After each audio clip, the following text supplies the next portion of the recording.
of illegal aliens at the southwest border. Turns out, the only thing President Biden did not have was the willpower. In a few short weeks, President Trump has proved what we all know to be true. The Biden administration could have stopped the crisis at any moment if only they had the courage to enforce the law. Since President Trump assumed office, illegal entries at the southwest border have plummeted, a 94% drop in 1 month, 94%. Under President Trump, the world knows that there are consequences for unlawful entry into the United States. The border crisis was not the result of climate change, a lack of resources, or a failure to grant amnesty. It was the result of the last administration's deliberate choice. President Biden enacted policy starting on the day he assumed office to allow millions of unvetted illegal aliens to pour into the United States. Many of these illegal aliens have long rap sheets that include violent crimes. President Trump has an electoral mandate from the American people to deliver on his promises to secure the border and enforce the immigration laws of the United States. And he is delivering on this promise big time. The mayors here today each lead so-called sanctuary cities. And let's be clear, these policies only create sanctuary for criminals. Sanctuary policies violate federal immigration law by protecting criminal aliens at the expense of the American people.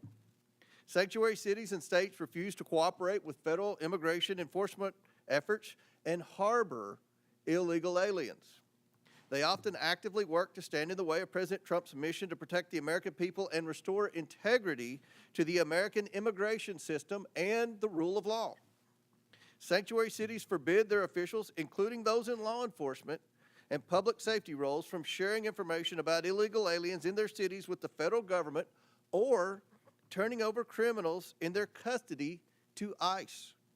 As a result, sanctuary cities release illegal aliens back onto the streets where they often go on to commit more crimes. In Chicago, for example, an illegal alien who was recently arrested for killing a 63-year-old man had previously been arrested in Chicago for trying to lure a child. ICE lodged a detainer against the criminal alien, but Chicago authorities released him back onto the street because of the city's reckless sanctuary policy. And now an innocent man is dead because of Chicago's refusal to follow the law. These reckless sanctuary policies also force federal immigration officers to go into local communities to apprehend criminal illegal aliens. If sanctuary cities were to simply communicate and work with federal immigration authorities, then federal agents could arrest criminal illegal aliens in a secure environment like a state or local jail. Instead, they have to risk their own safety and public safety by having to go into uncertain, dangerous circumstances just to make arrests. Sanctuary cities make us all less safe and are a public safety nightmare. That is why I launched an investigation into sanctuary cities and why these mayors are here today. We cannot let pro-criminal, alien policies and obstructionist sanctuary cities continue to endanger American communities and the safety of federal immigration enforcement officers. Today, Mayors Wu, Johnson, Johnston, and Adams will be publicly accountable for their failure to follow the law and protect the American people. President Trump and his administration are taking action against sanctuary cities, and Congress must follow, not by allowing a single penny of federal funding to go to cities and states that prioritize criminal aliens over the American people. I now yield to Ranking Member Conley for his opening statement.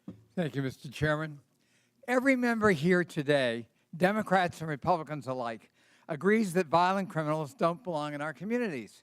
We all want our cities to be safe and have zero tolerance for violent crime, irrespective of the status of the perpetrator. Where we disagree is that my Republican colleagues prefer a selective application of the law to shield the President of the United States from accountability and this administration from the rule of law itself.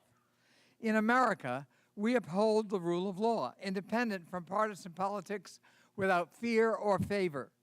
Betraying those convictions, President Trump's Department of Justice has tried to force the conditional dismissal of very serious charges against one of our witnesses here today, in exchange for that witness's total and complete submission to the radical immigration agenda being propounded by the administration. And the DOJ has done so over the objections of a Republican acting U.S. attorney whom President Trump appointed. Rather than enabling a flagrant corrupt and quid pro quo, 7 federal prosecutors, 7, including Republicans, resigned. One of them, a former clerk to Chief Justice John Roberts of the Supreme Court, said that anyone in his position, quote, would know that our laws and traditions do not allow using the prosecutorial power to influence other citizens, much less elected officials, in this way. History is calling on us now to stand up for those laws and traditions. Doing so also demands an affirmation of state and local sovereignty in determining the most effective ways to keep residents safe in compliance with federal law. To deny this sovereignty is an assault on the independence of every American city across the country. Today, Republicans have hauled before us the mayors of 4 major American cities to frame them as lawless because those cities have some limits on how intrusively and aggressively their own officials can conduct federal immigration operations and responsibilities. Let's be clear. The state and local laws that Republicans have issue with today are in full compliance with federal law. They do not obstruct ICE from carrying out its duties, and they are backed by evidence demonstrating that they keep people safe and safer in counties with laws that do not honor extrajudicial civil detainers and had significantly lower levels of violent crime than counties that have them. Mayors, police chiefs, sheriffs, and local leaders have made clear that the way to combat violent crime is allowing local police to do their local job of ensuring public safety in their own communities as they account for it. Commandeering them to spend limited time and resources as federal agents is a non-starter and can contribute to crime and non-cooperation in immigrant communities throughout the country. At this year's Conservative Political Action Conference, border czar Tom Homan said he is, quote, bringing hell to the city of Boston until it complies with his demands. I don't know what that means. Boston is my hometown, and I'm glad to welcome our mayor, Mayor Wu, and her 1-month-old baby here today. But I don't know that Boston welcomes Mr. Homan or anyone else bringing hell to the city. The Republican crusade against local independence doesn't just undermine public safety in our communities. It is blatantly cruel, and I say inhumane and un-American. Kenya Colindres, her husband Wilson Rogelio Velasquez Cruz, and their 3 children came to the United States in 2022 seeking asylum, a legal category of immigration, after escaping violence in Honduras.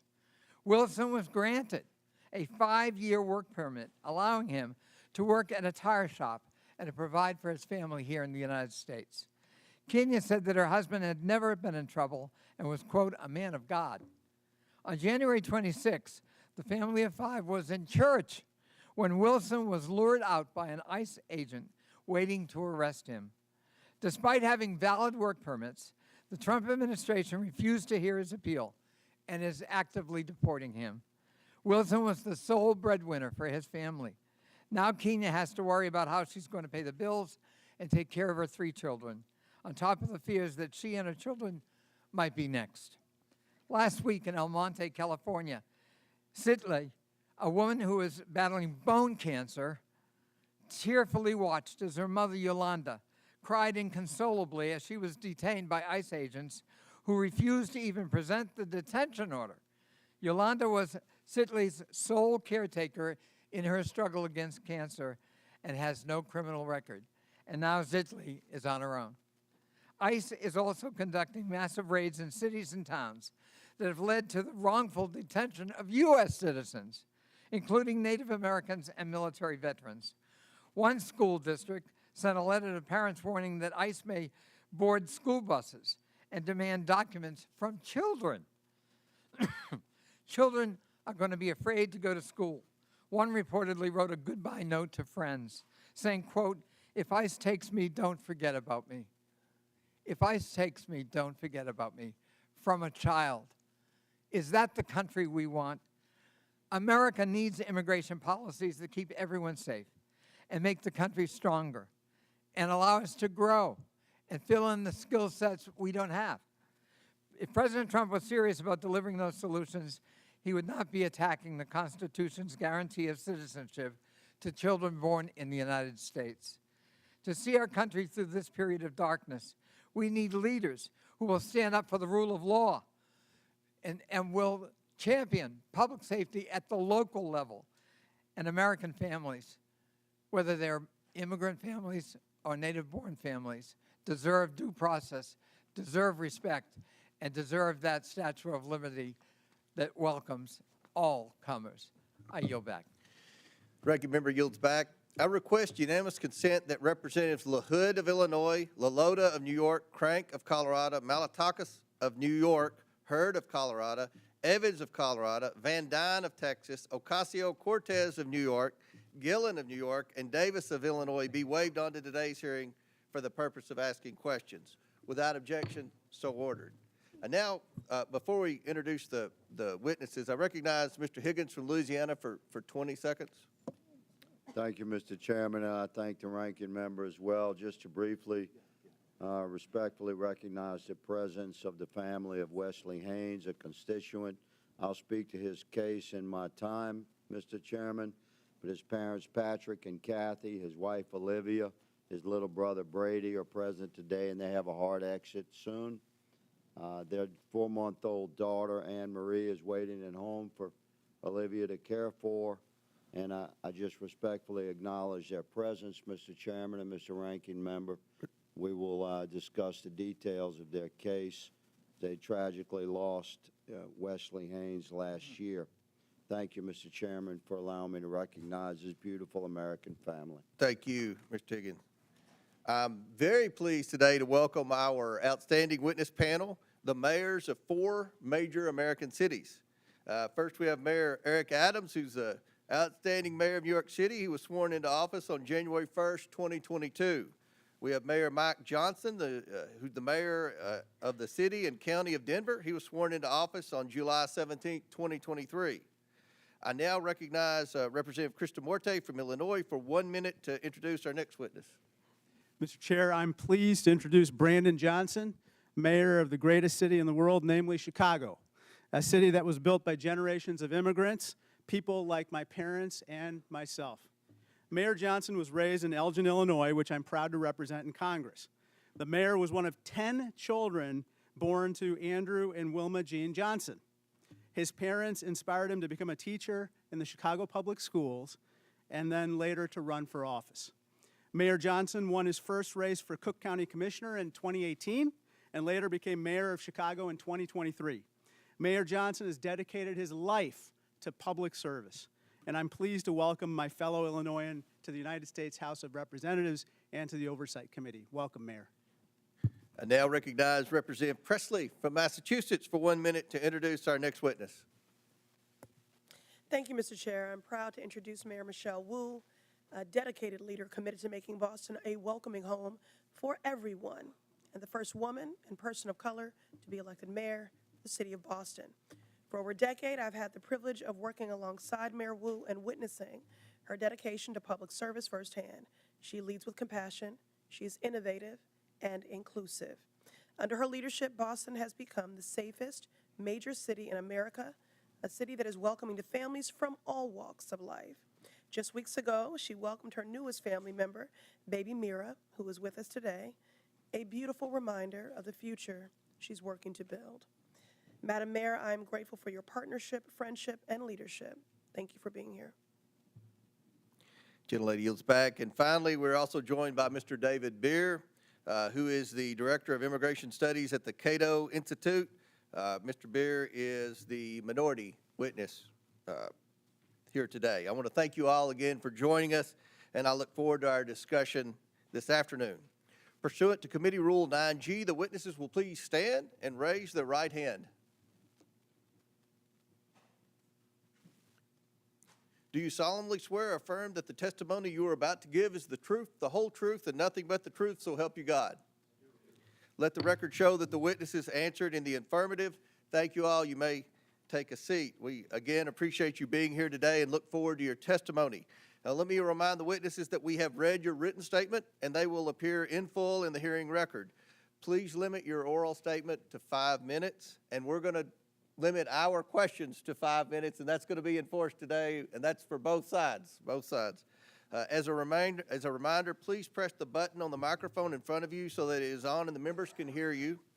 When you begin to speak, the light in front of you will turn green. After 4 minutes, the light will turn yellow. When the red light comes on, your 5 minutes have expired, and we would ask that you please wrap up. I now recognize Mayor Adams for his opening statement. Good morning, Chairman Okoma, Ranking Member Connolly, and members of the committee. As mayor of New York City and a former police officer for 22 years, keeping New Yorkers safe is my top priority, and it has been our administration's North Star. When I entered this role, my job was to help our city recover from the negative effects of COVID. Most importantly, to bring down crime.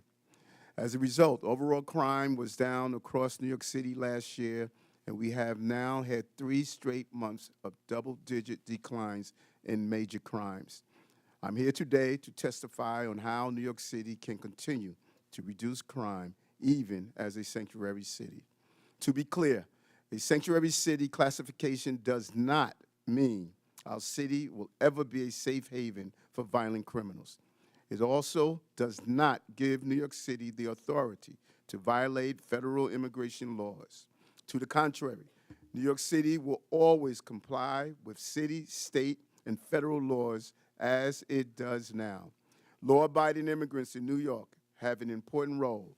Immigrant New Yorkers, including those who are undocumented, pay billions of dollars in taxes and contribute billions more in spending power to our economy.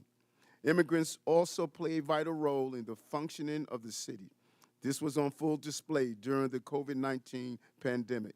The various immigrant residents of our city worked to keep the city moving, while many other New Yorkers were able to shelter in place and work remotely.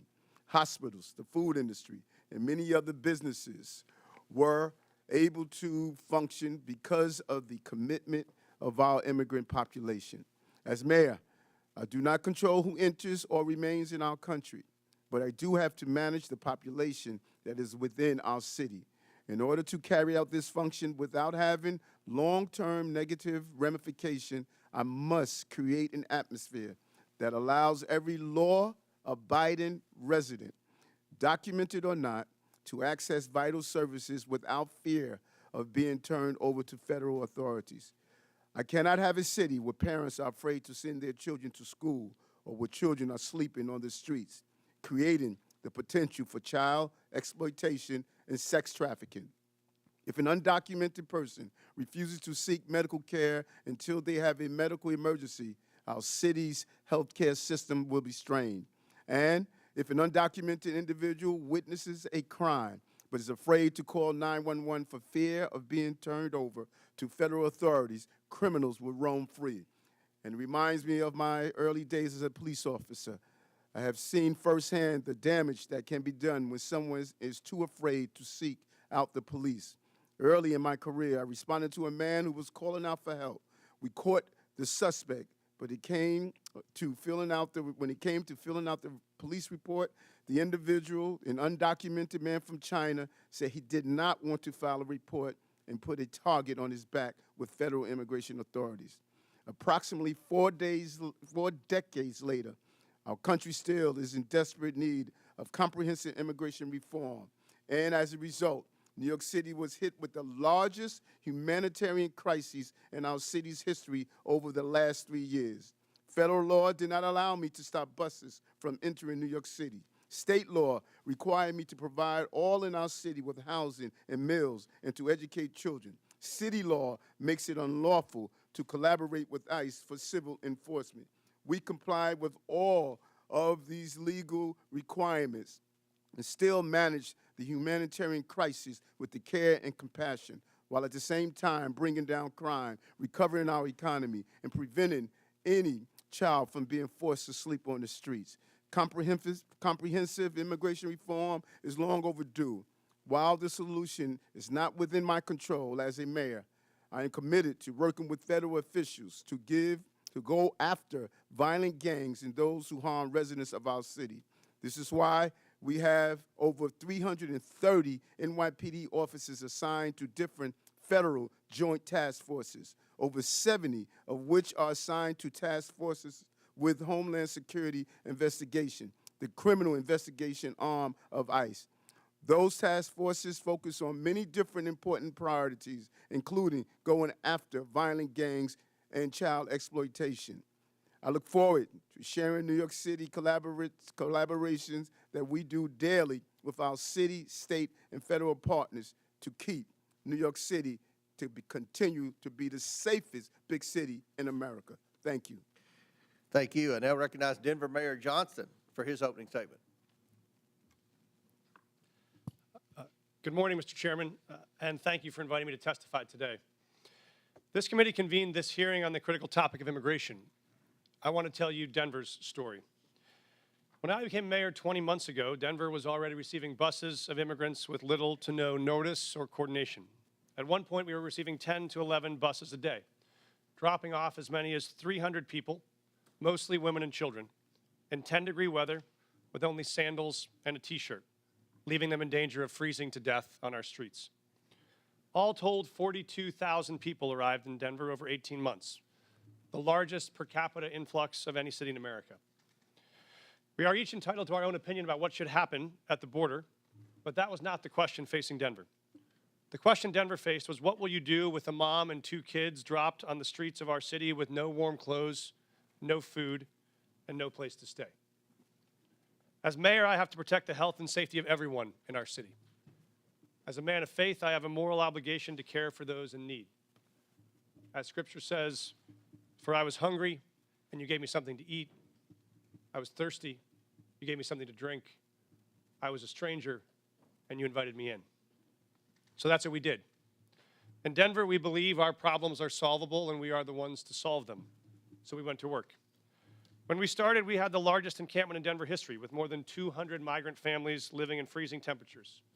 So we opened 8 different city shelters housing 5,000 people. City employees volunteered to take extra shifts, and Denver residents stepped up, making meals, donating clothes, furniture, school supplies. Some even welcomed families into their own homes. We helped 8,700 eligible individuals apply for work authorization so they could put food on their own table, pay their own rent, and reduce the strain on public resources. As a result, a year later, there is not a single migrant encampment left in the city. We have closed all of our shelters. We have connected people to jobs and housing, and the city's immigrant support budget has dropped by nearly 90%. And in the midst of this, migrants did not bring a wave of crime to Denver. In fact, crime went down. Homicides dropped 17%, shooting victims dropped 24%, auto theft down 29%. America is not just a place, it's a belief. Some people are born into it. Some fight their whole life to get to it. It's a belief that all are created equal. It's a belief that it doesn't matter where you came from if you're willing to fight hard enough. Julian Becerra's parents believed that. So they brought him to this country from Mexico when he was 10. They taught him respect, and they taught him to love and serve his community. As an adult, he decided the most honorable way to serve his community was in uniform. So he enlisted in the Air Force. Then he served as a sheriff, then finally as a police officer, where he served with distinction until one day he was pursuing a criminal on a dangerous bridge and fell to his death. In the midst of the immigration crisis, I attended the Fallen Officers Memorial as I watched officers hand Officer Becerra's 10-year-old daughter a folded American flag. I watched her cry as she wrapped her little arms around that flag and holded it tight the way she wished she could hold her dad, but never will again. For the rest of her life, she will cherish that flag, that American flag, because it is the country that her dad loved, it is the country he chose, it is the country he served, it is the country he gave his life for. So if we want to tell the story of what impact immigrants have in America, we must tell the full story. That story must acknowledge that this country is lucky to have people like Julian Becerra, who love this country enough to risk their lives to keep us safe, to keep all of us safe. When buses started showing up filled with migrants, some in my city were afraid, just like I'm sure some of your constituents are afraid. They were afraid about crime and homelessness and worried about what these new people might take away from them. I understand that fear. And the truth is, people who are new to this country do good and bad just like all of us. But there's another truth. When those buses kept on coming, Denver made a choice as a city, not to hate each other, but to help each other. Not to turn on each other, but to turn to each other. And see if together we could solve a problem that felt bigger than any one of us. And that's what we did. It wasn't perfect, and it required sacrifice from all of us. But in the end, Denver came out stronger and closer than we were before. Because Americans expect us to do more than point fingers. They expect us to solve problems. So if Denver can find a way to put aside our ideological differences long enough to manage a crisis we didn't choose or create, it seems only fair to ask that the body that is actually charged with solving this national problem, this Congress, can finally commit to do the same. Thank you, Mr. Chairman. Thank you. I now recognize Chicago Mayor Johnson. For his Thank you. opening statement. Thank you, Chairman Comer. Thank you to the ranking member Connolly and to the members of this committee. I have the great privilege and honor of serving as mayor of the city of Chicago, the third largest city in the nation. Established by a Black Haitian man and a Potawatomi woman, Chicago is and always has been a proud city of immigrants. Generations of new arrivals, including the descendants of the enslaved during the Great Migration, created a vibrant city where 1 in 5 residents is foreign-born. Each day, I wake up to serve every one of Chicago's 77 unique neighborhoods and those who live in our great city. As mayor of Chicago, nothing is more important to me than the safety and well-being of all residents.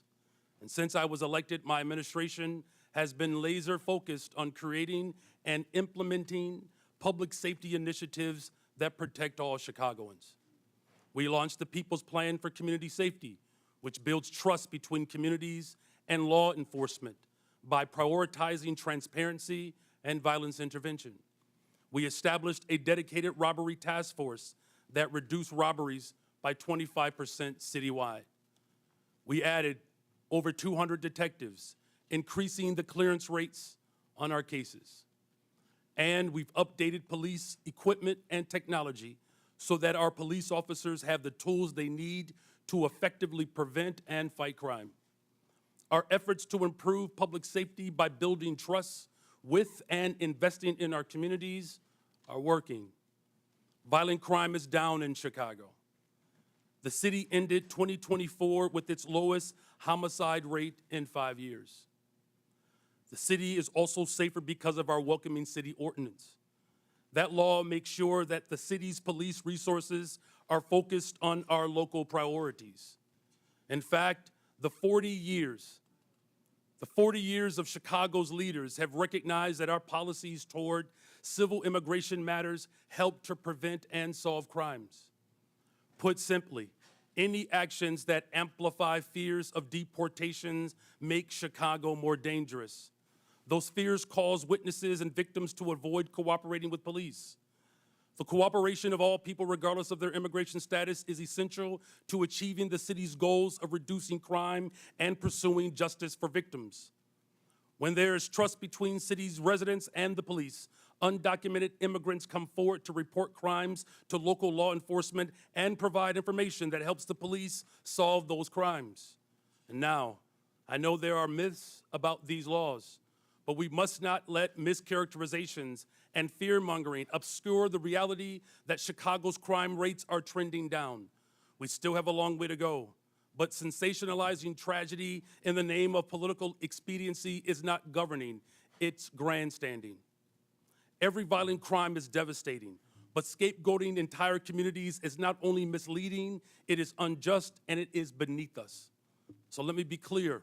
Chicago's Welcoming City Ordinance and our other laws and policies do not lead to more crime. They do not prevent cooperation with federal law enforcement on criminal matters. And we do not harbor criminals. We arrest them, often because of laws that allow residents to feel safe helping the police. As mayor, I'm building a Chicago that embodies the dream of my father had when he came from Salis, Mississippi during the Second Migration, a Chicago that invests in housing, healthcare, jobs, and education. And that's why we've increased safe and stable housing by adding almost 4,000 more units, expanded access to health care by opening 3 mental health centers, and focused on getting our young people well-paying jobs, with summer jobs increasing by 45% since I've taken office. Our local partnerships have built a solid foundation, a better, stronger, and a much safer Chicago. We need this body's support for these efforts. We are ready to partner with you on the measures we know promote trust and create sustainable public safety. And to the people of Chicago and all hardworking people across this great nation, these values are our North Star, the drinking gourd we follow to a better future. We will not live in fear. It is not our portion. We will not go back. I do look forward to answering the questions of this committee. Thank you. Thank you. I now recognize Boston Mayor Wu for her opening statement. Thank you. Chairman Comer, Ranking Member Connolly, and members of the committee, my name is Michelle Wu.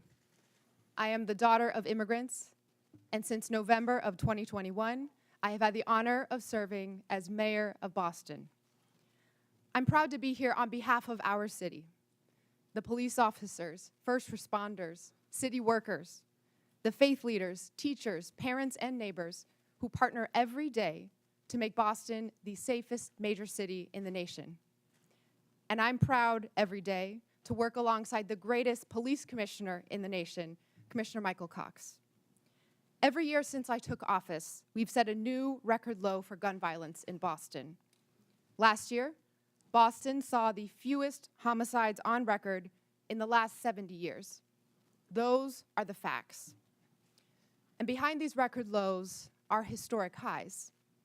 The most ever young people working paid summer jobs, the most pre-K seats at no cost to families, the most affordable housing built in a generation. We have invested in the kinds of opportunities that cultivate prosperity and eradicate crime. And the laws on our books promote the kind of community trust that keeps all of us safe. In Boston, our police department resources and taxpayer dollars go towards preventing and solving crimes. And when it comes to criminal matters, the Boston Police partner every day with state and federal law enforcement. But Massachusetts state law and the Boston Trust Act make clear that immigration is federal law enforcement's responsibility. We are the safest major city in the country because our gun laws are the strongest in the nation, because our officers have built relationships over decades, and because all of our residents can trust that when they call 911 in the event of an emergency or to report a crime, help will come. This federal administration's approach is undermining that trust. In the past month, I've met with residents and faith leaders in community centers and places of worship, asking my constituents what they want Congress to know. And what I heard over and over again was fear and frustration. I spoke with pastors whose pews are half empty on Sundays, doctors whose patients are missing appointments, teachers whose students aren't coming to class, neighbors afraid to report crimes in their communities, and victims of violence who won't call the police. This federal administration is making hardworking, tax-paying, God-fearing residents afraid to live their lives. A city that's scared is not a city that's safe. A land ruled by fear is not the land of the free. Next month, Boston will celebrate 250 years of our nation's freedom. And in every one of those years, Boston has welcomed the world to our shores. From the English immigrants fleeing religious persecution, to the Irish forced out by famine, to the families from Haiti, the Dominican Republic, Cabo Verde, Vietnam, and so many more who call Boston home today. We are the safest major city in the nation.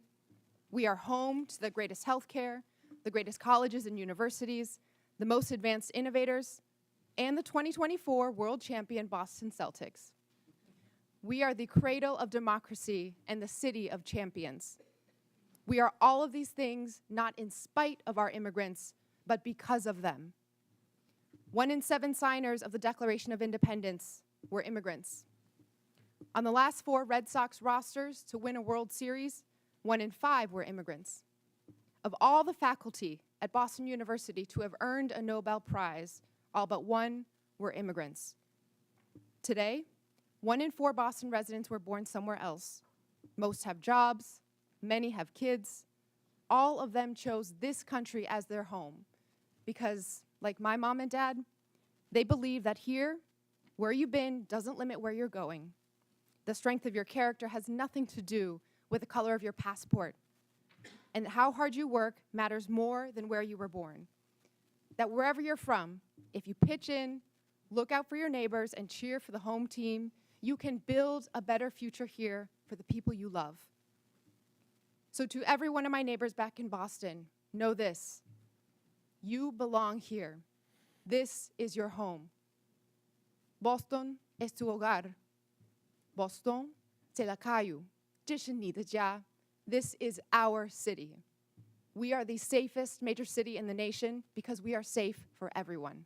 Thank you. Thank you. I now recognize Mr. Beer for his opening statement. Chairman Comer, Ranking Member Connolly, and distinguished members of the committee, thank you for the opportunity to testify. The Cato Institute's half-century of independent research demonstrates that people of all races, religions, and birthplaces can thrive in a free society. Liberty must be protected, both from over-intrusive government and from private violence. Unfortunately, the president's chaotic, indiscriminate deportation plan does the opposite. It harms public safety, threatens Americans' rights, and undermines the successful integration of America's immigrants into its society and economy. The president's first action was to rescind the requirement that ICE target public safety threats first. He has ordered that millions of vetted immigrants be stripped of lawful status and deported. He is even attempting to deport the U.S.-born children of people without permanent status. This flagrantly unconstitutional act effectively orders a series of crimes, wrongful arrest and imprisonment, civil rights violations, and unlawful deprivation of voting rights. Never before in American history has a president sought the power to strip potentially tens of millions of Americans of their constitutional rights. The president is also explicitly asserting the authority to ignore any law passed by you, Congress, that provides due process for people accused of being in the country illegally. The administration has repeatedly misled you and the public about who it is targeting, stating it would focus on public safety threats, that only the worst of the worst would be sent to Guantanamo Bay, and that every person it had arrested had a criminal record. We now know that most ICE arrests since the inauguration have been of people without a criminal record. Indeed, he is arresting people who entered legally, never violated any law, and sending them to Guantanamo Bay prison. It is no surprise in this lawless environment that many people and many cities simply do not trust the federal government on immigration. That is a problem. But under our Constitution, states determine their policies. Congress cannot force them. It must reestablish trust. Unfortunately, some members of Congress want to force an indiscriminate policy of mass deportation on the entire country with no public safety focus. If Congress wants more cooperation, it should address the concerns of these cities. What Congress should do is reestablish trust. Indiscriminate mass deportation agenda is a far greater threat to public safety than any city policy. A mountain of empirical research shows that reasonable restrictions on ICE cooperation do not increase crime rates, and that immigrants lower crime rates. Immigrants, including illegal immigrants, commit crimes serious enough for them to be incarcerated at half the rate of U.S.-born Americans. Data from Texas shows that illegal immigrants are 36% less likely to commit and be convicted of murder. At least before this current mass deportation effort, immigrants were more likely to report crimes than U.S.-born Americans. Don't jeopardize that. Mass deportation is diverting law enforcement resources away from obtaining justice for victims. Indeed, it even targets the victims. Sabotaging local economies and obliterating communities will not restore public safety. It will make us poor while increasing the crime rate and victimization rate for Americans. There is a better approach. We don't need chaos and disorder of illegal immigration or of mass deportation. Why don't people come legally? Because Congress has provided so few options for them to do so, not updating its laws in the last 3.5 decades. Just 3% of those applying for permanent legal status in 2024 received it. That's the failed policy. Let peaceful immigrants pay to get vetted, work, and contribute legally, and let law enforcement at all levels focus on keeping Americans safe. Thank you. All right, our witnesses have concluded their opening statements. We're going to begin with questions from members, and I want to remind the members, we have 60 members today that are going to ask questions. So I'm going to strictly enforce the 5 minutes. I'll hit the gavel if anyone's still talking, and we'll allow the witnesses to answer the question. But let's please be mindful, we have a lot of questioners today for this very important hearing, and again, we thank the witnesses. I'll recognize myself to begin questions for 5 minutes, and I have limited time, so I want to start with a simple yes or no question, and I'm going to hold you all to that because after the first question, then we'll allow for a little more time. But Mayor Johnston, in 2017, Denver prohibited city officials, including corrections officers, from assisting and cooperating with any investigation, detention, or arrest procedures related to federal immigration laws. The city also stated that federal immigration authorities shall not be granted access or allowed to use the secure areas of any city or county jail. Mayor Johnston, is Denver a sanctuary city? A lot of folks use that term. Yes or no? Sorry, Mr. Chairman. Folks use that term differently. I can tell you what Denver does. We do not. Okay, I take that as a yes. Mayor no, Johnson, no, yes or no? I take that as a yes. Mayor Johnson, on March 10th, 2023, you posted on X that Chicago must lead and live by the promise to be a sanctuary city. Is Chicago a sanctuary city? A 40-year policy of being a welcoming city. Yes. A 40-year I take policy that of a as welcoming yes. city. Mayor Wu, in November 2024, you gave an interview noting that you served on the city council a decade ago when the Boston Trust Act was first passed. You said in that interview that in terms of Boston's policy, there is a prohibition on resources and personnel going to enforce civil immigration detainers, meaning Boston police and other departments cannot cooperate with ICE when it comes to detaining on civil warrants. Mayor, is Boston a sanctuary city? Boston is a safe city. I take that as a yes. And Mayor Adams, on November 12, 2024, you said, quote, this is a sanctuary city, but I must comment that you have, of the witnesses today of the major cities, you have publicly stated that you were willing to work with ICE on detaining the most criminal illegals, and I want to publicly thank you for that. But my question to you, sir, is New York City a sanctuary city? Based on our classification, yes. Okay. Last year, in a Boston suburb, an illegal alien raped and impregnated his 14-year-old daughter while living in a shelter for illegal aliens. Mayor Wu, under Boston law, would you turn this criminal over to ICE on a detainer?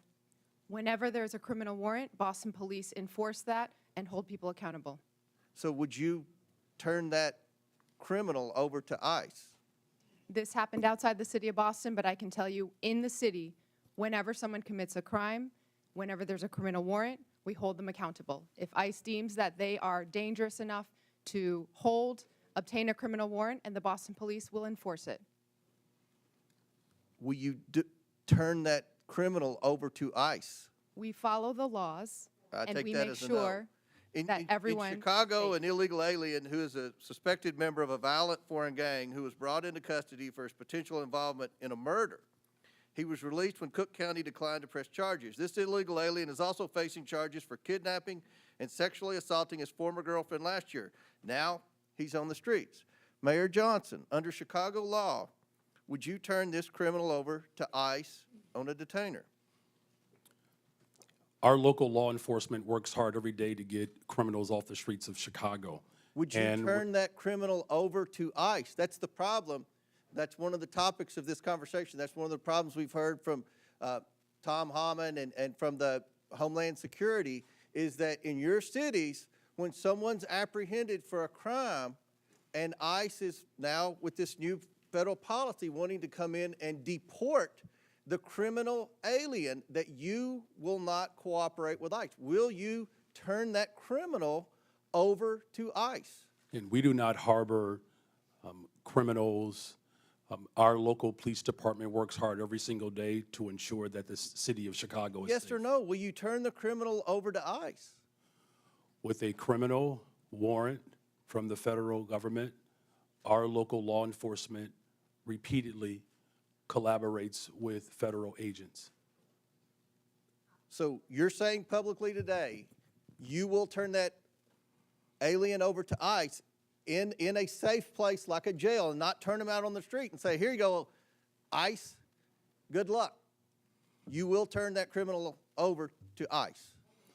With a criminal warrant, as we have done for 40 years. Should that criminal be turned over to ICE? With a Mayor? criminal warrant, they are subject to the federal laws, and that includes deportation. My time has expired, but again, the point that we've got to iron out today is that we have to have cooperation. It is federal law to turn over those illegal criminals to ICE. And we have heard reports, and many of you have said publicly, that you are going to obstruct that. That is against the law, and we're going to hear more about that today. Now, I recognize the ranking member, Conley, for his 5 minutes. Thank you. Mayor Wu, I quoted Tom Homan, the so-called border czar, saying that he wanted to bring hell. He was bringing hell to the city of Boston. What did you understand him to mean by that? Let's talk about Tom Homan. Shame on him for lying about my city, for having the nerve to insult our police commissioner who has overseen the safest Boston's been in anyone's lifetime. Bring him here under oath, and let's ask him some questions. I am here to make sure that the city of Boston is safe. Others may want to bring hell. We are here to bring peace to cities everywhere. Mayor Johnston of Denver, what would your reaction be if Tom Homan wants to bring hell to your city, Denver? We think that we have folks in Denver who are working hard, playing by the rules, paying taxes. There is no one that is seeking hell to come to Denver. What people are looking for is opportunity and hope. And for the That's not record, available. he can do whatever he wants to do, I guess.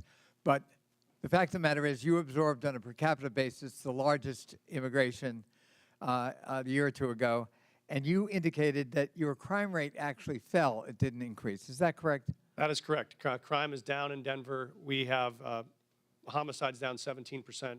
Violent shootings are down 24%. And in Auto thefts Boston, down. I'm sorry, I've got limited time. Mayor Wu, same thing in Boston. The Boston crime rate has been falling, correct? We had 24 homicides last year, 24 too many, but that represented a tremendous reduction, one of the biggest drops anywhere in the country. Thank you. So the correlation between immigration and crime is false, as you point out, Mr. Beer. Perhaps you can elaborate that. I find it ironic that you characterized correctly, in my view, President Trump and Tom Homan's approach to immigration as lawless when they're invoking law and order and crime as the rationale for their lawlessness. Could you expand on the lawlessness and the irony of the fact that, as you point out in your testimony, the crime rate among immigrants is half that of the native population? That's right. I have a table in my written testimony that you can look at. Top 20 cities for immigration court filings over the last 4 years. 19 of those cities saw a decline in their homicide rate. if you look at all of the major cities, there is a negative correlation between increasing numbers of immigrants.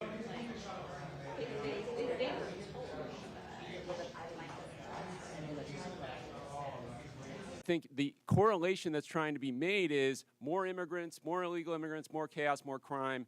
That does not hold. What we do see under this administration is an increasing willingness to ignore the laws.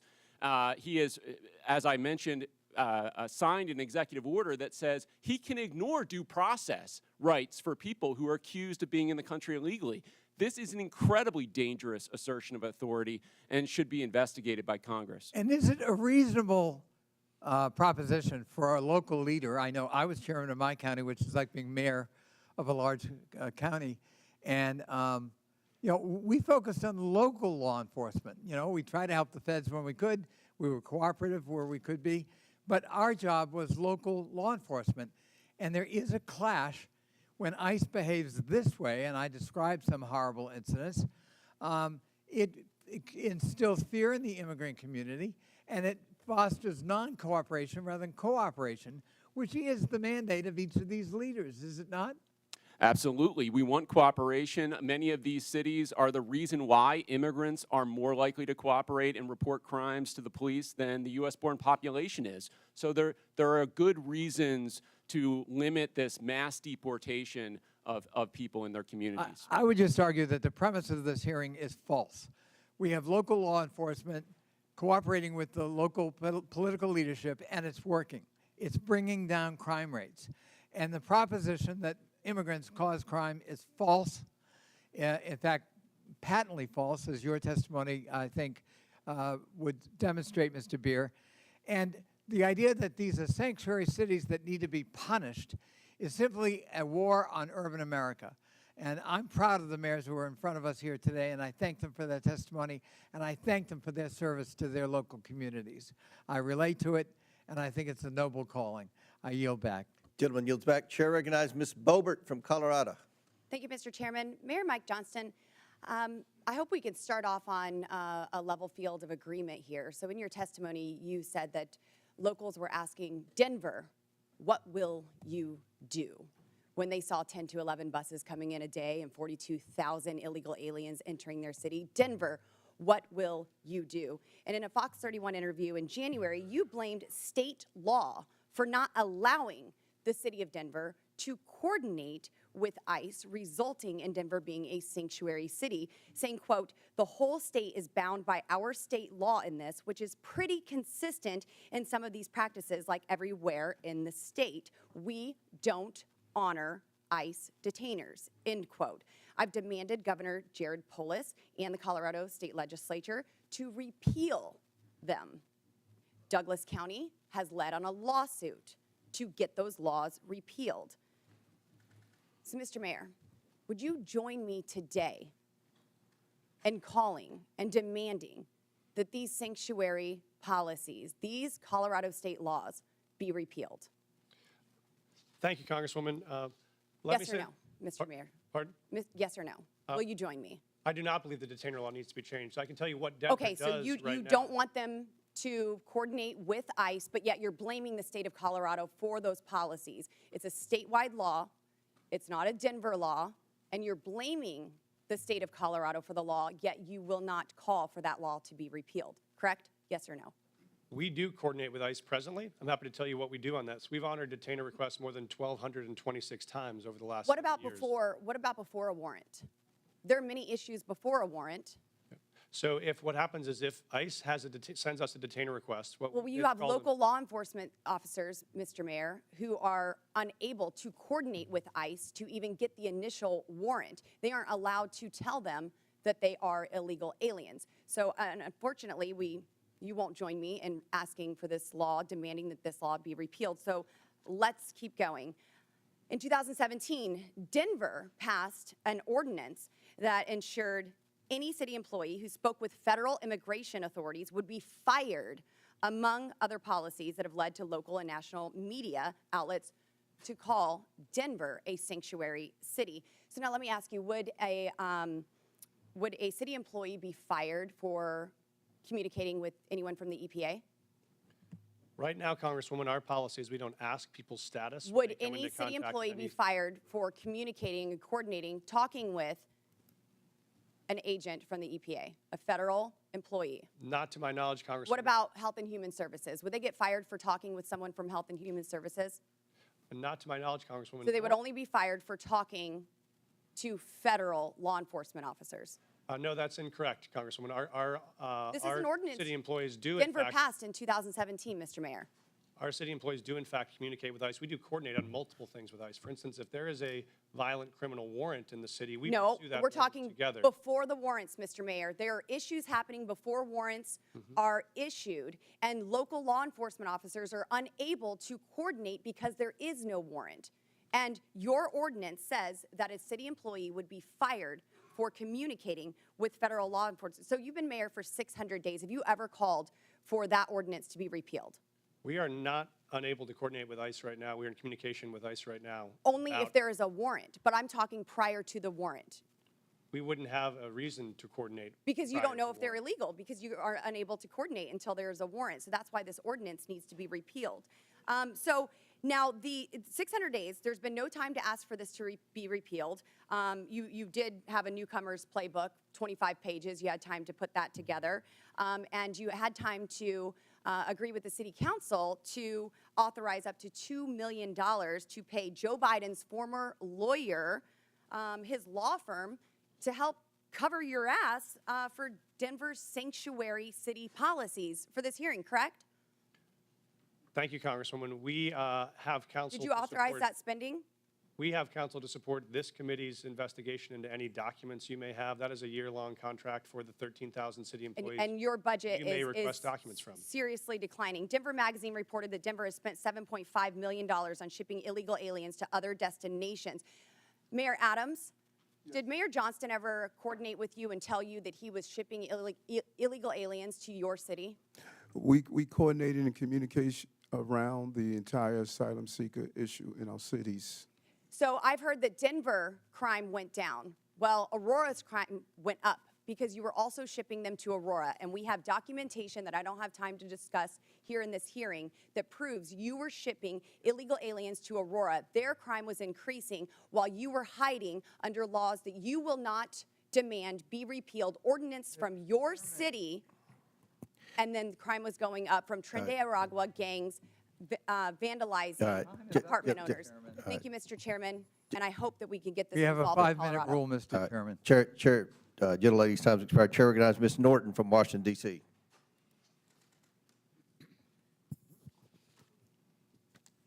There have been a lot of talk today about these cities and their, in my view, principal decision not to respond to extrajudicial ICE detainers.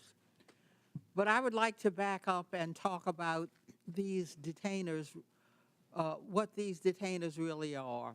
Requests from ICE to unconstitutionally hold someone without due process or probable cause. Enforcing ICE detainers is also expensive, often results in mistakenly holding U.S. citizens and undermines public safety. It diverts resources from protecting the local community to carry out the federal government's job of immigrant enforcement. Mayor Johnston, what challenges do ICE detainers represent to your law enforcement and city resources? Thank you, Congresswoman. I think that was to me, right? Sometimes I That's get correct. confused. Okay. Thank you, Congresswoman. I think it's important, I appreciate to describe what Denver currently does in terms of what coordination looks like and what it doesn't, which is if we get a detainer request, if we have someone in our custody that ICE would like to get access to, what we do is we provide them a notification of release. And so if that person will be released from our custody, we notify them of the time and the date when they will be released, so ICE, if they choose to, could pick that person up. We have done that 1,226 times over the last 7 years, and that has enabled ICE, when they choose to be able to bring someone into custody. What we do not do is hold someone beyond their release date. because there are multiple courts who have found that to be unconstitutional. If someone is serving a sentence and that sentence expires this Friday, we can't hold them another 7 days without an additional charge. And so that is what state law does, and sheriffs around the state would say it is a strain on local resources to hold them for a civil issue that is not linked to a criminal charge that we have in our city or another jurisdiction. That's why we don't honor those types of detainers. Mayor Johnston, how about for Chicago? So thank you for that question. And for Chicago, again, our top priority with the Welcoming City Ordinance is to ensure maximum safety, the type of coordination that happens between our local law enforcement and our communities is paramount to building trust and keeping our communities safe. The ordinance, as well as the state law, the Illinois Trust Act, which was passed with bipartisan support and signed by the Republican Governor, Bruce Rauner, we do not permit our local law enforcement from engaging in any federal matters. With a criminal warrant, our city and our state will cooperate with the federal government, but without a criminal warrant, our local law enforcement focuses in on local issues to keep the people of Chicago safe. Mayor Wu, how would fulfilling ICE detainers detract from public safety in your city? Thank you, Congresswoman, for hosting us, first of all, in your district. We hear every day from Boston residents, a city that is 28% people who were born in another country, that the trust and feeling that they know they can call 911 when they need help, or if they have information to solve a crime and police need that help, that they feel comfortable in doing so. And so our policy in Boston is that regardless of your background or immigration status, you have access to our libraries. We want you to take your kids to school. We want you to be part of our community. And also, regardless of immigration status, if you commit a crime, if you do harm in the community, you will be held accountable. It is critical to the safety of Americans that cities have the ability to decide what is in the best interests of their people. Mayors and local enforcement know their cities best. I would yield any time remaining to the ranking member. I just want to underscore what the gentlelady has said. Local government knows best how local enforcement, law enforcement works. And cooperating with ICE is part of that, but they can't be a substitute for ICE doing its own job, which is a federal responsibility. Thank you for yielding. Before I recognize Mr. Jordan, I believe Ms. Boebert has a unanimous consent. Yes, Mr. Chairman, I'd like to ask unanimous consent to submit to the record multiple local news articles referencing Denver's sanctuary policies, including the Newcomers Playbook written by Mayor Adams and the budget, which shows millions and millions of dollars of the Denver city budget cut. Without objection, so ordered. Chair now recognizes Mr. Jordan from Ohio. Thank you, Mr. Chairman. Mayor Johnston, who's Abraham Gonzalez? Thank you, Congressman. He is a individual that was released from the county jail on Friday in the city and county of Denver. That's all you know about him? I do know that he was facing charges that the Venezuelan gang member arrested by Border Patrol on September 20th, 2023, released into the country by the Biden administration. A few months later, he's arrested in your city, charged with aggravated assault. On March 11th, 2024, he's charged with motor vehicle theft, stole a car, and then on March 20th, 2024, Mr. Gonzalez is charged with felony menacing. 6 days after that last charge, ICE sends you a detainer, which includes an administrative warrant. Basically, it says if you're going to release this bad guy, this gang member who allegedly stole a car, menaced people, and assaulted people, give us a 48-hour heads up. Is that right? Does that refresh your memory? I do know about the detainer request. I do know that we provided a notification of release. What kind of notice did you give ICE when you released him? We gave him notification. I'm not sure how long in advance it 1 was. hour. I do know that. 1 hour. I do know that there were 1 hour notice, and you released him 5 days ago, right? Why not give him more heads up? Actually, let's put the slide up. Let's see what it says here. Let's put the slide up. This is what The Denver Sheriff's Department, it's kind of hard to see, so I'll read it. It says, Denver Sheriff Department, ICE notification being released to the streets. I simply said, we want, just release him to us. You release him to the streets. Why not release him to ICE? Thank you. What we've done, and we do this regularly, we've done 1,226 of these, is we notify I'm ICE. asking about one. I'm not asking about the 1,200. I'm asking about Mr. Abraham Gonzalez, who's a gang member from Venezuela, stole a car, assaulted someone. You had him in your custody for how long? I know that we released him. 345 days you had him in custody. And I said, hey, can you give us 48 hours heads up? I don't know. You gave him 1 hour notice. Mr. Congressman, we notified them of release. There were 6 ICE agents present when he was released, so they had enough time to respond and to be present. Respond where? To the jail where we released him from. So we released him we notified them of the release time. When we notify them of release, they come to the jail facility to pick them up.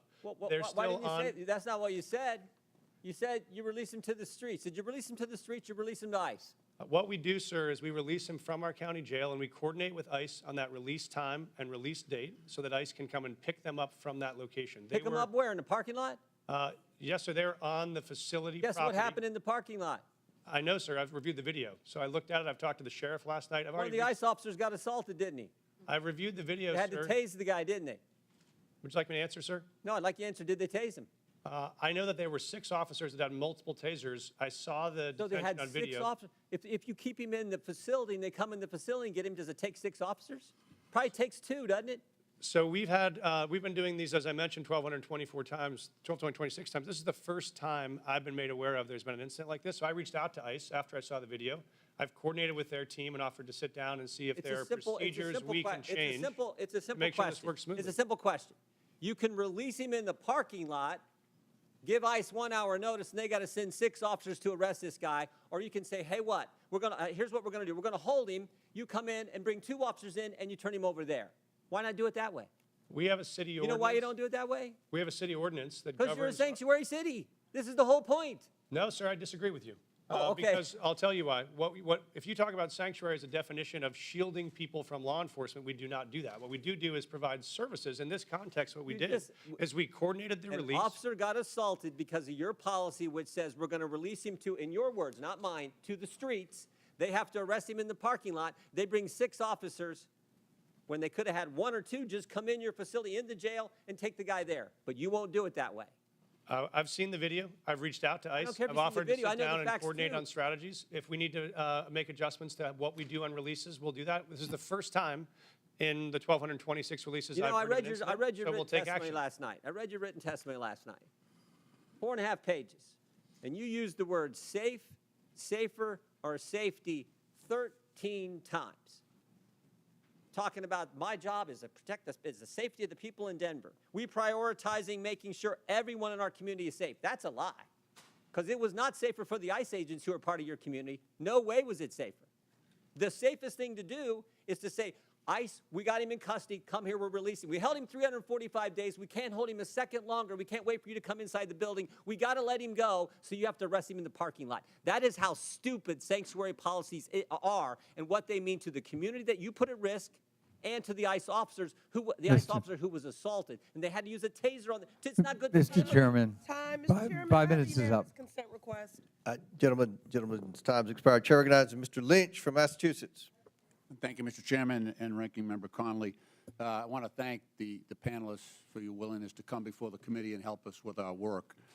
You know, I truly believe that if we had a rational and comprehensive immigration policy in this country, if we competently regulated the flow of immigration, if we knew the purpose and circumstances of each immigrant's arrival here, and if every immigrant knew what was expected of them when they arrived, I honestly and truly believe that immigration could be the greatest blessing for our country.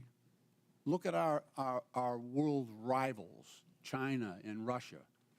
No one is trying to sneak into China, sneak into Russia. It's because of what we offer here as a nation. There is a substantive issue that's at play here, and I want to address that. So under Article 1, Section 8, Clause 4 of the Constitution, it provides Congress, and I'll read the section here, to establish a uniform rule of naturalization. And Clause 18 further provides that Congress has the power to make all laws that shall be necessary and proper to execute its enumerated powers, including immigration. So it appears that Congress has taken up that responsibility in the Immigration and Nationality Act, which they exercise under constitutional writ. On the other hand, we have local so-called sanctuary city laws that at times, so those sanctuary cities laws tend to address local cooperation with federal authorities in your jurisdictions, within your cities. And sometimes it does appear that the sanctuary city laws are defending against the congressional grant of authority to operate in that area. Now, you all, as mayors, and I ask this of the entire panel, you deal with this every single day, and we've heard some of it in your testimony eloquently. How do we, as lawmakers, we're struggling with this right now. There's a tension between that authority of Congress to act under Article 1 of the Constitution, and then your responsibility, nobly taken, to provide a safe environment for the residents and visitors to your cities. How do we reconcile, and I'm asking you for advice. You have a great perspective on this. How do we together reconcile the tension between those two operating systems, grants of power? And I'd welcome any advice you have on that, because that's what we are struggling with up here in terms of trying to come up with a comprehensive immigration policy that addresses all of these concerns. Mayor Johnston? Congressman, I'm happy to start the response. We obviously believe there is a federal system that has federal obligations and state and local obligations. We think, as Mayor Wu said, that our officers are uniquely prepared, trained, and ready to enforce local law and to keep our city safe. We want to focus on that. We do not have the capacity for our law enforcement to be doing federal immigration enforcement, but we want to be partners in making sure we're pulling violent criminals off the street. We do that now. We've done it in the past. We'll keep doing it. But we think the capacity for the federal government to focus on. But what I'm trying to point at is this. So the current president of the United States, Donald Trump, rode into office on this issue. On this issue. He put people in fear. I'm in a state that's 2,400 miles from the border. We're going to spend $1.5 billion on providing services and housing and everything to people who are in our state unlawfully. He got into office on that issue.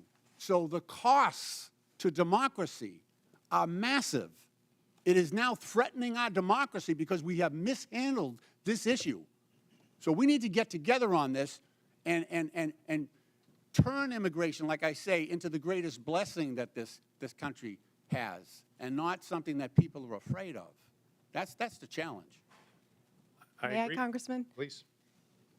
This may be the last my friend. This may be the last blue dress I'm wearing this month. It's going to be green from here on out as we celebrate Irish American heritage back at home.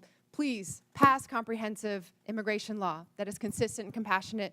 That will make our jobs possible, and we would so appreciate that partnership. I hear you. Thank you. I yield back. Gentleman yields back. Chair recognizes. Chair, I have a unanimous consent request. I didn't. I'm sorry. I have a unanimous consent request. All right. Proceed. Okay, I'd like to seek unanimous consent to enter into the record thousands of DHS agents shift to deportation instead of drugs, weapons, and human trafficking.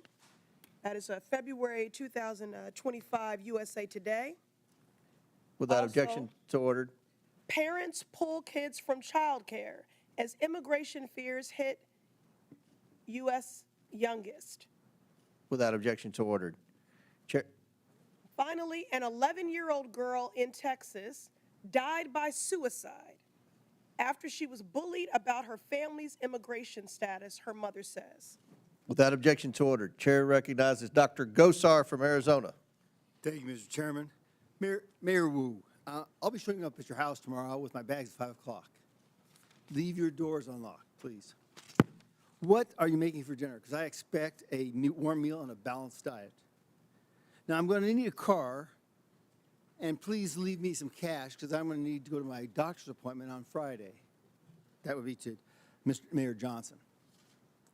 Now, I don't want to sleep on the couch, so put me up at a luxury hotel. The other Mayor Johnson. Obviously, you wouldn't like this because you don't know me, right? You know nothing about me. You might not like that. Sanctuary cities offer this kind of hope, this false hope to illegal aliens by saying that very thing. Stay with me. We don't tell anybody that you break our laws. Now, thank you. You've made the United States complicit and one of the largest purveyors of human trafficking in the world. Thank you.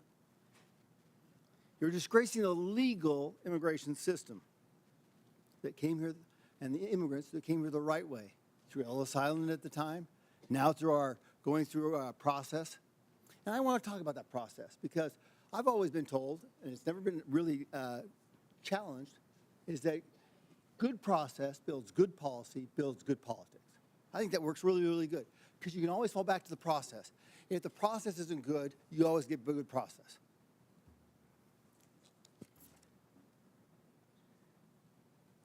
Now, you heard the word establishing trust, okay? How can you establish trust at the very beginning when you have a false narrative here? You're defending folks who have broken the law. The definition I've always looked at is trust is a series of promises kept. What kind of trust are you supporting here? What is the trust with an illegal alien? It's a false hope. It's a false trust. Welcome, we're bringing you in. It's disorganized process. Now, let me ask you a question. Mayor Adams, did you support SB 1070? I'm sorry? Did you support the Arizona law called SB 1070? I'm not familiar with it, sir. Well, let me explain, okay? SB 1070 challenged the federal government on its supremacy clause. Because we, in Arizona, wanted, the government wasn't doing anything, so we thought, we'll do this. We can't allow them to break laws. The Supreme Court ruled that, struck it down. Now, it seems contraindicating here that you would have supported SB 1070, right, Mayor Adams? Based on the premise that you or would you violate the supremacy clause in regards to immigration? Would I violate the supremacy clause? This is way over my head. Okay. I felt law. That's you know. Mayor Johnson, would you have supported SB 1070, allowing Arizona to follow their own laws? Because that's what you're doing right here. Thank you, Congressman. We currently follow all federal law, all state law, and all local law. So we do not have any supremacy clause challenges that we're pursuing or maintaining. Okay. Well, it seems like you are. But, Mr. Johnson, do you agree? The city of Chicago complies with all laws. Okay. Mayor Wu. I'm not familiar with that law because I'm focused on the city of Boston, but we follow all state, city, and federal laws in Boston. What happens when you get in conflict with them? Who do you support?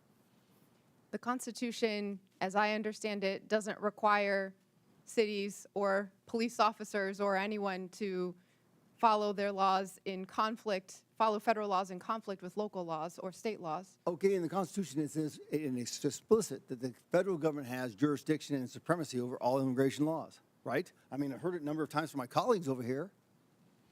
We're the ones who can define that. We're the ones that have that. We just heard we want a comprehensive immigration policy. How can you get a comprehensive immigration policy when you're defining it from the very get-go? You're building it on false premises and false tenets. Respectfully, Congressman, you could pass bipartisan legislation, and that would be comprehensive immigration law. The false narrative is that immigrants in general are criminals, or immigrants in general cause all sorts of danger and harm. That is actually what is undermining safety in our communities. If you wanted to make us safe, pass gun reforms. Stop cutting Medicaid. Stop cutting cancer research. Stop cutting funds for veterans. That is what will make our city safe. Yes, thank you. I yield back. Chair recognizes Mr. Krishnamurti from Illinois. Thank you, Mr. Chair. Mayor Johnson, there's been much talk about Chicago and its enforcement of laws to rid our communities of criminals, so I want to give you a chance to address some of these questions. First, Mayor Johnson, the city of Chicago operates under 4 sets of laws: federal, state, county, and of course, Chicago's own laws, right? That is correct. And most of these laws are not within Chicago's sole power to change. For example, the Illinois Trust Act, a state law, was enacted in 2017 by then Republican Governor Bruce Rauner and dictates interactions between ICE and law enforcement, right? That is correct. And under Chicago's own law, I have a copy of it right here, Chicago is required to help ICE whenever ICE presents a judicial criminal warrant for an arrest, correct? Yes. In fact, Chicago has assisted ICE with criminal warrants in the past, right? Yes. So just to clear it up, any time that ICE does the work and goes to a court to get a criminal warrant to arrest somebody, the city of Chicago not only is required to, but does cooperate to remove that criminal from our community, right? That is correct. Let me turn to another topic. President Trump has said many things about Chicago, including that it is, I have this NBC News report, worse than Afghanistan. Mayor, I'd suggest the facts suggest otherwise. For example, Condé Nast recently named Chicago the best big city in America 8 years in a row. A friendly amendment, best freaking city in the world, city of Chicago. Chicago's the largest rail hub in America. That is correct. Chicago's a quantum technology hub in this country. $20 billion new investment. Chicago area is the home to the second most number of Fortune 500 headquarters of any city in America, right? Just voted again the top relocator for corporate headquarters for 13 consecutive years. And it's home to O'Hare Airport, the most interconnected airport on the continent, is that right? That is correct. That doesn't sound like Afghanistan to me, sir, does it? The city of Chicago is a beautiful place. We also have 20% of the world's fresh water right in our front yard. Our restaurants are amazing. In fact, everything that is dope about America comes from Chicago. A Republican named Lincoln was nominated for president in Chicago, and a Democrat named Obama called Chicago home too. It's the city of big shoulders, the heart of the heartland, the home to the world's best pizza, and we're not going to take any slander from Donald Trump or anyone else lying down. Is that right? That is correct. Sir, I want to turn your attention to another topic. Mayor Johnson, you'd agree with me that high grocery prices are among the top concerns for the people of Chicago, right? The economic conditions that are unfortunately that are not being addressed by Washington has caused a great deal of trepidation and anxiety. Mayor Wu, according to USDA, the wholesale cost of a dozen eggs has gone from $6.59 since January 19th when Donald Trump took office to $8.39, a 27% increase, and this has got to anger Bostonians, right? People are doing their very best, trying their hardest, working multiple jobs, and they need support. Mayor Johnston, I suppose that people in Denver are concerned as well, right? I'm very concerned. This is the most important issue for us, is how we make sure that it's affordable to live in the city. Mayor Adams, the same is true for New Yorkers? Affordability is an issue that's impacting our city, and that's why we're doing best we can to put $30 billion back in the pockets of working-class people. President Trump, if you're watching this hearing, I respectfully ask, when will egg costs be high enough for you to issue one executive order on bird flu? $10 a carton, $15 a carton? It'll soon be cheaper to buy a magazine for an AK-47 than to buy breakfast. This is flat out wrong. Turn to my last topic. Interestingly, last night in a record-long address, the president did not mention the word Medicaid once, which is top of mind for everyone. Mayor Johnson, you don't dispute that 1.6 million people in Cook County are enrolled in Medicaid, right? I do not dispute that. In fact, in most of our safety net hospitals, 70% of the individuals that are being serviced are being serviced through Medicaid. I recently received outreach from Lurie Children's, a preeminent children's hospital located in Chicago. They said, quote, slashing Medicaid will put access to care for all children in our state at risk. You would agree that's unacceptable, right? That is unacceptable. It doesn't matter where you're from. If you're white, black, brown, poor, or rich, massive cuts to Medicaid will devastate our healthcare system. Thank you, and I yield back. Gentleman yields back. Chair now recognizes Mr. Perry from Pennsylvania. Thanks, Mr. Chairman. Mayors, thanks for being here, leaving your cities to come to Washington, D.C. today. By either definition or by claim, each of you, I think, could justifiably say represent what's considered a sanctuary city. If you could describe it, what would you, sanctuary from what? Anybody? Mayor Johnson, you want to start? Mayor Johnston? Thank you, Congressman. I welcome that because I wanted to clarify. We do not shield people from federal law. I just asked you what, so you don't consider yourself a sanctuary city? We provide services and supports. Do you consider yourself a sanctuary city? That's just. We do not under that definition. You don't use the definition, you're not a sanctuary. We call ourselves a welcoming city. Okay, so what are you welcoming and who are you not welcoming? Well, we're welcoming everybody. Okay. We don't keep folks. So you're welcoming criminals that you don't have any idea what their crime background is, and you're good with that? No, we aggressively pursue. How do you do that? Anywhere. How do you vet the people that you welcome in your sanctuary city? Sir, we don't vet folks that arrive from Illinois or California with a background check when they come into the Denver airport any more than someone from another location. So you're welcoming any illegal immigrant or illegal alien to your city without question?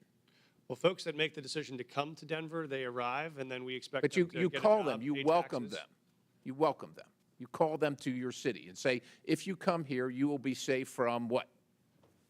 Thank you, sir. We don't call anyone to our city. Folks that arrive in our city, we offer same access to services they may need to be successful. And if they break the law, we hold them accountable, we charge them, we prosecute them. What about if they've already broken the law? Well, if they've already broken the law and there is another jurisdiction that has a warrant for that person, they let us know and we would cooperate to transfer them to that jurisdiction. I think we saw in Mr. Jordan's conversation with you that you really don't do that. Mayor Johnson, how about you? How many, according to my records, you have welcomed 51,648 illegal aliens to your sanctuary city. So I'd ask you, sanctuary from what? If you're referring to the number of individuals that were bused from Governor Abbott without any coordination, the 52,000 individuals that were seeking asylum, those individuals were bused to us. I passed a bus ordinance to work to coordinate with the governor of Texas. He refused to do that. But that transfer of individuals was the result of the governor of Texas, not the result of a welcoming city ordinance. Welcoming city ordinance. So you're not welcoming these people that came here illegally? The individuals that were bused to us from the border. They were not welcome in Chicago? You didn't welcome them? You didn't provide them sanctuary? So the welcoming city ordinance is pretty straightforward.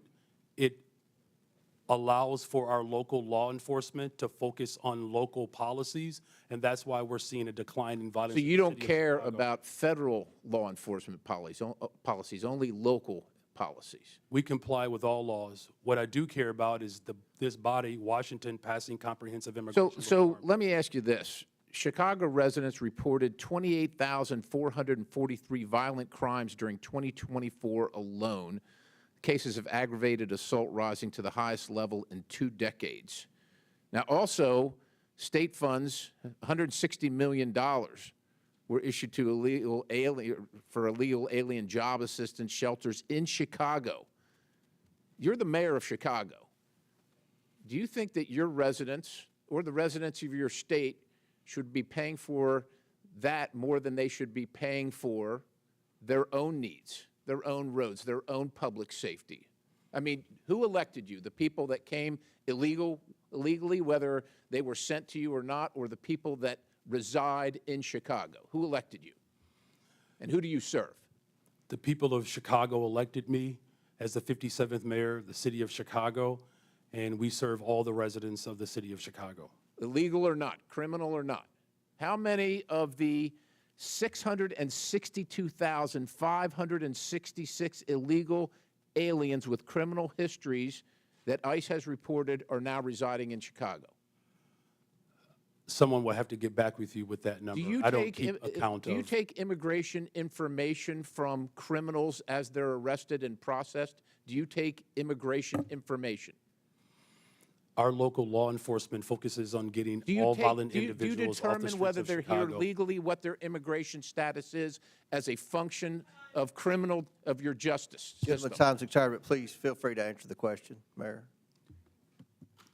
The Welcome in City ordinance ensures that our local residents communicate and trust local law enforcement to ensure that criminals and crime is being addressed, So and you that's have why no violent idea how many crime are illegal. has Thank gone you, down Mr. in the Chairman. city I'll of yield. Chicago. Thank you very much, Chair Congressman. now recognizes Mr. Chairman, I have a Mr. unanimous Khanna. consent request. Chair now Mr. recognizes. Chairman, I have a unanimous consent request. I'm sorry, Ms. Presley. I have unanimous consent request. Go ahead. Thank you. I'd like to seek unanimous consent to enter into the record mass deportations would deliver a catastrophic blow to the U.S. economy. This is from the Joint Economic Committee, December 2024. From where? What publication? The Joint Economic Committee, December 2024. Without objection, so ordered. I'd like to seek unanimous consent to enter into the record from the American Immigration Council, October 2024, mass deportation, devastating cost to America, its budget and economy. Without objection, so ordered. Chair recognizes Mr. Khanna from California. Mr. Chair. Wait, I'm sorry. Mayor Wu needs a short break to attend to her young child. Mayor. Mr. Chairman, I got the note that the baby's okay for now, so I'll continue. But thank you. I will. I believe from my husband that the baby's okay, and Okay, well, and let the us arrangement, know. if it's All right, okay, was okay. that everyone would take a break, so I wouldn't have to go into a back room by myself to nurse when it's time. But thank you. Chair recognizes Mr. Khanna. Thank you, Mr. Chair. Mr. Chair, I find the Republican position in this hearing quite ironic because the Republicans are the party that are always touting local government, state government, local control, and not having federal overreach. So I want to explore actually one of your favorite topics on the other side of the aisle, the infamous mask mandates. I know how much you love them. When CDC came out with the mask mandate order of January 29, 2021, they said that we needed to have fines of $1,500 for anyone who didn't wear a mask on a plane or in a public space. And they said that there needed to be referred criminally to the Transportation Authority if they violated it more than once. Now, Governor Abbott said in Executive Order 38, we're not going to enforce, we're not going to have our cities enforce the mask mandate. And Governor DeSantis said the same thing. We're not going to have our local police enforce the mandate. I want to ask Mayor Adams and Mayor Wu, because you had slightly different views on the mask mandate, but Mayor Adams, you were actually praised in New York for saying we are going to take away some of these mask mandates earlier so businesses can open and there can be a revival in New York. Did you ever, in law enforcement, to your knowledge, enforce the CDC mask mandate and ask your law enforcement to fine people who didn't wear a mask $1,500? What we did was looked at the science and looked at how it will impact business, and after issuing warnings in education. But I think it's fair to say, Mayor, right, you never referred anyone to the Transportation Department for prosecution, and you never had local police out there saying we're going to fine people $1,500 with the CDC mandate. The goal was to always ensure that people will carry out the procedure, and we did several education and warning in the process. Mayor Wu, you were a great advocate of masks and looked at the science. Do you know if your city government actually ever used police resources to carry out the CDC or Transportation Department's mask mandate where they were fining $1,500 or referring for criminal prosecution? I am not aware of any incidents of someone in Boston having been fined or prosecuted for any mask-related issues. We certainly prioritize public health and saving lives, and so our role as a city was to provide positive communication, outreach, make sure there were signs and different community organizations that could go and remind people to stay safe and do their best to take care of each other and their And families. as much of an advocate as you were for masks, and I was an advocate for masks, would you have been hesitant to order your law enforcement, your local police, to say if someone was violating those mask mandates that we need to cooperate and turn them over to the Transportation Department for prosecution? Would that have given you some pause if the federal government were saying use your police departments to fine people $1,500 and give us their records for criminal prosecution? Yes, it would have. And so I guess I'm trying to understand, you know, if we set this precedent that we want cities to be enforcing every federal mandate, then what happens when there's a new Democratic president that comes and says, we want a mask mandate that the Republicans may not want? And when there are conservatives like Governor DeSantis or Governor Abbott saying we don't want our cities to enforce that. Do you see, Mayor Wu, any difference between a federal government asking you to enforce laws that ICE is doing versus a federal government asking you to enforce a mask mandate or, frankly, to enforce gun laws that may not be what your local city department is focused on? It does seem that local authority is part of our democracy and part of our system of government. Isn't the real issue here not one of immigration, but of federalism? Isn't the question, I mean, everyone agrees that there needs to be, if there's someone who's convicted of a crime, that ICE has the right to enforce those laws. The question is just, are you going to have local governments in this country be beholden to every new president's directives and armed for enforcing that? My view is that we ought to have local governments be able to use their police officers for their priorities. That, in its essence, is federalism, and it actually used to be the conservative Republican position. Gentlemen's time's expired. Chair recognizes Dr. Fox from North Carolina. Thank you, Mr. Chairman. Mayor Johnston, in the last 4 years, how much has Chicago spent on care for illegal aliens? Thank you for that question, Congresswoman. So since 2022, since the governor of Texas began Just shipping. tell me a number. I don't need a speech. Just tell me a number. So since 2022, since the governor of Texas was shipping individuals to cities across this country, the city's budget, roughly 1% of the city's budget over the course of 4 years. Mayor Johnston, the same question, and I don't need a speech, just a number. Thank you, Congresswoman. Thank you, Congresswoman. It's $79 million over the last 2.5 years. Mayor Adams, same question. How much has New York spent to care for illegal aliens? Approximately $6.9 billion went out of our taxpayers' funds. Mayor Wu, same question. How much has Boston spent to care for illegal aliens in the last 4 years? We do not ask about immigration status and giving city services and providing that access, so we do not have a number. Taxpayers have been bearing the brunt of the massive wave of illegal aliens who've entered the United States. The Biden administration seemingly declared taxpayers and hardworking Americans collateral damage in the pursuit of open borders. Again, Mayor Johnston, are NGOs providing services to illegal aliens in Chicago? In accordance with the Welcoming City Ordinance, our sister agencies or city departments, we do not seek the status of any individual that is seeking service.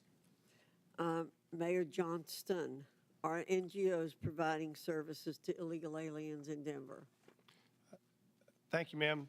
When folks arrive on the streets without food or resources or shelter, we do provide food or shelter regardless of where folks arrive from. Mayor Adams, same question. Yes, in combination of city agencies and nonprofits, we responded to the migrant asylum seekers humanitarian crisis that hit our city. And Mayor Wu, I assume you don't know their status, but do you know if there are NGOs are providing services to people arriving in your city without any kind of documentation? There are community organizations, many of them in Boston, who seek to serve all of our Boston residents. Congress must provide oversight and ensure accountability for taxpayer funds going to NGOs.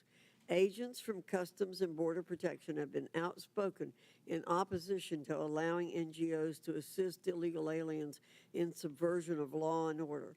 When asked if NGOs are working at cross purposes to the mission of Border Patrol agents, the chief of the National Border Patrol Council said, quote, "Most definitely, and they should not be allowed, but our government allows it," end quote.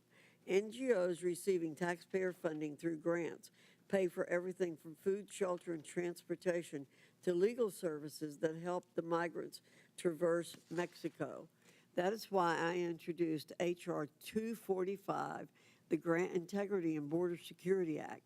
This bill would require all NGOs who apply for a federal grant to certify as part of their application that they have not, will not, and are not engaging in acts that violate federal immigration law.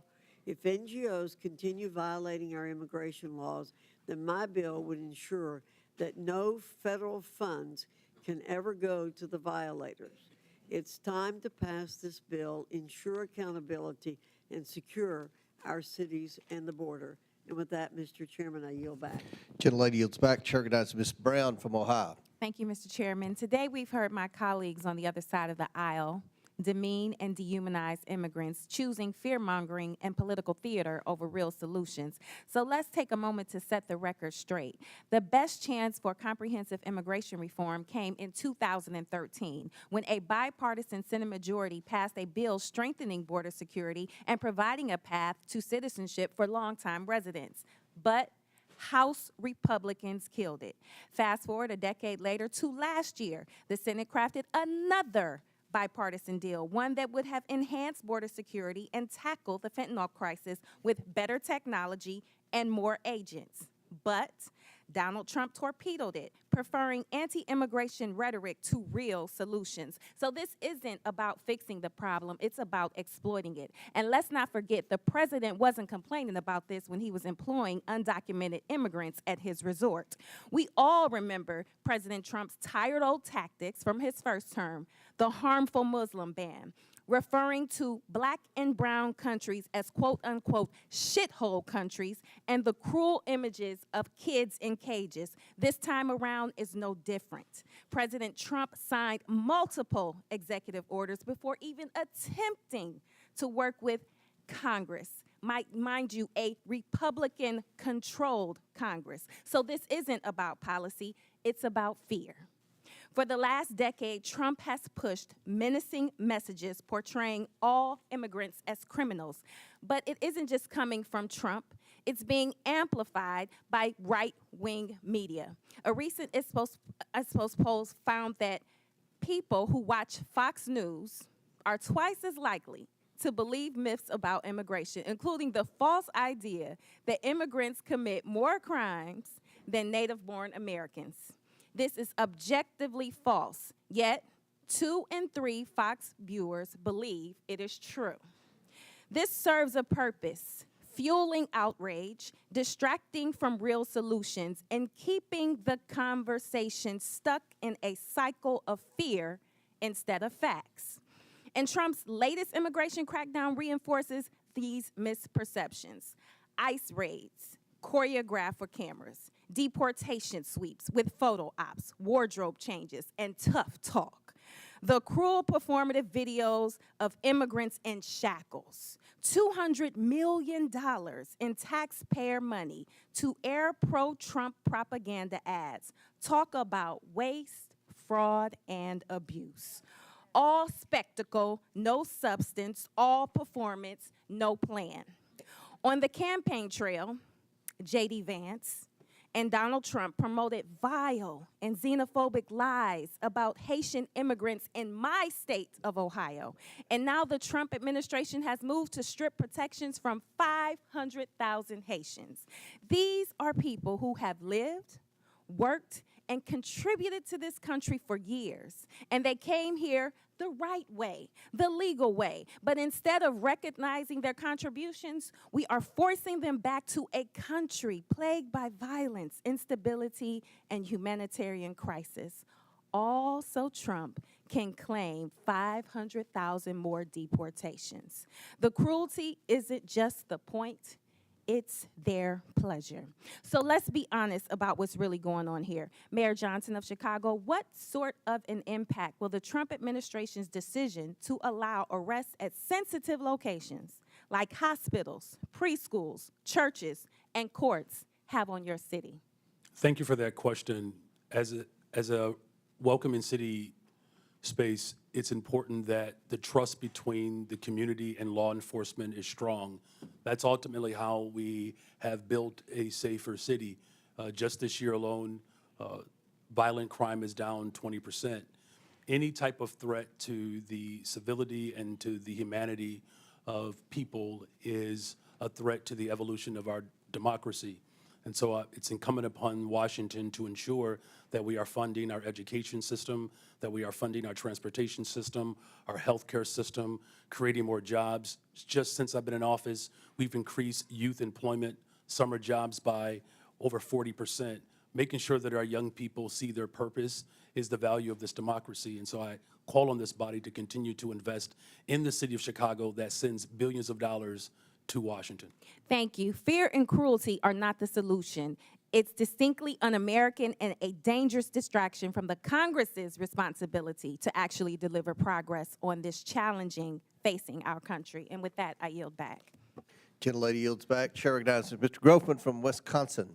Yeah, just a couple comments first. As far as the idea of who's committing crimes, we have no idea how many illegal immigrants in this country are committing crimes because nobody keeps track.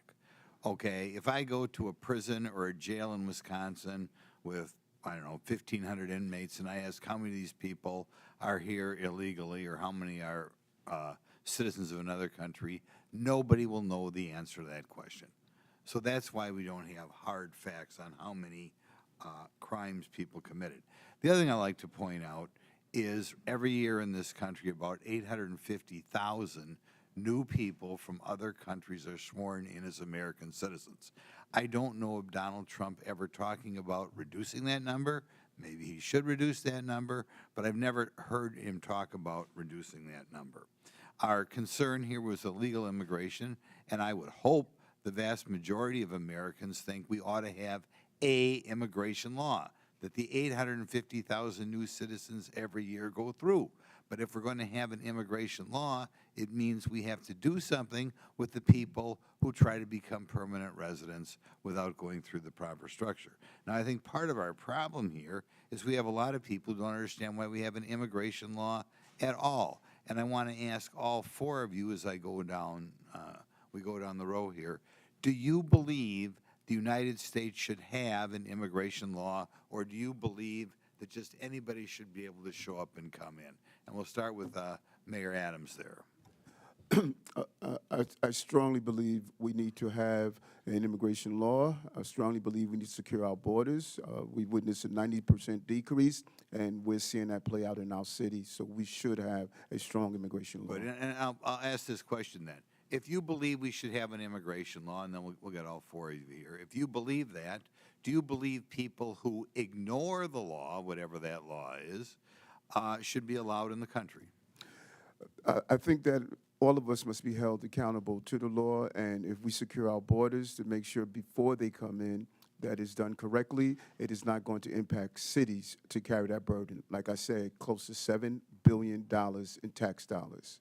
Mr. Johnson, do you believe we ought to have an immigration law in this country, or do you believe everybody should just be able to walk in here and set up shop? Thank you, sir. I do believe we should have an immigration law. I do believe we should have secure borders. I do believe we should fix our asylum process. I do believe we should let dreamers get access to permanent citizenship. I Okay, think then the there's lots question we could is, do. if somebody ignores that law and comes in this country, do you believe whoever, ICE or Border Patrol or anybody, should spin them around and send them out? Or can they just ignore the law and because they, however, cross the Rio Grande, overstating a visa, whatever, are here? Do you believe that we ought to do something to the people who are ignoring the law? Thank you, sir. In the case of the folks we're seeing, they are coming here because they are claiming asylum. When they claim asylum, they then have a right to a day in court to see if that asylum claim is The valid. question is, though, if I come in this country and stay here and I have not gone through any formal process to become a citizen or to be a visa, legal visa or whatever, should we kick that person out? The folks that we're serving, sir, are trying very hard to navigate that legal process. It's often a 7-year wait for a court date when they arrive to this country, so part of it is the backlogged administrative needs of the border. Every month under President Biden, at least the statistics I have, 30 to 40,000 people, what are called gotaways, came across the southern border, didn't ask for asylum, didn't ask for anything. Do you believe that people who just come across that way should be escorted out of the country, or do you believe just because they ran between the designated checkpoints that they, as the result, get to stay here forever? Again, sir, we're serving folks who are seeking asylum or have status, Well, of course, like temporary protective you status. wouldn't even know that. Or CBP-1. Okay, next, Mayor Johnston, buddy from Chicago. What do you think? Should we have an immigration law in this country, or should anybody who comes here just be able to stay here? I do support the bipartisan legislation that was passed out of the Senate for comprehensive immigration Well, reform. no, that's not answering the question. Right now, people are breaking the law. Do you believe the United States should have an immigration law? As far as I know, every country in the world has an immigration law. Maybe there's one outlier or something. And we have laws in the United States. Do you believe if people come here and break the law that they should be escorted out, or do you believe they just get to stay here forever? Our immigration system is broken. We have not had comprehensive like the immigration reform since 1986. May I answer fully? Yeah, his time's expired, but Okay. feel free to answer. Do you want Mayor Wu to answer your question, or are you finished? Okay, yeah, go ahead. Yes, thank you, Congressman. Yes, I do believe we need, cities everywhere clearly need an immigration law that has secure borders, comprehensive and consistent, compassionate pathways to residency and citizenship, resources to adjudicate the complexities of the law. And at the same time, I do not support mass deportation. That would be devastating for our economy, and there are millions of people who are running our small businesses, going to our schools. Okay. Thank you. Chair recognizes, and I must add, I don't think anyone's calling for mass deportation, but Chair recognizes Mr. Garcia from California. Thank you. Well, thanks, Mr. Chairman. I want to thank all of our witnesses for being here today. Before I came to Congress, I was the mayor of Long Beach, California for 8 years. It's a diverse city of about 500,000 people, so I appreciate the work that mayors do. As mayor, I signed the Long Beach Values Act to protect all of our residents, including immigrants and undocumented residents. We set up justice funds to support people that were facing deportation, defending immigrants in court. These are policies that are strongly supported by my residents back home because they are good for all the community and make Long Beach safer. Now, we also know that immigrants make our communities vibrant and thriving places to live. The facts are that sanctuary jurisdictions or jurisdictions that welcome immigrants are overwhelmingly safer than non-sanctuary jurisdictions. That's actually a fact. Immigrants, both documented and undocumented, are also less likely to be incarcerated or to commit crimes than native-born people. We know this to be true. Again, these are facts, and mayors have every right to pursue the policies that you know are best for your residents.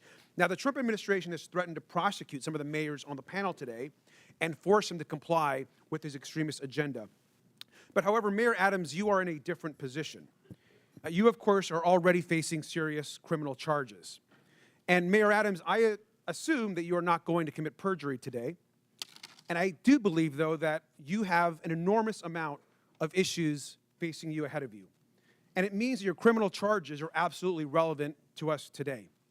Bribery, wire fraud, willfully and knowingly conspiring to commit offenses against the United States.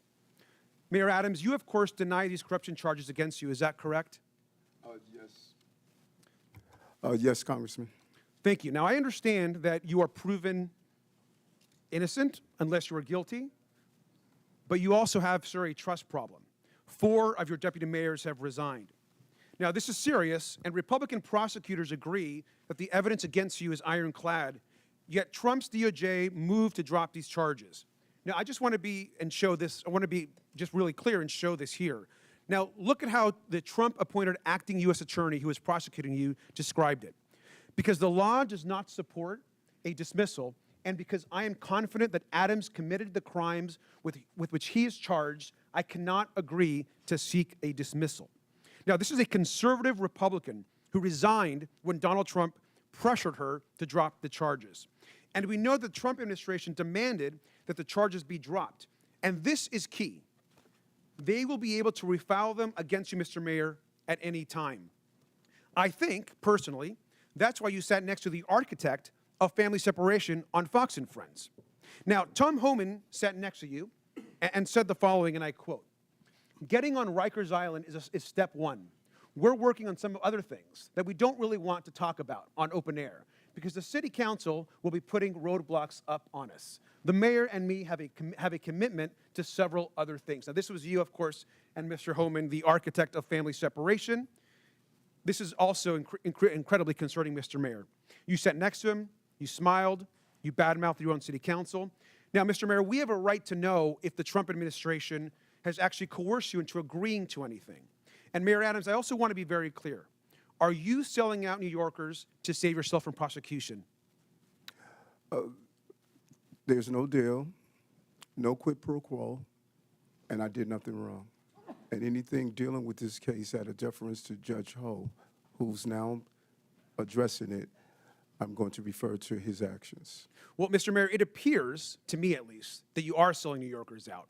It appears that you are working with Tom Homan, who is clearly focused on family separation and deportations and harming New Yorkers and others across the country. Now, every other mayor on this panel is pursuing legal and effective policies that benefit our residents and their communities. Their policies actually uphold public safety. Now, I personally agree with the majority of New Yorkers and think, Mr. Mayor, that you should resign. You should do the right thing. You should step down and resign today. And with that, I yield back. Would my friend yield? Would my friend yield? I yield. Yeah. Mr. Mayor, I want to be really clear. Were you pressured in exchange for the dropping and dismissal of criminal charges in your indictment to cooperate with the Trump administration on all fronts with respect to immigration? Did any such conversation take place? I think I was extremely clear. I cannot hear you, sir. I think I was extremely clear. No quid pro quo, no agreement. I did nothing wrong but serve the people of New York City. Thank my friend for yielding. Chair now recognize Mr. Cloud from Texas. Thank you, Chairman. Thank you, witnesses, for being here. You know, we are indeed a nation of immigrants. I have to look no further than my own children, who are the inheritance of both my ancestors who got here in the 1600s with William Penn, or my wife who got here when we got married. I think that's really what this nation is about. But you are not here today because of legal immigration. You are here because of illegal migrants who have been sent to our country. In your opening statements, there was a deft linguistic shell game that you played to try to conflate legal immigration with people who are coming here illegally. And we're savvy to that. You are here because each of you, with the exception of Mr. Adams, have said in some form or fashion that you will not honor ICE detainers. In other words, that when you have people in custody and ICE says, we need to come arrest that person because they're here illegally, that we will not honor that. That's why you're here. No one's asking you to go round up criminal aliens. We are asking you to take people who are already in your custody and hand them over to legal federal law enforcement. Now, what this does is it saves U.S. taxpayer money. It keeps from a greater presence of ICE and federal law enforcement in your communities, because if you're releasing them, it takes more people, as Chairman Jordan mentioned, to go in and to re-arrest that person, and it puts the lives of law enforcement in danger. This used to be a bipartisan issue. As a matter of fact, groups like the Cato Institute called President Obama the deporter-in-chief. And Mr. Chairman, I'd like to submit for the record a Cato article that said President Obama, deporter-in-chief, is the title of it. So why we have to ask is suddenly the left not embracing policies that Obama supported. We can look to last night, where it seems to be Trump derangement syndrome, where the left could not seem to applaud kids fighting cancer, a first lady, an accomplished immigrant in her own rights, where traditionally we have applauded and recognized and honored the families for their sacrifice. Many of them are, this is the president's issue, and they're kind of along for the ride. It was odd, I thought, that they applauded sending more money to the Ukraine, but not peace for Ukraine. And so it brings us back to why we're here and why this is a partisan issue all of a sudden. It boggles the mind. Now, Mayor Johnston, you seem to want to talk about Texas, so I'm from Texas. Let's talk about Texas. First of all, have you been to the southern border? I've been to Texas, but I have not been exactly to the southern border. Okay. You seem to talk about Governor Abbott and sending buses to your city. Now, I can understand the concern with that, but I will also let you know that Texas did not ask for the Biden administration to open the borders and send an exponential amount of people that have affected your city into our state. And you should know that no one forced them to go to your city. The reason they selected your city is because you have said it's a sanctuary city. Everyone was asked where they wanted to go before they got on the bus. No one asked them to get on the, or told them, forced them to get on the bus. They did it of their own free will, and they were sent to your city because of your stated claim to be a sanctuary city. Now, one thing I could tell you, having toured the facilities, is that I've been to those facilities under the Biden administration where there was a map on the wall, and you could see the migrants kind of pointing out which city they wanted to go to. And I can also tell you, from having been through the immigration process with my wife, there's a difference between people coming here legally and then people who are, when I've been at the ceremony where the people are crying with tears as they take the oath of citizenship to come to this country, is far different than people coming across our border, waving the flags, not trying to assimilate into the United States culture, and sometimes bringing crime into our communities. This is an issue. Now, each mayor, I want to ask you, one of the issues recently is how much FEMA dollars have gone to support migrants and hotel rooms in your communities. Mayor Adams, do you know how many FEMA dollars have spent in your city? $80 million, and I've been to the border, and I saw those maps pointing to New York. Thank you. Mayor Johnston? Thank you, Congressman. I know we do have some federal dollars that have to get back to in the exact amount. It's roughly 32 million, Mayor, 38 million, Mayor Johnston? I don't have the exact numbers. It's 32 million. I don't have the number. I'd love to know. 29 million. So understandably, citizens are concerned about that, their taxpayer dollars that are supposed to be going to disaster relief for them and their communities going to illegal aliens. Do you agree, each of you, yes or no question, I only have a couple seconds, do you recognize that it is against the law to harbor criminal aliens? Gentlemen, time's expired, but please answer the question, Mayor Adams. Yes, reading federal law, correct. I do recognize that, and we do not do that. The city of Chicago does not harbor criminals. Yes, we follow the laws. Mr. Chairman, I have a unanimous consent request. Proceed. I would ask to enter into the record two articles. One, talking about President Trump putting mass deportations to the heart of his campaign during the campaign. And just last night, Trump vows to use U.S. military for mass deportations. Without objection, so ordered. Thank the chair. Chair recognizes Mr. Frost from Florida. Thank you, Mr. Chair. So the year is 1969. My abuela, Zenaida, my grandma, Yaya, gets a call.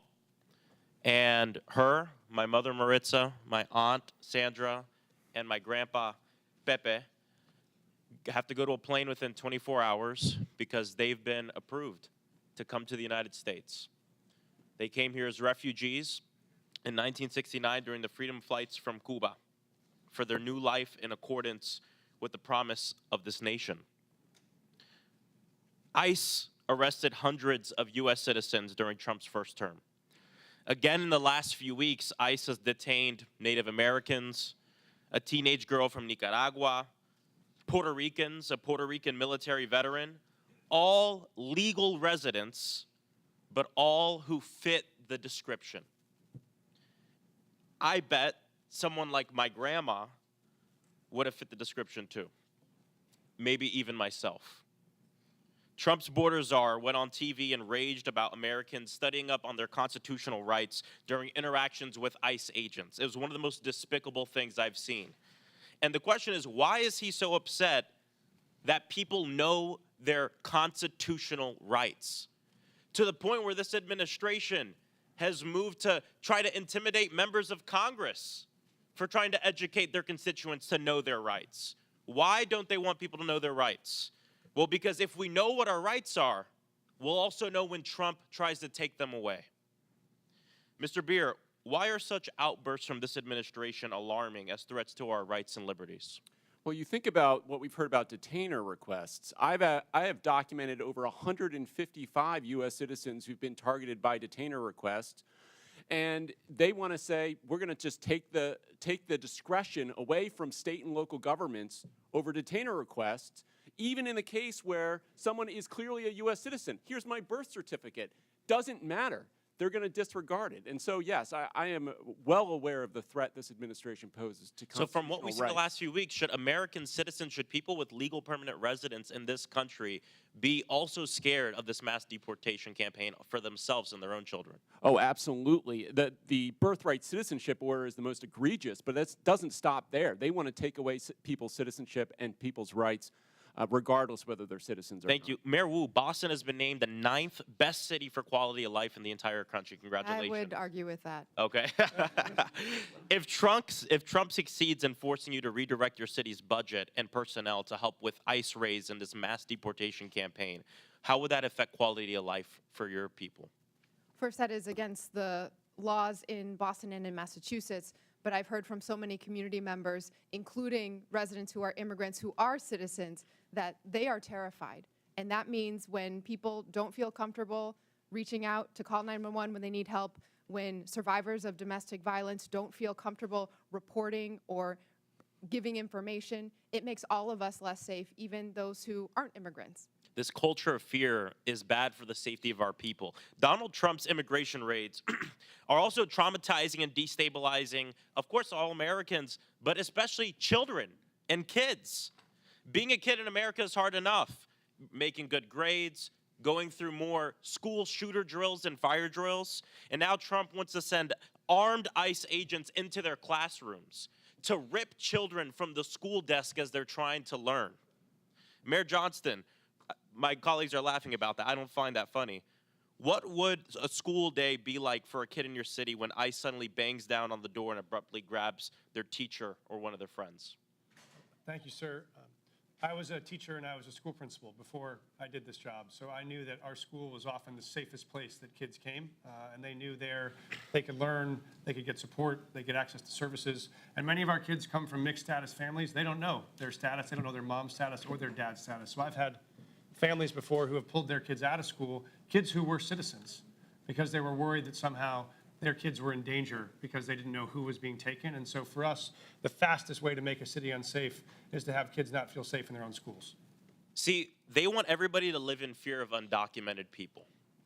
That is what they want to do. But I'll tell you, when I'm in my district and I do roundtables, I've done them with kids in elementary school, and I ask them what they want us to do. They want us to ban assault weapons. They say what they're actually scared of is being shot to death and dying in their schools.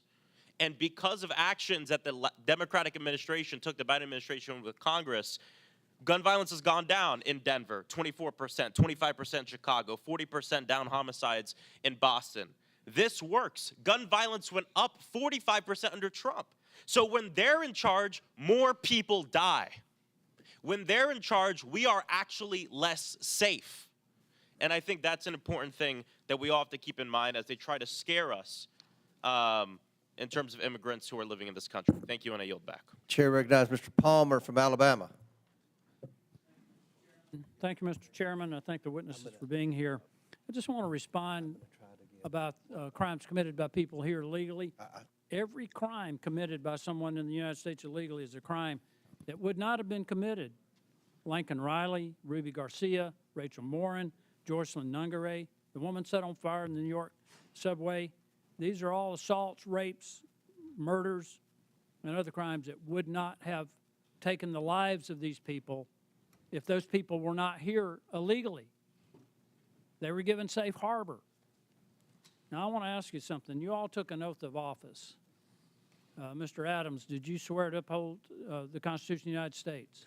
Yes, I do. How about you, Mayor Johnson? Yes, sir, I did. How about you, the other Mayor Johnson? Yeah, the Constitution of the United States as well as the Constitution of Illinois. Okay, and Mayor, Yes. you did. Are you familiar with the Supremacy Clause? Any of you? Yes, sir, I am. Okay. Then under the Supremacy Clause, you understand that the laws of the United States take precedent over the laws of Colorado, over the laws of Illinois, over the laws of Massachusetts, and your cities. Do you understand that? Yes, sir, I do. But when you declared your cities sanctuary cities, you did so illegally. Do you understand that? Respectfully, sir, I would disagree with that. We follow You're every disagreeing federal with the law. law. It's against the law to give sanctuary to people who have committed felonies, and it's a felony to cross the border legally. There You is no- gave sanctuary to people who are here illegally. You violated your oath to uphold the Constitution because of the Supremacy Clause. The laws of the United States take preference. But you didn't do that. There is, thank you, sir. There's no part of our city law that violates federal law, no part of the practices or services we provided that violate federal law. Did you personally violate the law then by giving sanctuary? Somebody gave these people sanctuary. You declared your city, city of Boston was declared a sanctuary city by you, Mayor. Being a sanctuary city as you describe it, or being a city as we describe it, that's home for everyone, does not, it means that if When you commit a give crime, safe you are harbor held accountable to people who are regardless of here immigration illegally, status. and when you interfere with the officers of the law who are there to even remove people that you know have committed crimes, you have violated your oath of office. You've committed a crime. Mr. Chairman, I don't understand why we haven't been discussing obstruction of justice. I mean, get real about this. We have a problem in the country with the people who have come here illegally. And I just gave you a few names of people who have been raped and murdered. There are numerous others. There's a whole organization established called Remembrance to remember the people who have been assaulted, raped, murdered in this country because certain cities, certain officials decided to give sanctuary to people who came here illegally and committed these crimes. It goes all the way back to Kate Steinle, San Francisco, shot by someone who was here illegally. She would still be alive today. She died in the arms of her father. So again, I want to know if you understand the Supremacy Clause, that the laws of the United States are supreme over whatever your opinions might be of what the laws are. Sir, I do recognize that. We do follow that. I want to clarify that we actively, aggressively pursue any known criminal in the city, and we actually partner with federal government to do that. If there is someone with a criminal warrant, we're searching for them. We have federal task forces we're partners of to break up gang activity. We do that for drug trafficking. We do that on armed robberies. So we are in partnership with the federal government on many issues around. Mayor Adams is being attacked because he's agreed to cooperate with federal officials to uphold the laws of the United States. I haven't heard any of you in defense of that. We are absolutely upholding the laws of the United States. We do it every day, and we will continue to do it. I just think we need to do a deeper dive into this, Mr. Chairman. If it were up to me, I mean, I'd be considering referring charges. I think we've got a problem here when we decide that there's some laws that we will obey and some laws that we won't. I don't care who it is, Republican, Democrat, I don't care what office you hold. We need to abide by the laws passed by. Will the gentleman yield? No, I will not yield. Mr. Chairman, I thank you for the time. I yield back. Gentleman yields back. Well, We're gonna have two more. We're gonna have two more questioners. Then we're gonna have to take a break at the request of the witnesses, a 15-minute break, maybe 20 if we need that. But Chair recognizes Mr. Kassar, and after him, then Mr. Higgins, then we'll proceed with the break. But Chair recognizes Mr. Kassar. Good morning. Good morning. Mayor Wu, can you tell us a little bit, just maybe 20 seconds, about how your administration has helped address unemployment, especially amongst youth in your city, which we know is a risk when we have high levels of young people unemployed? We made a commitment, our mayor's guarantee, that any young person in the Boston Public Schools who wanted a paid summer job would get one, and we fulfilled that with the partnership of businesses and companies and organizations throughout the city. Record numbers participating. Thank you, Mayor Wu. Mayor Johnson, can you tell us a little bit about measures your office have implemented to address the root causes of violence in Chicago? Thank you for that question. Yes, so first of all, it's great to report that violence is down in the city of Chicago, and it has gone down since I've been in office as a result of a couple of measures. One, we've reopened 3 mental health clinics because we do know that mental health issues, and we are in a very severe mental health crisis. We've also increased the number of youth employment. We have hired almost 28,000 young people for last summer. This year, we have an opportunity to hire up to 29,000 young people. We've also built more homes. Just last year, we've appropriated $11 billion, 37,000 construction jobs in the works for almost 10,000 more affordable units, and we have promoted and hired 200 detectives to increase trust between community and law enforcement to solve the crimes that do occur in our city. Thank you so much. Mayors, I want to thank you for the hard work you're doing every single day. Just in 40 seconds, you have described building tens of thousands of homes for people that need them, hiring detectives to solve cold cases, building community trust to reduce violence, hiring people to do incredible mental health work, and reducing the youth unemployment rate. That is so much more than what the Republican majority can ever describe having ideas about. And that's why they've dragged you before us today. They want to point the finger at you because they have no plan on how to address housing, no plan on how to reduce costs, no plan on how to actually reduce violence in our communities. In fact, maybe some of the only plans they have would be to make those issues worse. And I know that you all, as mayors, are doing one of the hardest jobs in this country every single day. You're serving your communities honorably. And they don't want the American people to hear about how Boston has drastically dropped your unemployment rate. They don't want the American people to hear about how Chicago is dropping the rate of violence in the city. But our job is to make sure the American people actually hear the truth. And the truth is that you are pairing a law enforcement response along with a mental health response and a housing response and a jobs response to what's going on in your cities. And that is so critical. Republicans, on the other hand, here are going back to the same old tactic, which is to say, find a vulnerable group of people and let's blame them for everything that we can. Anything bad that happens, let's go try to point the finger at our political opponents or at a vulnerable person or at a person of color from a faraway place. And that doesn't actually solve real issues for the American people. Republicans and their big boss donors blame immigrants for low wages because they don't want the American people to see the Republican plan to dismantle the NLRB, to dismantle unions, and to never pass a bill raising wages for American workers. They blame immigrants for housing costs because the Republicans are dismantling the Department of Housing and Urban Development and stripping affordable housing funding from this country. They want to distract from the $8 million a day that people like Elon Musk get in federal contracts while they attack hardworking immigrants and while they attack officials that are actually just trying to do their jobs. Mayor Johnston, you have a limited number, I suppose, of jail cells in Cook County and a limited number of law enforcement resources. Is that correct? That is correct, and I do not have jurisdiction over Cook County jails. And you want to make sure that when somebody in the city of Chicago calls 911, that they get an appropriate response. Is that correct? That is correct.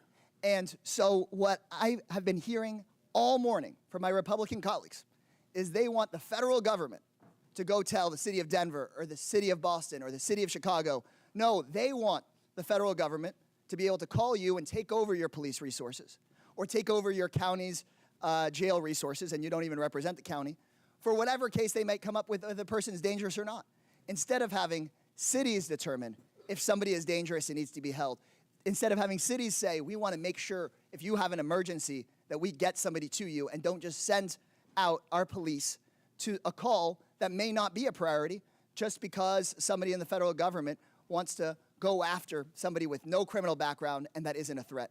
And so with that, Mr. Chairman, right before I yield back, I just want to thank people that are involved in local government, city council members, neighborhood associations, mayors, the people who keep our cities running. You deserve our support in making your cities more safe. You deserve our support. Gentlemen, in time's addressing expired. housing Chair recognizes instead of Mr. hearings like Higgins this. from I yield Louisiana. back. Thank you, Mr. Chairman. Let's clarify for America. Mayor Adams, Mayor Johnson, Mayor Johnson, and Mayor Wu, are you here today under the advice of counsel, and do you have counsel present? Yes or no? I want to understand the question. Are you here today under the advice of counsel, and do you have counsel present? do have counsel present. I'm here because we were requested to appear. Did you consult with, did you have counsel prior to your appearance? Yes, we did. Thank you. This is not a trap question. We just want to clarify. Okay. Here under the advice of counsel, do you have counsel present? Yes, sir. Mayor Johnson, Counsel present here because I was invited. did you counsel before your trip here? We do have counsel, Get but I was advice here. from your counsel? Yes. Okay, then you're under the advice of counsel. Yes. Mayor Wu, thank you. To just clarify for America, these mayors are all sanctuary city mayors. But the narrative is no longer comfortable because 3 months ago, we were at the tail end of 4 years of millions and millions of illegals coming into our country. It was out of control. The only thing that has happened since then is we had an election in November. And now we're not pulling the curtain back. We have ripped the curtain from the rods. We have revealed to America just how fast we could have secured our border if you had an executive that was willing to enforce the law. So now we're paying attention to our municipalities. And every one of them is lawyered up. They've changed their narrative. We got example after example. The mayor of Chicago, we must lead with and live by the promise of Sanctuary City. The mayor of Denver, willing to go to jail in defense of Sanctuary City policy. The list goes on. But the policies of these mayors and our previous president have consequences, real-life consequences. I have a family here today, Mr. Chairman, who lost their beautiful loved one. This young man was killed by an illegal immigrant in Texas that never should have been in our country. He'll never be here to raise his daughter, Anne Marie, to love and cherish and honor and uphold his beautiful wife, Olivia. And you mayors have responsibility, not just to your communities and the citizens you just want to serve, but by extension to the entire republic. And let me clarify, I was a cop for a long time. To honor the jurisdictional authority of another law enforcement agency, you do it every day in your city. Guaranteed, every one of you, if you have an inmate in your city on city charges, and that inmate has a felony warrant from a neighboring county or another county in your state, and that county contacts your city while you have that inmate in detention, and ask you to hold them for them to come pick it up upon release, guaranteed you release that inmate to the county over or to your state police. But you're not doing it for ICE. And ICE is responsible to remove millions of criminal, hard-edged, criminal illegals from our country. And we've had enough. America's fed up with this betrayal of oath, and you'll be held accountable. One of you said you're willing to go to jail. We might give you that opportunity, good mayor. One of my colleagues mentioned the children. I always want to talk to the children, separation of children. At any given time in America, there's 750 to 850,000 American citizen parents of minor children incarcerated in our country. If you commit a felony in America, you get arrested and prosecuted and convicted and incarcerated, you can expect to be separated from your children. But let me say, there's a sunset to that separation, because when you do your time, you'll be released. You can return to your family. This young man will never return to his family, and he should have never been removed from his family. If we had a president and heads of our municipalities that were willing to uphold the federal law that exists. America is moving into a new era of enforcement of our own laws. Welcome to it. Mr. Chairman, I yield. Very good. Mr. Chair, I have unanimous consent. This is an article from Wired. It is February 18th of 2025. U.S. funding cuts are helping criminals get away with child abuse and human trafficking. Services supporting victims of online child exploitation Without and objection, trafficking. so ordered. Thank you so much. At the request of the witnesses, the committee will take a 20-minute break pursuant to the previous order. The chair declares the committee in recess for 20 minutes.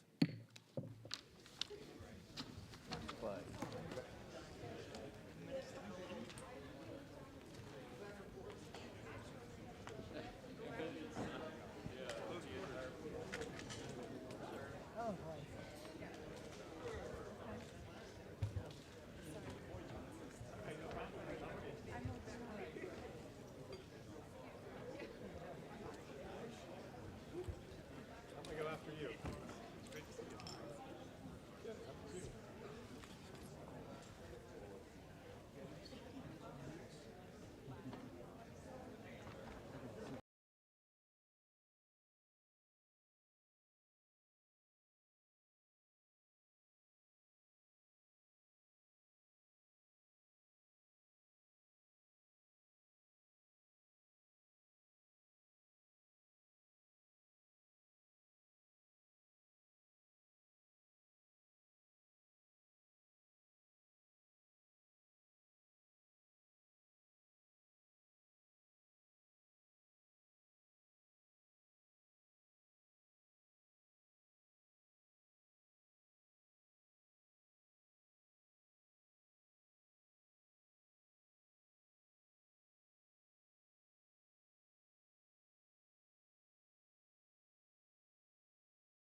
being here illegally is actually breaking a crime or a law.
sunset in Utah these days, isn't it?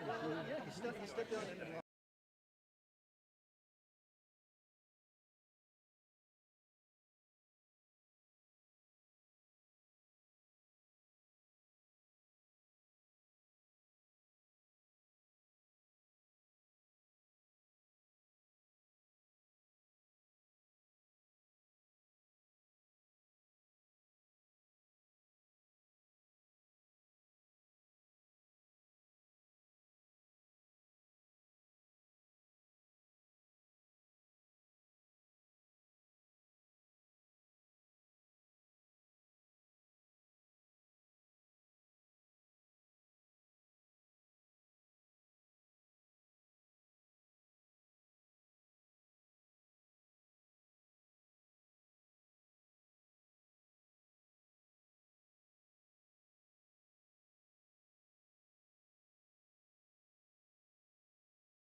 We need one more mayor. We're missing, okay, here we go.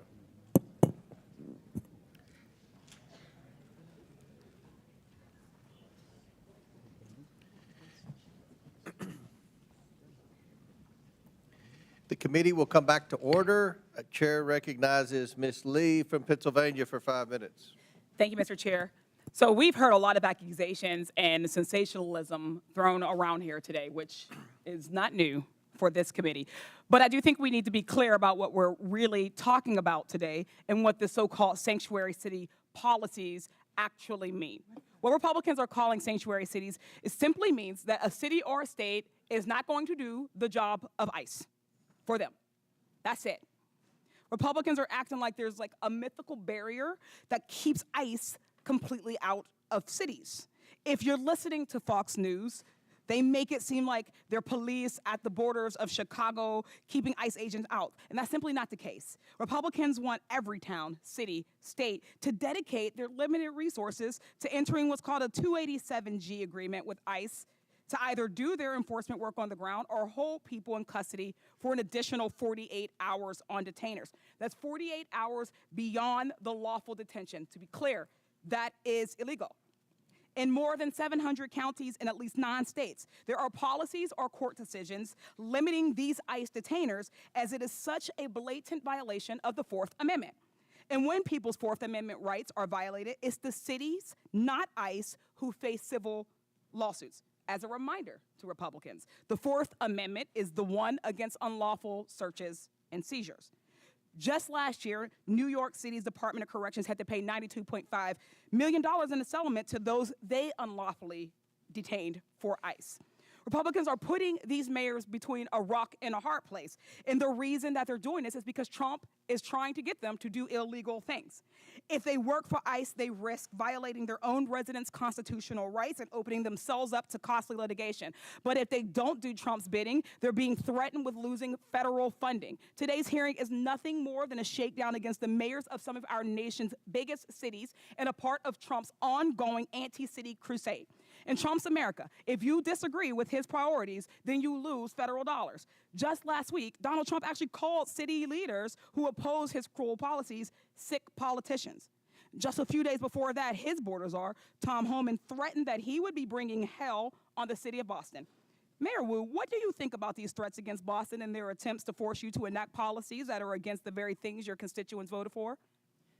The laws are most important and the safety of our residents are most important. And what I hear from all of our residents across every one of our neighborhoods is that, in fact, undermining the trust is what would make our city less safe. And so we need everyone to feel secure in their communities, like they can reach out, they can call 911 when they need help. And in our city, those laws actually help Boston police solve crimes. Thank you. Mr. Beer, question for you. I'd always thought that my Republican colleagues were strong supporters of state and local sovereignty and were against intrusion from the federal government. Do you think this lawsuit seems consistent with that position? Oh, absolutely not. If you look at the Supreme Court precedent on this, it came from a gun control law that said that state and local governments had to cooperate with the federal government on gun control. The Supreme Court said that's unconstitutional. Not a single member on this side, I believe, would be against that Supreme Court decision. Mm-hmm. There is nothing illegal about protecting people's constitutional rights and due process, education, and equal treatment under the law. But it is illegal for the federal government to withhold federal dollars that these cities' taxpayer dollars have gone towards. Mayor Johnston, Chicago ranks as one of the largest cities in the U.S. and has the third largest metropolitan economy, boasting a GDP of $860 million. This makes it one of the most economically diverse cities in the nation, correct? That is correct. Would it be fair to say that your city generates billions in taxpayer revenue and that the average taxpayer in Chicago and Illinois contributes more than around $20,000 in federal income taxes, which is more than $1,310 above the national average? That is absolutely correct. So can we conclude that Chicago residents pay significantly more in taxes than they receive in return, contributing at least $5 in taxes for every $1 they get back in federal support? More than our fair share. Thank you. Only 9 states have taxpayers that contribute more to the federal government than they receive. All 4 of our mayors are from states on that list. Yet Republicans are saying that they should lose that money because they don't agree with their dear leader. Trump and Republicans are attempting to take money from blue cities and blue states and give them to their red states. Republicans too often demonize blue areas and cities that are the very areas that are keeping the economy going. The attacks we've heard on mayors today are not only shameful, they're dangerous capitulations to the impulses of this president who is trying to expand executive power in nearly every direction. I'd like to thank our mayors, Wu, Johnson, and Johnston, for coming in today, having the strength of courage to stand up to this administration. Thank you. I yield back. Chair recognizes the gentleman from Arizona, Mr. Biggs. Thank you, Mr. Chairman. So, Mayor Adams, you've agreed today. Sorry, over here. You've agreed today that New York City is a sanctuary city. Is that right? Based on the definitions, and there doesn't seem, Congressman, but there's now a uniform definition of that. But yes, right. But that's what you've proclaimed, Mayor Johnston. You've previously also declared that you're a sanctuary city. Mayor Johnson, you said that Chicago must lead with and live by the promise to be a sanctuary city. Mayor Wu, you said Boston Police and other departments cannot cooperate with ICE when it comes to detaining on civil warrants. Of course, I don't know what Mayor Johnston would define it, but I do know that the Honorable Mayor Johnson from Chicago, they call theirs a welcoming city ordinance, and we've got Ms. Wu, Mayor Wu, who's referred to hers as a safe city. That's really interesting to me. So when you are a sanctuary city, you put limits on how much you're willing to cooperate with federal agencies' efforts to remove illegal aliens. And your policies are then contravene federal law. You just do. Under Title VIII of the U.S. Code, it says a federal, state, or local government entity or official may not prohibit or may not prohibit or in any way restrict any government entity or official from sending to or receiving from the Immigration Naturalization Service any information regarding the citizenship or immigration status of any individual. Yeah, so when I look at your guys' ordinances, and I got them all up here, and there's the really interesting stuff, and Denver, I think you testified previously that you rely on the statutory section, am I right, of the state statute. So let's just review this. There is a distinction, and some of you have made that. Mayor Johnston of Chicago made this repeatedly, and Mayor Wu of Boston did. There's a distinction between criminal warrant, and you say we cooperate on criminal warrant, but there's two levels of cooperation at least. There's a communication level, and there's a passing the person off. That's one level with the criminal. But the civil level, this is what I want to talk about for a second, because all of these ordinances proscribe communication and transfer of someone where there's a civil warrant. Now, I know that all of you understand that a removal order is a civil order. And that means none of you and none of your agencies within your municipalities are communicating or passing over someone where there's a ICE removal detainer. So I don't care how many times, 1,226 or whatever it was in 7 years, I don't care how many times you do it, but if you're not doing it for civil orders, then you're allowing people who have a removal order, who've had due process, because that's how you get a removal order. You're allowing them to stay in the country. You're in violation of this law right here. You are. You're in violation of that law right there. And you've got to start realizing what your criminal culpability is on that. And that's really what we're talking about here. So you don't think that's harboring, perhaps? But let's take a look at that next statute, please. That next federal statute. In conducting investigations and hearings, immigration officers and administrative law judges shall have reasonable access to examine evidence of any person or entity being investigated. If you're holding someone back, even if it's under a civil warrant, because that's what you said you're not going to participate in, and you are preventing access to that person or evidence, you're in violation of this. You have criminal culpability under this. And you'll notice there's no mens rea requirement here. This is it. Every one of you is exposed to criminal culpability here. That's the reality of it. Let's do the next one.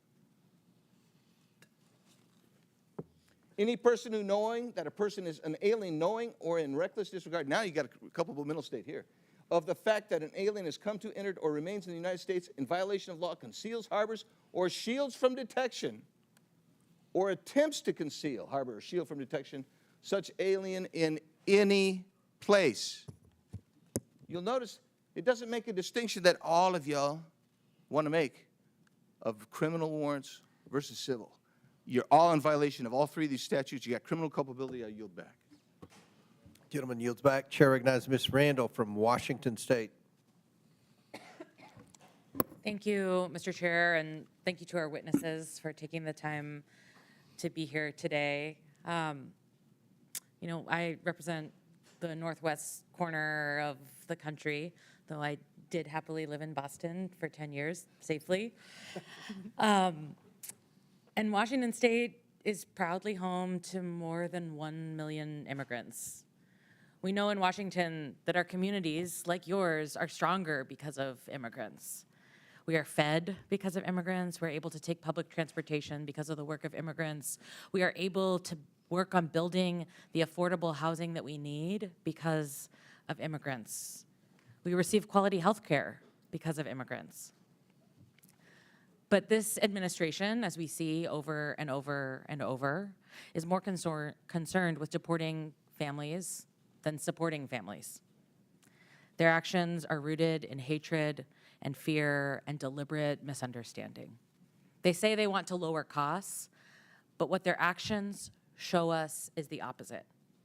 Immigrants drive our economy. And this administration's mass deportations have disrupted small businesses, wreaked havoc on our communities, all while families see their grocery bills continue to rise and worry about their health care being ripped away. My constituents are scared. They're writing to us that they're afraid to go out in public, send their kids to school, go to the grocery store without 2 other members of their family or their neighbors with them. There are dozens of families making emergency plans to make sure someone is legally designated to take care of their children if they're detained or deported. And in fact, our governor had to create additional policy to ensure that kids are not left alone when their parents disappear. We've heard from beet farmers and wheat growers and florists, Christmas tree farms, grocers, and salal harvesters that their businesses cannot continue without the support of immigrants. We know that there is a huge economic impact to our families and our communities. And Mayor Adams, per your testimony in 2021 on immigrant New Yorkers, you stated that including those who are undocumented, immigrants in New York paid billions of dollars in taxes and contributed billions more in spending power to the New York economy. Is that true? Oh, yes. Yes, thank you. So one can imagine if this administration continues its mass deportation plans in cities across the country, including New York, it would have a significant impact on all our economies. Mr. Beyer, can you speak to what the economic impacts of mass deportation would mean for the U.S. economy? Absolutely, it'd be devastating. You're looking at an instant recession if it was, some magic wand you could wave to get rid of all these people like they want. That'd be about a 7% drop in GDP. That's well into the trillions of dollars in lost production of goods and services that benefit Americans. And when you really think about it when it comes to the cities, right, it's not equally distributed across the country. It's really these cities and some others that are going to be overwhelmingly impacted. So those neighborhoods, you're looking at a death spiral of economic activity when you remove so much of the population. And of course, we talk about just the people who are undocumented, but their children, their spouses, all those people are going to be affected by mass deportation. Thank you so much. And Mr. Chair, with unanimous consent, I'd like to enter this New York Times article, Frustration Grows Inside the White House Over Pace of Deportations. Without objection, so ordered. Thank you so much. And, this committee has been very interested in uncovering waste, fraud, and abuse. And I'd like to draw our attention to the ASMR deportation flight that the administration touted on their official social media channels. While previous flights, deportation flights, cost for about 10.5 hours, $47,000, this military flight that was commandeered from its mission of national security to take folks who were in detention centers already to a stopover in Guantanamo cost us $299,250 for the same flight. My folks in my community who are stationed at Joint Base Lewis McChord are being diverted from their essential missions to go to Guantanamo to be layover stewardesses for this this plan that's just for clicks. It's just to continue to stir up media. It's just to deliver on a promise that the president made and that he's worried that he will be accused of letting his base down if he doesn't carry out. Thank you. Chair recognizes Ms. Mace from South Carolina. Thank you, Mr. Chairman. All of the mayors here today are actively working to harm the American people you represent. You all have blood on your hands. I'm going to ask a series of yes or no questions today, and I would like to remind all of you, you are under oath. I only want a yes or a no to my questions. My first question, do you acknowledge breaking into our country as a crime? Mayor Adams, yes or no? Do you acknowledge breaking into our country as a crime? I acknowledge. Yes or no? I acknowledge. Okay, Honorable Johnson, he's not going to answer the question. Yes or no? Is breaking into our country against the law? Yes or no? Depends how you cross the border. Okay, Some folks Mayor have Johnson, status. yes or no? Comprehensive immigration that's not an reform answer. policies Mayor are what's Wu? necessary in this Mayor Wu, moment. do you have a better answer than these gentlemen before you? Yes or no? Yes. Okay, do you believe it's acceptable for illegals who commit heinous crimes be released back into the public instead of being detained and deported? Mayor Adams, yes or no? Anyone break a crime? Yes or no? This is not hard. Yes or no? Anyone that break a crime should be detained. Okay, Mayor, yes or no? They should be deported. Okay, Mayor. Any individual that Yes or causes no? harm Yes or and no? breaks Okay, the Mayor law Wu? should be held accountable. This is why you have 6% approval rating, because you suck at answering questions. Mayor Wu? Yes or no? Anyone who's a public safety threat should be prosecuted. All right, I have my next question. When an illegal alien rapes a woman, do you believe you're on the right side of history? Mayor Adams, yes or no? Tell me, say that question again. Okay, Mayor Johnston. When an illegal alien rapes a woman, do you believe you're on the right side of history? Yes or no? I will charge and prosecute them. Yes or no? Okay, well, okay. You said you would go to jail, didn't you? I will For charge and harboring illegal prosecute anyone aliens who or commits a something, crime. Mayor Johnson? Could you repeat your question, please? When an illegal alien rapes a woman, do you believe you're on the right side of history? Could you clarify that question? Okay, Mayor Wu, yes or no? No, rape is obviously Then horrible. why are you letting rapists back out onto the streets of Boston? That is not true. That is Okay. not what's happening in When Boston. an illegal alien molests a kid, molests an underage kid, do you pat yourself on the back for being compassionate? Mayor Adams? It's despicable, and he should be arrested. Mayor Johnston? I prosecute folks that commit crimes like that. You guys let him out on the streets. Mayor Johnson? We arrest violent criminals in the city of Chicago. Mayor Wu? We investigate, arrest, and prosecute. You guys don't sound very confident today. Would your city honor an ICE detainer on an illegal alien who rapes kids if one was issued today? Mayor Adams? Yes or no? In conformance with law, we will honor detainers. Mayor Johnson? If there's a criminal warrant, we'll help them pick them up. If there's no criminal warrant, we'll honor a notification request. Mayor Johnson? Criminal warrants, we always cooperate with federal agents with a criminal warrant. Mayor Wu? Get a criminal warrant, we will enforce. A criminal warrant. I'm talking about an ICE detainer on an individual who's here illegal who rapes kids. Do you all hate Donald Trump more than you love your country? Mayor Adams? I respect my president. I respect my Yes or country, no? and I You're having the respect hardest time my today. Senate. Mayor Johnston? I love my country. Yes or no? I love my Okay. country. Mayor Johnson?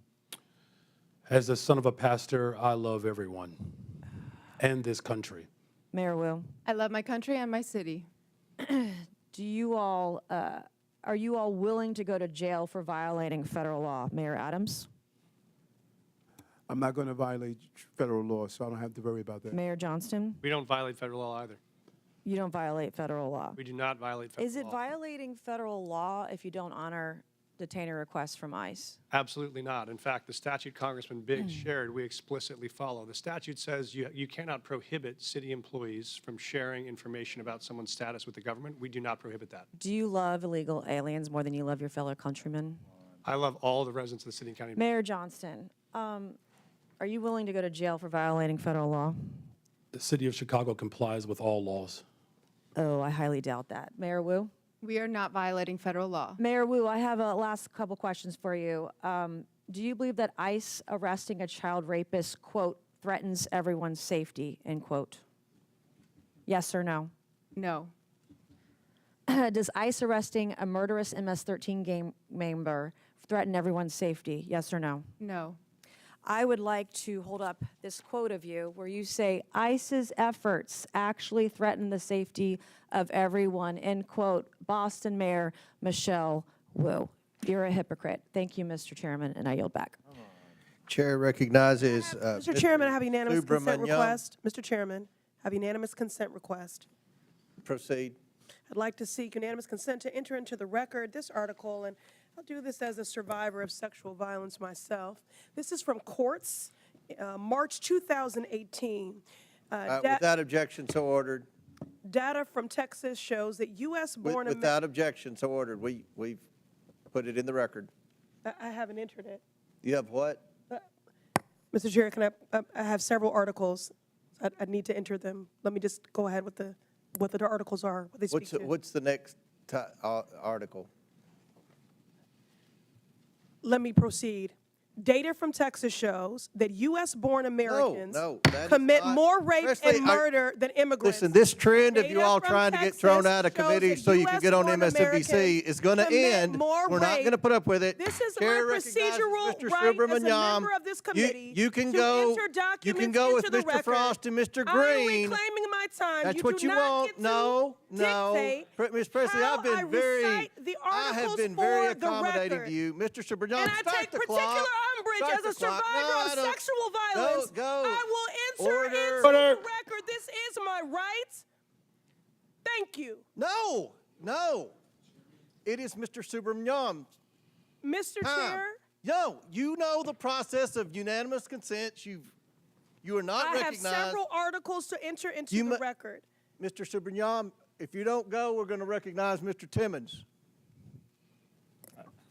Thank you, Mr. Chair. I just wanted to bring up a bill that's going to be before the floor, H.R. 32, a bill that would basically take away federal grants if the administration thinks you are a, quote, sanctuary city, which, by the way, isn't even very well defined. I'm not even sure from reading the bill whether your cities are even sanctuary cities to begin with. I think that's why that question may have been difficult for you to answer. Well, I think what's been very interesting to hear is how well you've been able to integrate and welcome immigrants into your communities, into your city's economies, and making the best out of a difficult situation. I find that very impressive. And but I wonder to the mayors here, Mr. Johnston, if you took away federal grants, how would that affect public safety of your city? Would that improve? Would that make your city more safe or less safe if we took away federal grants from your city? It would dramatically weaken public safety. I mean, we wouldn't be able to repair bridges that are falling apart. It means we wouldn't be able to put kids in preschool or give veterans medical care. It would be catastrophic. Thank you. Mr. Johnston, the same question. Mayor Johnston, the same question. It would certainly undermine all of the investments that we've made thus far. Since I've been mayor, we've provided $20 billion of new investments that contribute to the overall safety of the city of Chicago. Mayor Wu, same question. Would this make your city, Boston, more safe or less safe? Withdrawing federal funds would make us less safe. Education makes us more safe. Housing makes us more safe, and we rely on those funds. And how did, let's take Mayor Johnston, how did many of the immigrants come to your city? You mentioned they came from Texas, is that right? That's correct, Congressman. They came on buses sent from Texas, mostly from El Paso.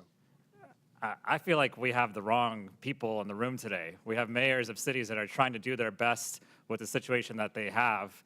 And then we have governors in Texas and Florida who are busing folks up to your cities. And so you're trying to make the best out of this situation. But somehow they're trying to make our immigration system worse, in essence, because they're taking the folks that come over to their states and they're spreading them across the country, and you're just trying to deal with that situation. Would you characterize it as that, Mayor Johnston? Yes, sir. We're just trying to manage the crisis in front of us, which is families being dropped off on our city streets in the winter with no clothes. Our calling is to make sure they're safe. And how would the Trump administration's funding freezes and cuts, would they undermine public safety in your city, Mayor Johnston? They could dramatically undermine public safety in our city. Everything again. Mayor Johnston, same question. It certainly will undermine community safety if the Mayor federal Wu, government same undermines question. the investments in people of Chicago. It would undermine our safety too. So we're trying to make your cities more safe, but there's a bill here in the name of making your cities more safe actually makes your cities less safe. Would you agree with that, Mayor Johnston? Yes, sir, I would. Mayor Johnston, same Yes. question. Mayor Wu, Yes. same question. And I think this bill is actually, in a way, extortion, because you're basically trying to take away funding from a city if they don't do what the administration wants you to do. But let's talk about extortion for a minute. Mayor Adams, I think everyone's a little bit concerned about the timeline of events that has led to your case being dropped. And so, Mayor Adams, did you meet with Tom Homan on December 12th of last year? Did President Trump say publicly that he considered pardoning you 4 days after that meeting? Yes or no? I don't recall what the president said in regards to that meeting. Well, he did. In January, did you meet with President Trump at Mar-a-Lago? Yes or no? Yes, I did. In this meeting, did you talk about immigration enforcement with the president? Talk about immigration in general. What was that? What did you talk about when it comes to immigration? Just how important it is to secure the border, and they were able to do so. We saw a 90% decrease, and I see that on my streets every day. Did you talk about your pending case with the DOJ? No, I did not. So the case did not come out. Have you ever talked about your case with the DOJ with the president? No more than what you heard him on the trail say that he thought it was important. I haven't heard much. Tell me, have you ever talked about the president, talked about your case in the DOJ with the president? Yeah, as I indicated previously, I'm going to say it again. This case is in front of Judge Ho, and out of deference to him. Have you ever talked about your case with anyone in the Trump administration? I'm going to say this again.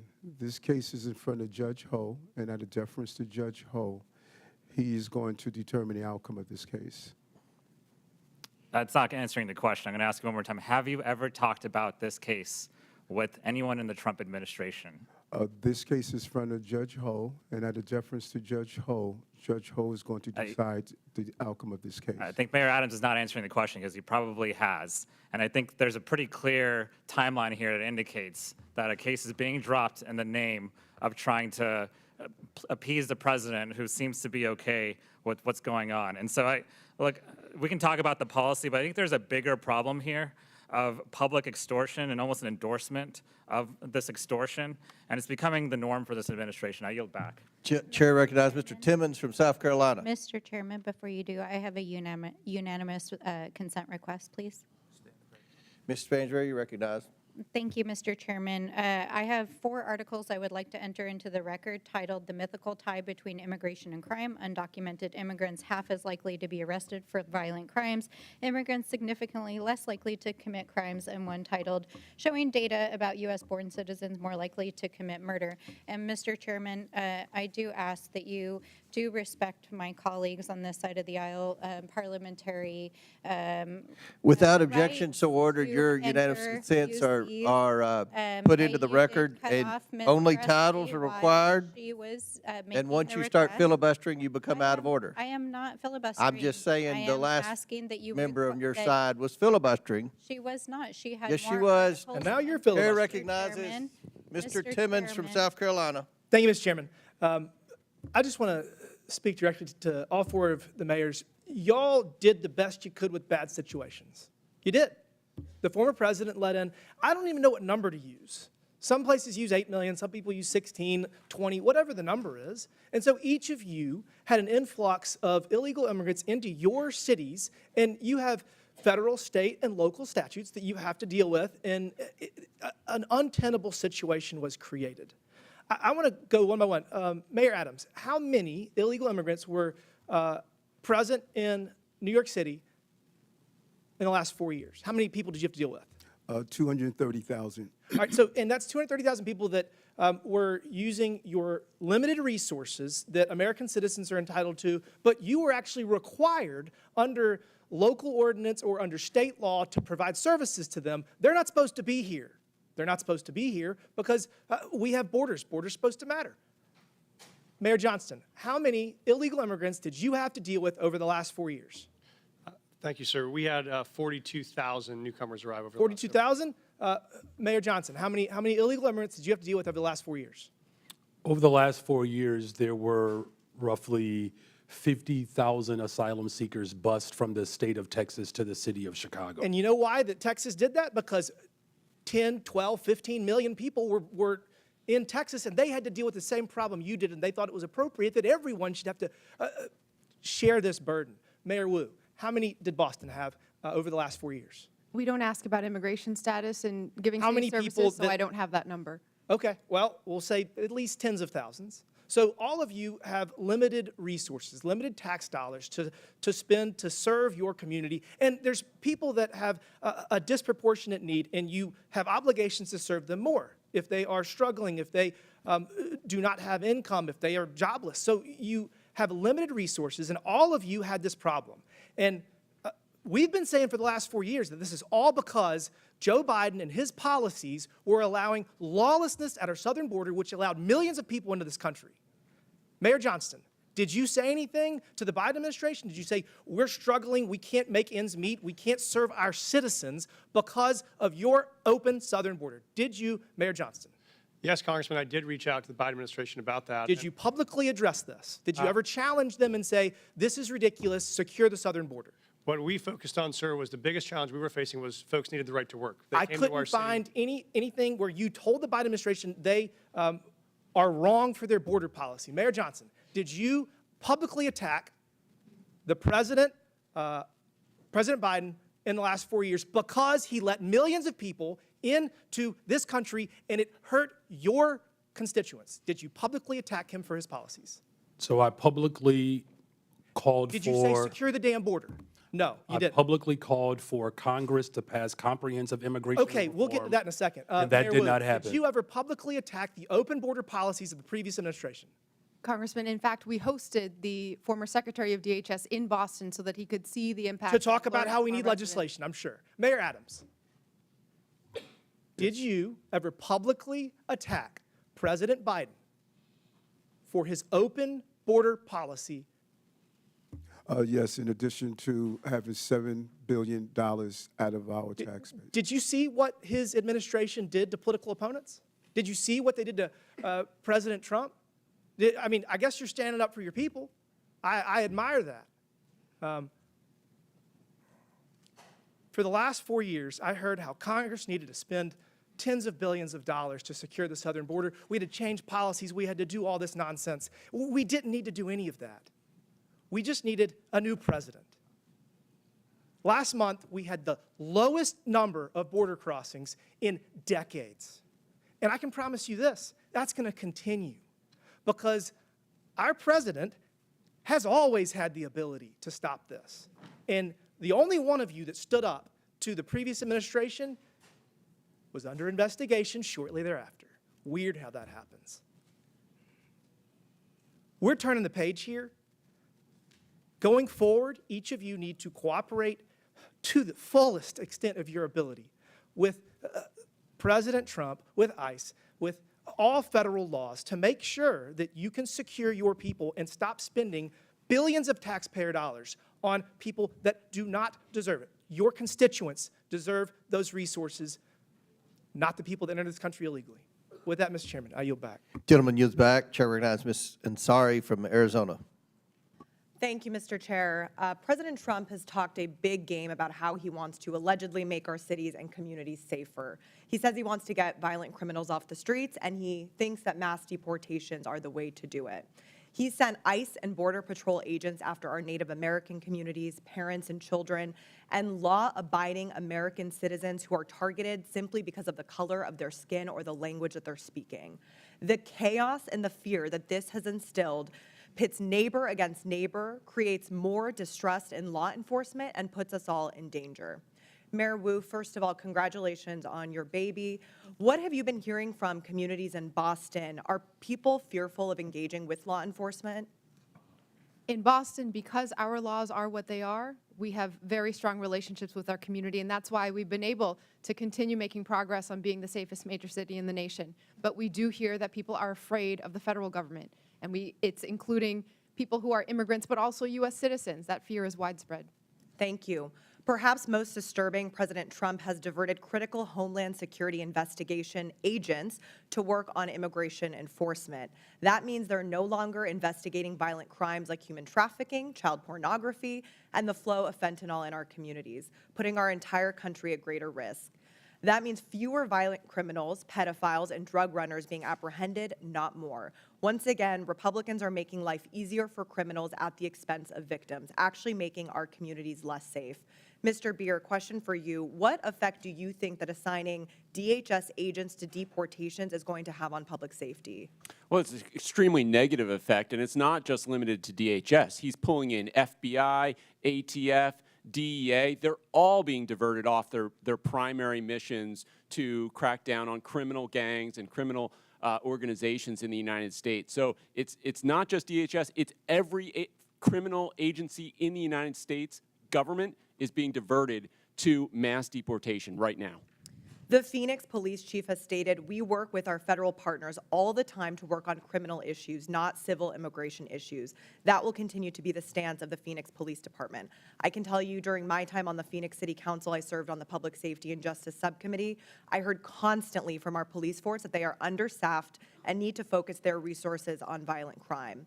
But President Trump has also tried to force municipalities to divert their law enforcement personnel to aid in mass deportations. Diverting city police to deportations would mean that our officers are spending less time investigating murders, rapes, and robberies.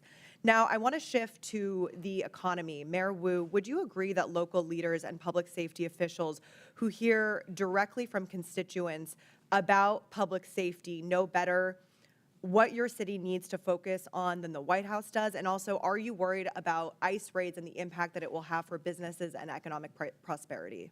Yes, our local community knows best, and we can tell you in Boston, over our history, it has not been the word of presidents or kings or presidents who think they are kings that set what happens. It is our residents.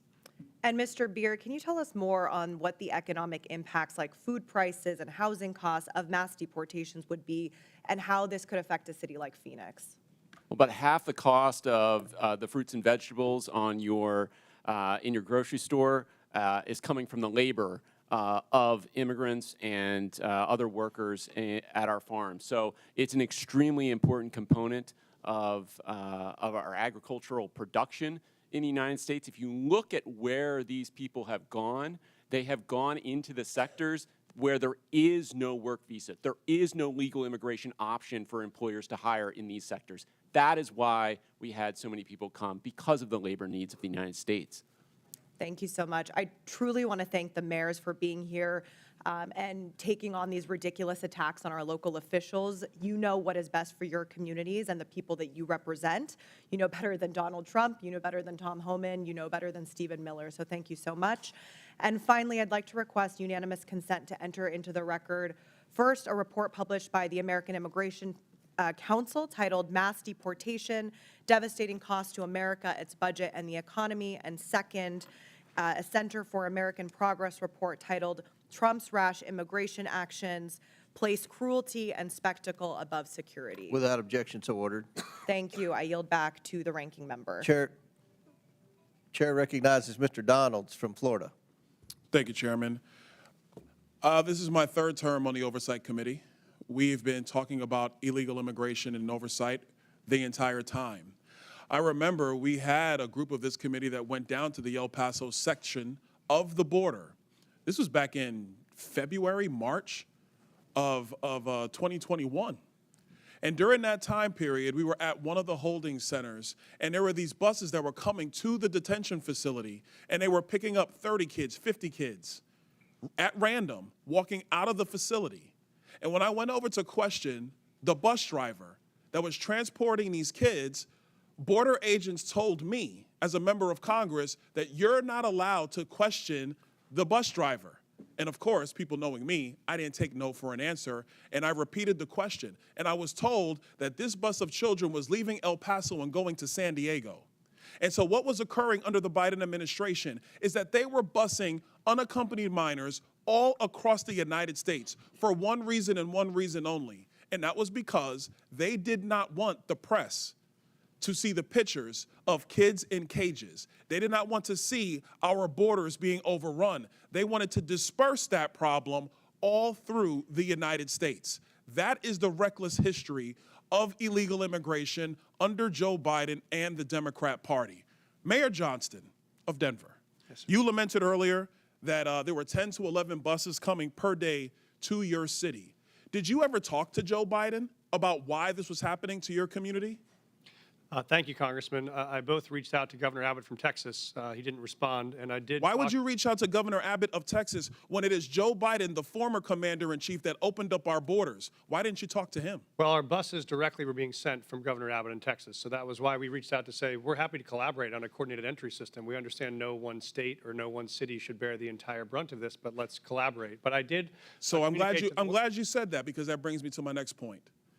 Governor Abbott and Governor DeSantis, when they started moving illegal aliens out of their states, who were bearing the brunt of what Joe Biden and Kamala Harris were doing, and they've sent them to Denver, they sent them to Chicago, they sent them to New York, they sent them to Martha's Vineyard. The reason why they did that is because you four could hide behind the realities of illegal immigration on border towns all through our country and on cities and states who did not want to see illegal immigration, but did not have the political representation to go to the White House. And only when it showed up on your doorstep did you get upset. Mayor Johnston, coming back to you, how much did your city spend on illegal immigration? Do you have a round number?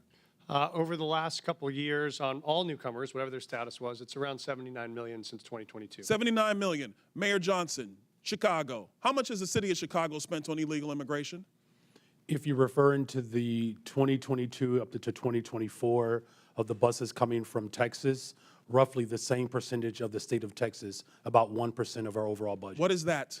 Because I don't have the city's budget in front of me. Numbers. It's 1%, and if you want the actual calculation, we can make sure someone. You're the mayor. You don't have the math in front of you. It's 1% of the overall budget over the last 4 years. That's why you're a failing which mayor. is Mayor the same Adams, number that how was much did sent the city from of us New from York the actually state spend of on Texas. illegal immigration? Mayor Johnson, I already asked you. You don't have a hard number, and if you don't have a hard number, you're not running your city well. Mayor Adams, how much did the city of New York actually spend on illegal immigration? $6.9 billion of taxpayers' dollars. $6.9 billion of taxpayer money on a problem that was fostered on the American people. Mayor Wu, in the city of Boston, how much did you spend? We don't ask about immigration status and delivering city You don't services, ask so about we how don't much have money that the city number. of Boston has spent on illegal immigration? We Are don't you out of your distinguish mind? between immigration status. Do you as manage part your of our budget city or not, policies. Mayor That Wu? is how we keep Mayor our city Wu, safe. do you manage we your have budget or the not? numbers to prove it. I manage my budget. I have a AAA bond rating dating back 10 years. So to the city of Boston, budget. just understand that your mayor does not care how much of your resources she has spent on people who are not citizens The city of Boston is sick of having people outside Boston telling us what Mr. we Bear, I have need. a question for you because I understand Cato's perspective when it comes to illegal immigration.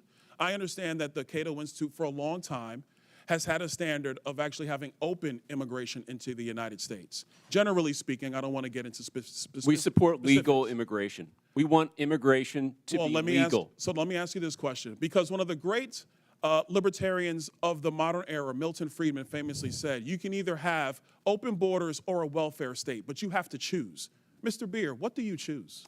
Milton Friedman said he wanted to allow illegal immigration to continue. I disagree with Milton Friedman's position on that. We should have legal immigration and build a wall around the welfare state, not around the country. That's in the best interest of taxpayers. And I would argue that under the current system where you have sanctuary cities popping up, it is not possible to build that wall. So America can. has to Absolutely you choose, can. Mr. Beer, you're done. America has to choose between securing our nation or protecting the taxpayer. I choose secure the nation. I yield back. Gentleman yields back. Chair recognizes Mr. Bell from Missouri. Thank you, Mr. Chair. In the 80s, there was the war on drugs. That didn't go so well. We essentially created classes of criminals for people, citizens, who just needed help. And I won't recount that entire history, but I don't think that we realized the error of our ways until it impacted more affluent communities, particularly with the opioid epidemic. And so now Republicans have began a new campaign, a war on immigrants. And while Republicans and Democrats both recognize the need to strengthen our borders, instead of sitting down and actually fixing the border situation, as has been alluded to, or actually we did that, but then after supporting it, Republicans voted against it after their boss told them not to, which really would have been a win for the American people. So as a former prosecutor, I recognize policing and community relationships go hand in hand. You have to have them in order to be effective with law enforcement. And to get bad people off the streets who are not going to commit a crime in front of a police officer, oftentimes it's our people in our communities who can help get those people off the street by sharing and cooperating with law enforcement, but that starts with trust. And understanding, as a former prosecutor, limited resources. We have to be considerate of how we utilize those resources And so my first question, Mr. Byron, I'm going to go quick because I want to try to get to y'all. Why will requiring a local police department to honor extrajudicial ICE detainers or risk losing federal funding make our cities less safe? Well, you're taking resources away from whatever the higher priority is. So if you're talking about carrying out mass deportation and having state and local police detain people who are not public safety threats, then you're talking about in New York City, they're spending $1,500 a day on a bed. So that's $1,500 taken away from other public safety priorities. Absolutely. And Mayor Wu, and congratulations again as well. Thank you. And first, you're welcome for St. Louis born and bred Jason Tatum. You're welcome. Thank you, thank you. Why is it in Boston's best interest to make sure people who are experiencing domestic violence or are victims of violent crime feel comfortable coming forward to law enforcement with the knowledge that local police are not reporting them to ICE? We need those who have information. We need those who are victims and survivors of crime to know that they can come forward and get the help that they need. And when that happens, we keep everyone safer. Absolutely. And many law enforcement agencies have articulated that their primary responsibility is to keep communities safe by focusing on violent crime and public safety threats. However, deputizing requires officers to take on federal immigration duties, diverting resources and personnel from their core mission. So when cities use their discretion, and Mr. Byers, this is a quick question for you, do you believe that this additional burden makes communities safer, or does it risk overextending local departments at the expense of addressing serious crimes? I think states are best positioned to answer that question. It certainly can if you're imposing a mandate that is distracting from their public safety mission. And it's interesting to note that the majority's bill on this, H.R. 32, has an exception written in there for witnesses and victims of crimes. If you don't report them, it's okay under that bill, except no one's walking around with a victim or witness badge on them. So when a police shows up and responds to a call, they don't know who's a witness or victim. So the idea that you can just cordon that off and put that to the side doesn't hold up. I appreciate that. I'm just short on time. And Mayor Johnston, I have two quick questions for you, and you can give them the weight that you decide to give them. First, who has more world championships, the Cardinals or the Cubs? Mayor Adams, I don't want you in on that one. Can you tell us about the ways in which Chicago cooperates with federal law enforcement? Yeah, thank you for that question. Violent crime in the city of Chicago is down. It continues to go down in my leadership because of our investments. Having trust between community and police, local police, is attributed to that. And our local police department allies and cooperates with federal agents around human trafficking, drug trafficking, getting guns off the street, getting gangs off the streets of the city of Chicago, and it has worked. And the first black first lady in the history of Chicago is a Cardinals fan. Shout out to Hazelwood East. Hey, that's my school. Thank you. I yield back to the ranking member. And it's the Yankees. No questions for you, Mr. Allen. Chair now recognizes Ms. Luna from Florida. Mayor Wu, does the Boston Trust Act restrict communication with federal immigration authorities regarding individuals' immigration status, yes or no? We do not collect immigration status in law enforcement. I'd just like to point out, and Mr. Chairman, if I could enter the Boston Trust Act into the record. Mr. Chairman. Without objection, so ordered. Thank you. On section 4AA, a law enforcement official and employment of the city department, agency, or commission shall not, and then A, inquire of an individual on his or her immigration status. Under Title 8, U.S. Code subsection 1373 stipulates that local governments cannot prohibit or restrict communication with federal immigration authorities regarding individuals' immigration status, so your enforcement of this act is in direct violation of that statute. Can you please confirm? That is not the Thank you, ma'am. truth. That's a U.S. code. I don't know about you, but U.S. code does not lie. We do not ask about Mayor immigration Johnston, I'm not status, and that talking is to you what anymore. makes Next us safe as a question, city. Mayor Johnston, you said in your testimony that the first step you took after illegal aliens arrived was to provide them with housing. Is that correct, yes or no? Folks that were on the streets freezing to death, we gave access to shelter. Yes, we did. Thank you. Not to be rude here, but you have a good understanding of what the definition of harboring is, correct? I do. Okay. For those that might not, harboring means to knowingly or recklessly provide shelter or place to stay for an illegal alien. And according to Title 8 of U.S. Code subsection 1324, that is also a federal crime.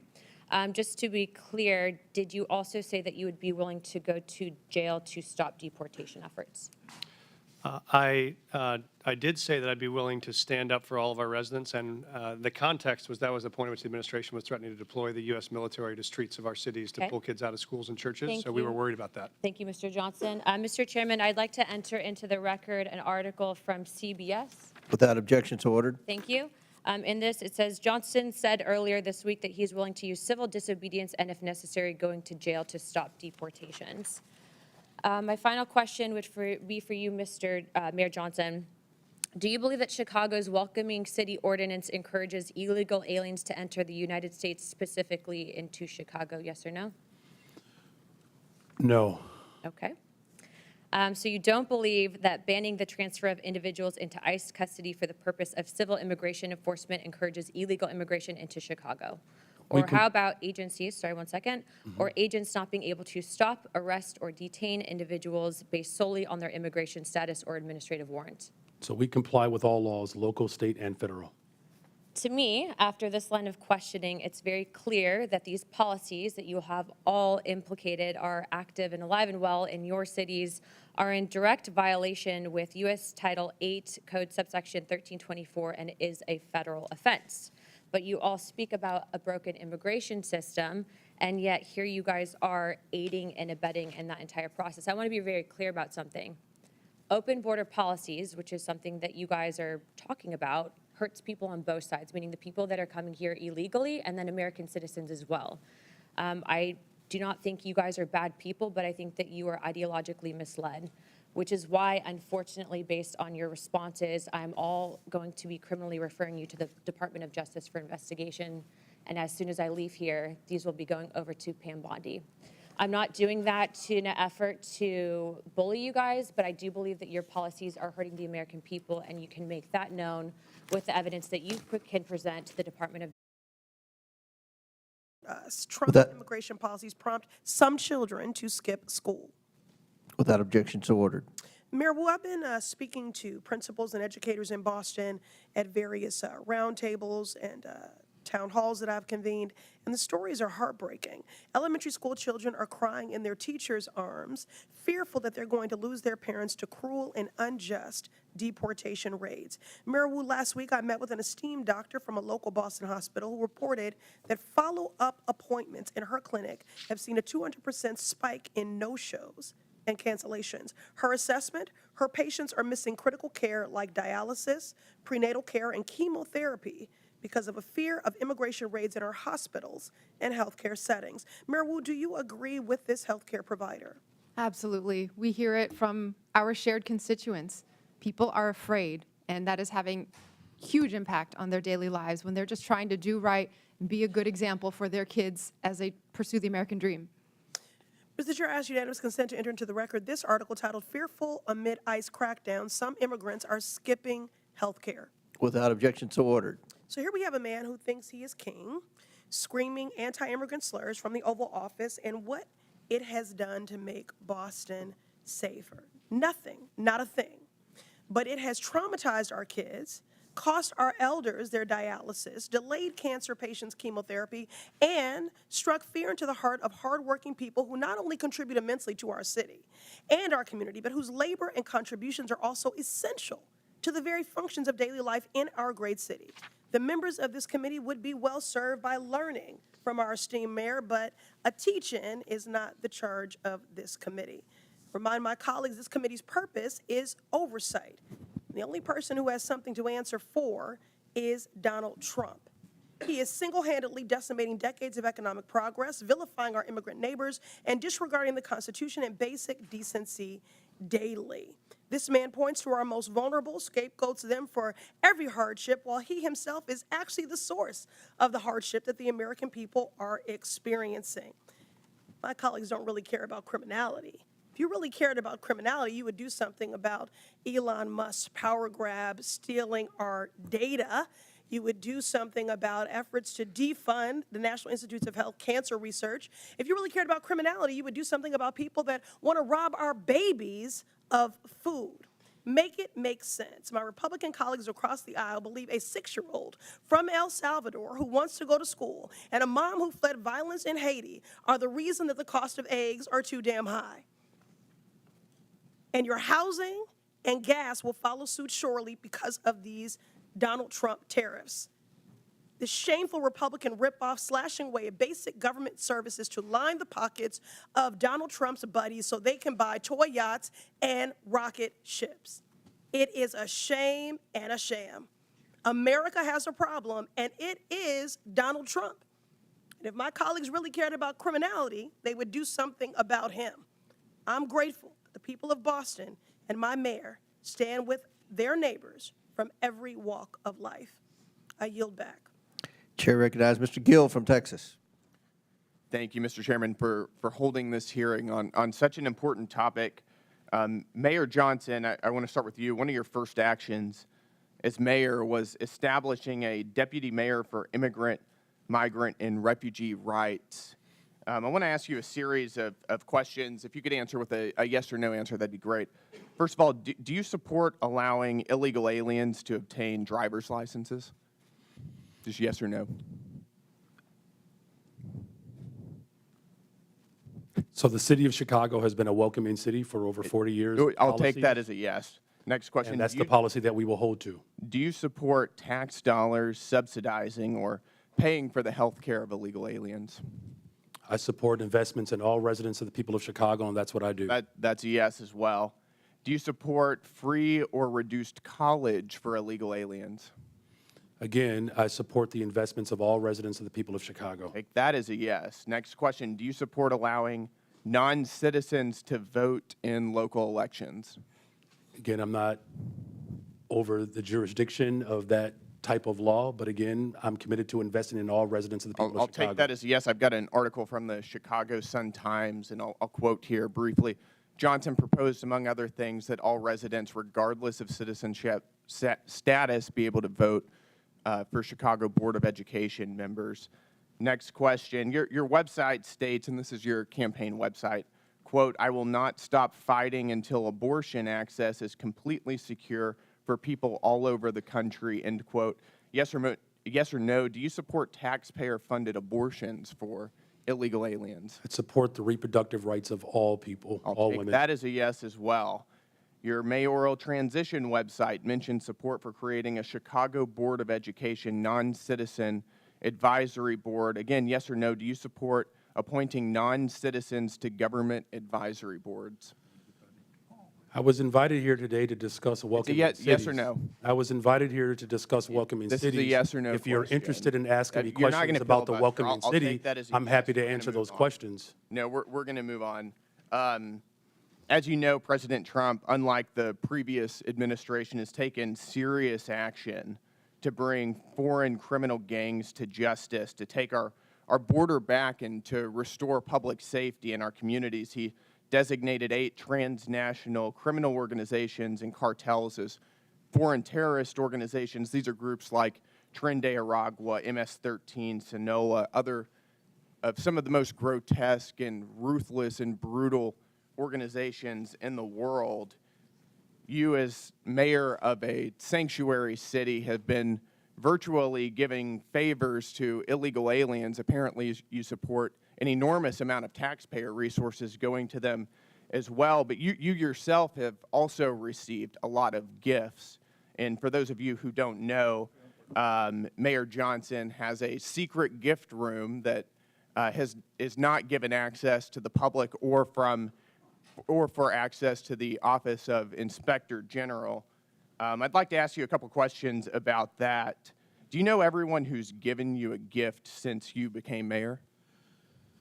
The city of Chicago has had a policy for 40 years. That's a yes or no question. Where there are individuals that would like to give gifts to I'm the reclaiming city of my Chicago. time. I'm going to take that as and a we no. do not accept when those did gifts. you We become receive mayor? them on No, I'm going behalf to reclaim my of time the city here. of Chicago. You're not going to filibuster here. When did you become mayor? I was elected mayor of the city of Chicago in April of 2023, and I was sworn in May That's good. 15th on June of 12th, 2023. On June 12th, 2023, you received Hugo Boss cufflinks and a personalized Mont Blanc pin. Do you know who gave you those? So I did not receive those personally. The city of Chicago You received those them, on behalf and of that's the city of right, on behalf of the Chicago. city of Chicago, I as every understand the mayor difference. in the Do you know history of who- Chicago who has Do you know who provided gave those gifts to the city of Chicago? Do you know who gave those to the city of Chicago? So again, on behalf of the city of Chicago, there It's are a yes gifts or no that are question. received, Do but I you? do not Do you- accept. Those are not So you my don't- personal so gifts. you don't know. Those are the gifts of the city of On March Chicago, 18th, and that's why you are aware 2024 that they exist because they're reclaim within the my law. time here, sir. On March 18th, 2024, you received a Gucci tote bag. Do you know who gave you that? Gave the city of Chicago that? Again, I was here and I was invited I'll also to take that as respond no. to the On March questions 19th, around 2024, welcoming the city, and I'm city of happy to answer Chicago any of those received questions. A Givenchy bag, a Kate Spade purse, and Carucci shoes. Do you know who gave the city of Chicago those? Again, I was brought. I'll I take brought that my as a no. energy I'm here reclaiming my to time respond here, sir. I am on behalf of the reclaiming city my of Chicago of This what a welcoming raises city serious ordinance is. ethical concerns. You're providing an enormous amount of aid to illegal aliens, aiding and abetting criminals who have come into our country illegally. And you yourself are receiving an enormous amount of gifts, and you won't even tell us who they're coming Mr. from. That Chairman, raises time is up. serious ethical We have concerns. a 5-minute rule.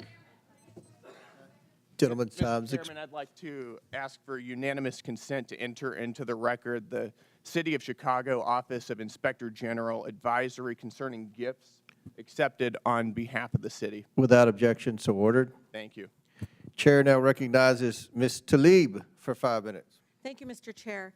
Mayor Adams, since we're on this conversation around oversight and some misclaims here about corruption, I mean, do you agree, Mr. Mayor Adams? Yes, I hear you. I hear you, Congresswoman. Oh, okay, you weren't looking at me, that's why. Mhm.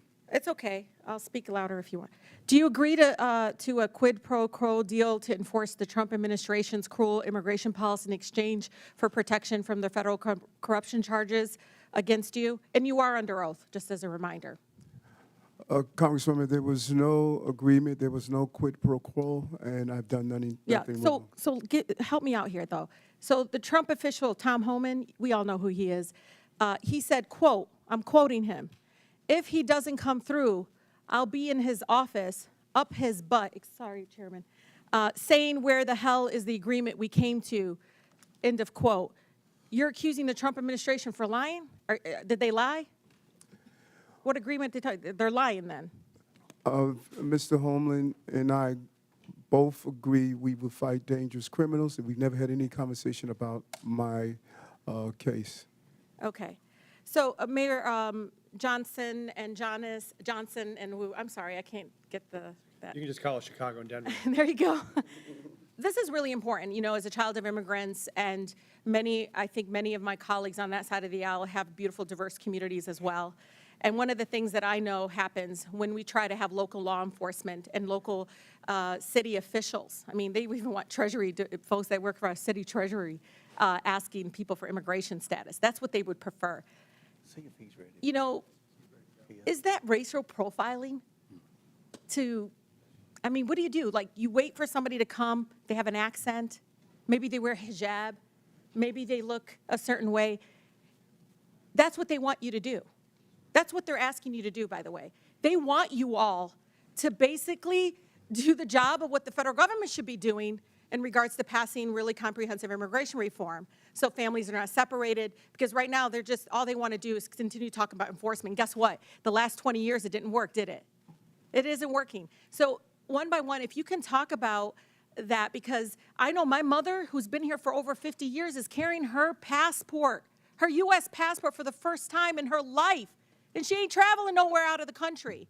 But she's carrying it because she knows her beautiful accent, it's beautiful, I love it, and just so fearful of being stopped and being asked her immigration status. She knows she'll be racially profiled, and she already feels unsafe in a community she lived in for over 50 years.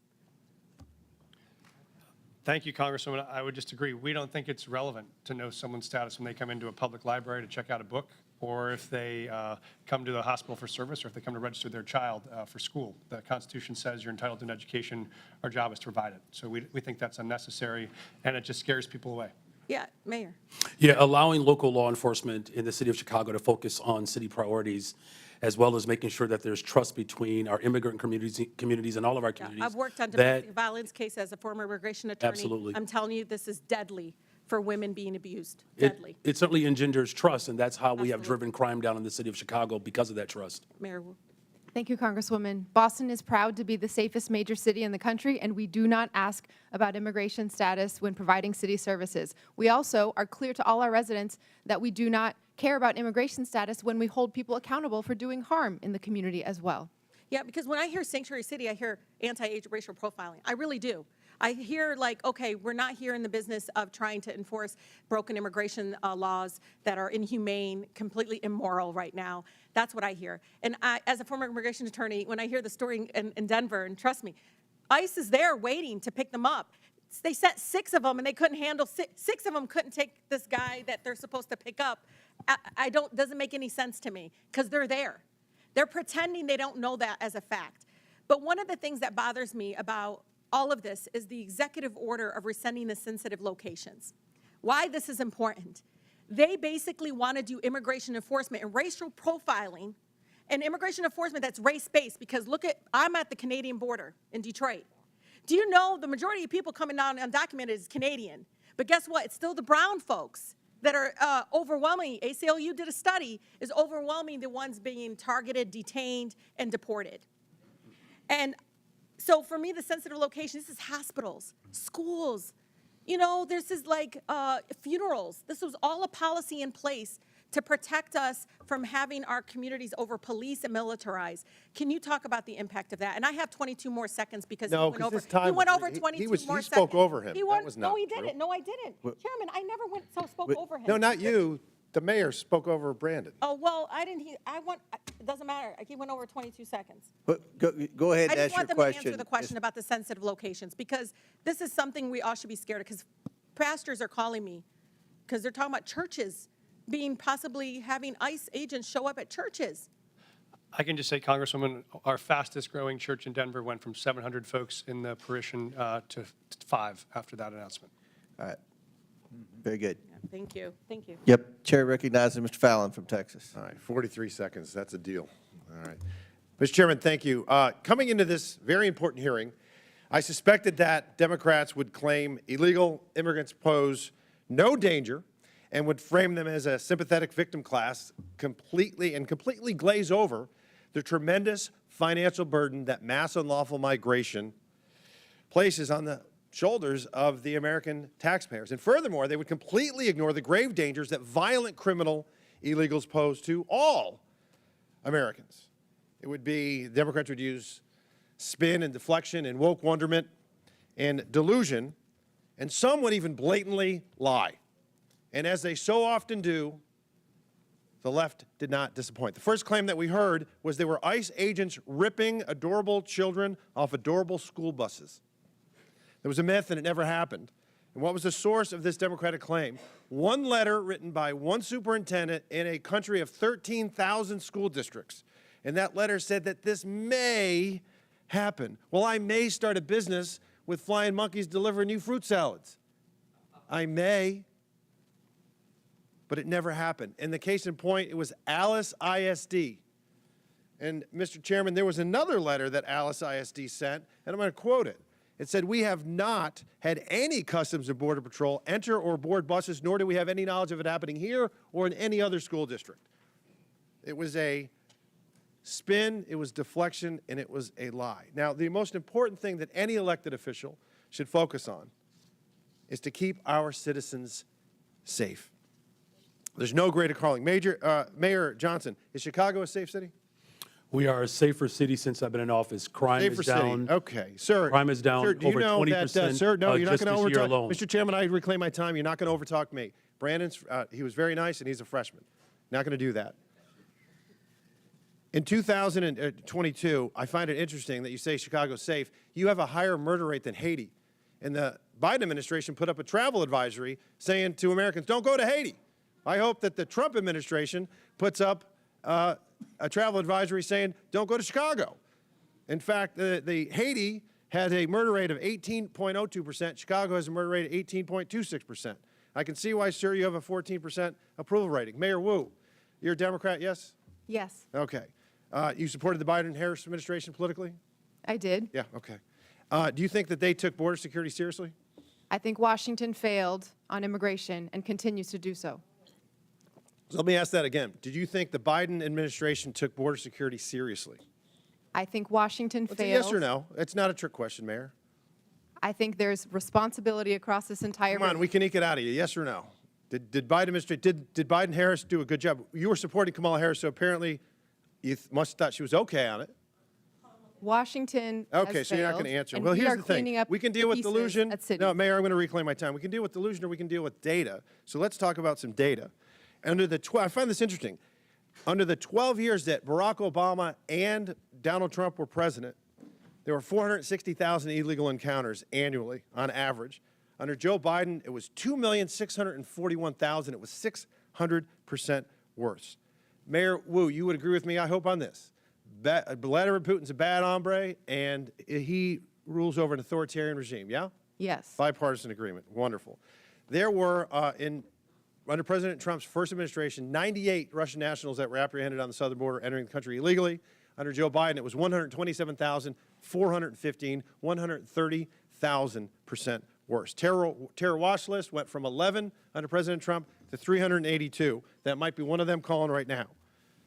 February of 2024, 190,000 illegal immigrants were apprehended. This past month was only 8,000, a 96% reduction. Now, the common theme that we heard from a lot of oversight Democrats is a bold-faced lie that illegal immigrants, or I should say immigrants, are less likely to commit crimes. What they're doing is they're fusing legal immigrants with illegal.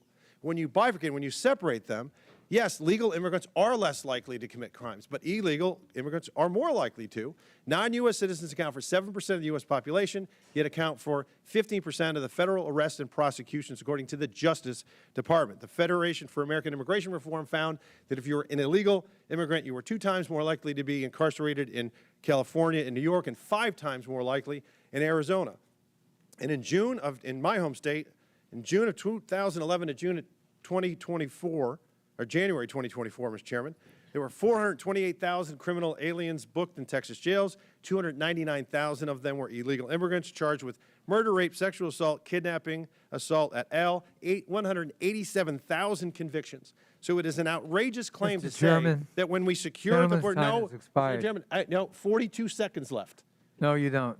No, I got 20. Yes, I do, because she went over 42 seconds. Spare me. Mr. Chairman, I got 20 seconds left, and I'll wrap He's wrapping his question up, but he's doing. It's an outrageous claim to say that securing the border and enforcing our immigration laws does not make Americans safer, because it does.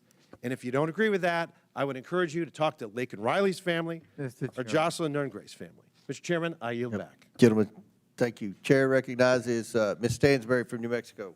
All right. Well, thank you, Mr. Chairman. I always think that we should sage this room after these hearings because we hear a lot of crazy stuff in here. But let me start out by saying, mayors, welcome to our committee.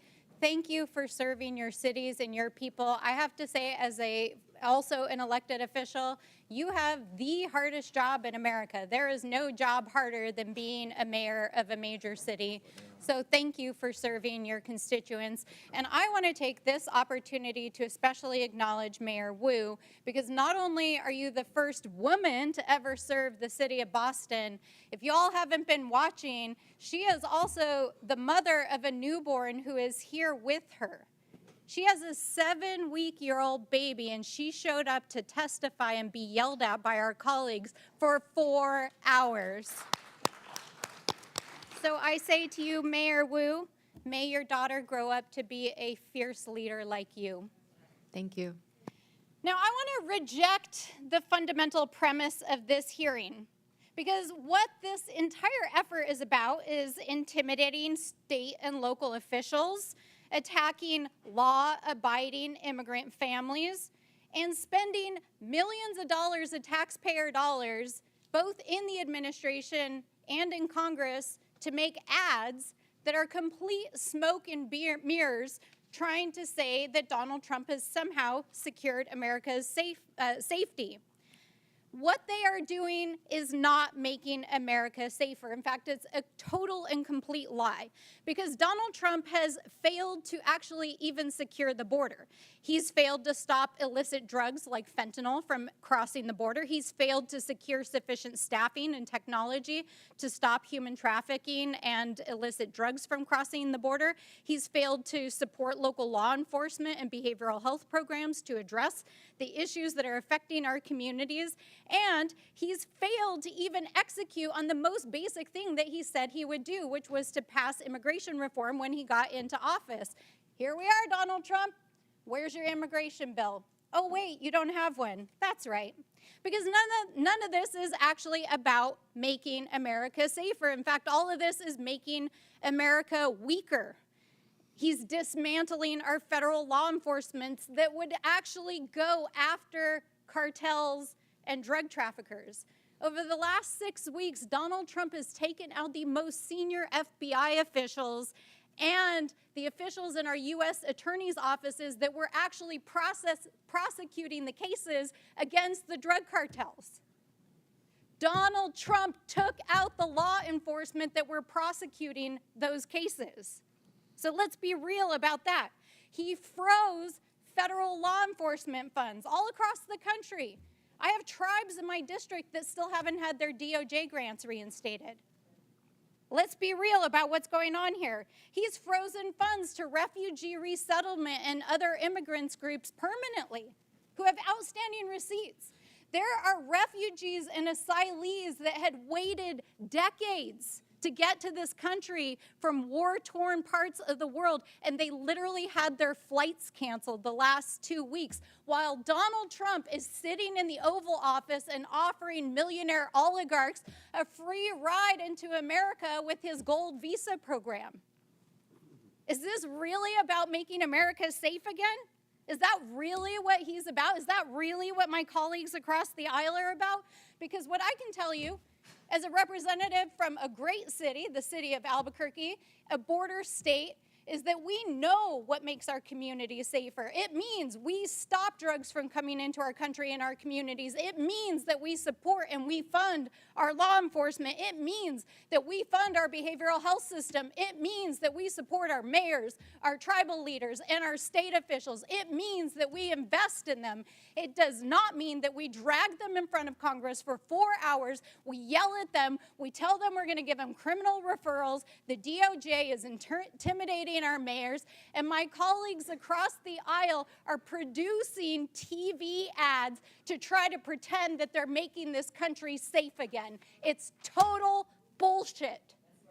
Absolute bullshit. They are not making America safer again, and what they are doing is terrorizing immigrant families.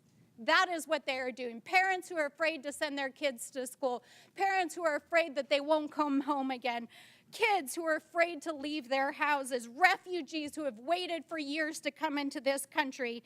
And our mayors are sitting here enduring this ridiculous hearing as they've been threatened in front of the American people. And so I will say, in the words of my sister in the front row who brought forward the words of one of our faith leaders just a few days ago on the House floor, I hope that my colleagues across the aisle, who I can tell, most of whom come from immigrant stock, will have the same mercy that our ancestors had shown to them by this country so that you could sit here and be a congressperson. Gentlelady's time's expired. We're going Chair, I'd to, ask the unanimous consent. Ms. Crockett.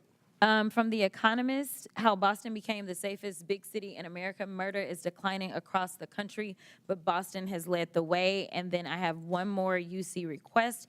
It is from insightcrime.org. Gang violence in Haiti continued to surge in 2024, following a trend that began after the assassination of President in 2021. The country reported a record number of homicides in 2024 with over 7,000 murders for a rate of 62%, up from 40.9% in 2023. Without objections ordered, at the request of the witnesses, we're going to do one more questioner. It'll be Mr. Sessions from Texas. Then the committee will take a 15-minute break. Last questioner before the break at the request of the witnesses. will be Mr. Sessions from Texas. Mr. Chairman, thank you very much to the panelists. Thank you for taking time to be here. I hasten to say that I'm probably not going to yell at you. I will not live up to the things that we've been accused of today, but I will say that I want to defend some actions that are being taken. I remember a few years ago when Boston had 2 illegal aliens who were, they were known as criminal aliens, but they were known as on the watch list.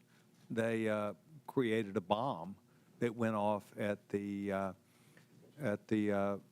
Boston Marathon. Only killed a couple people, but caused huge disruption.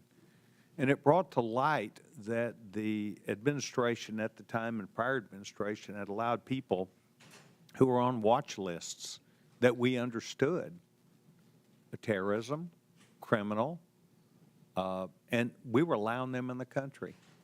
We watched forward as we moved about the rule of law being ignored.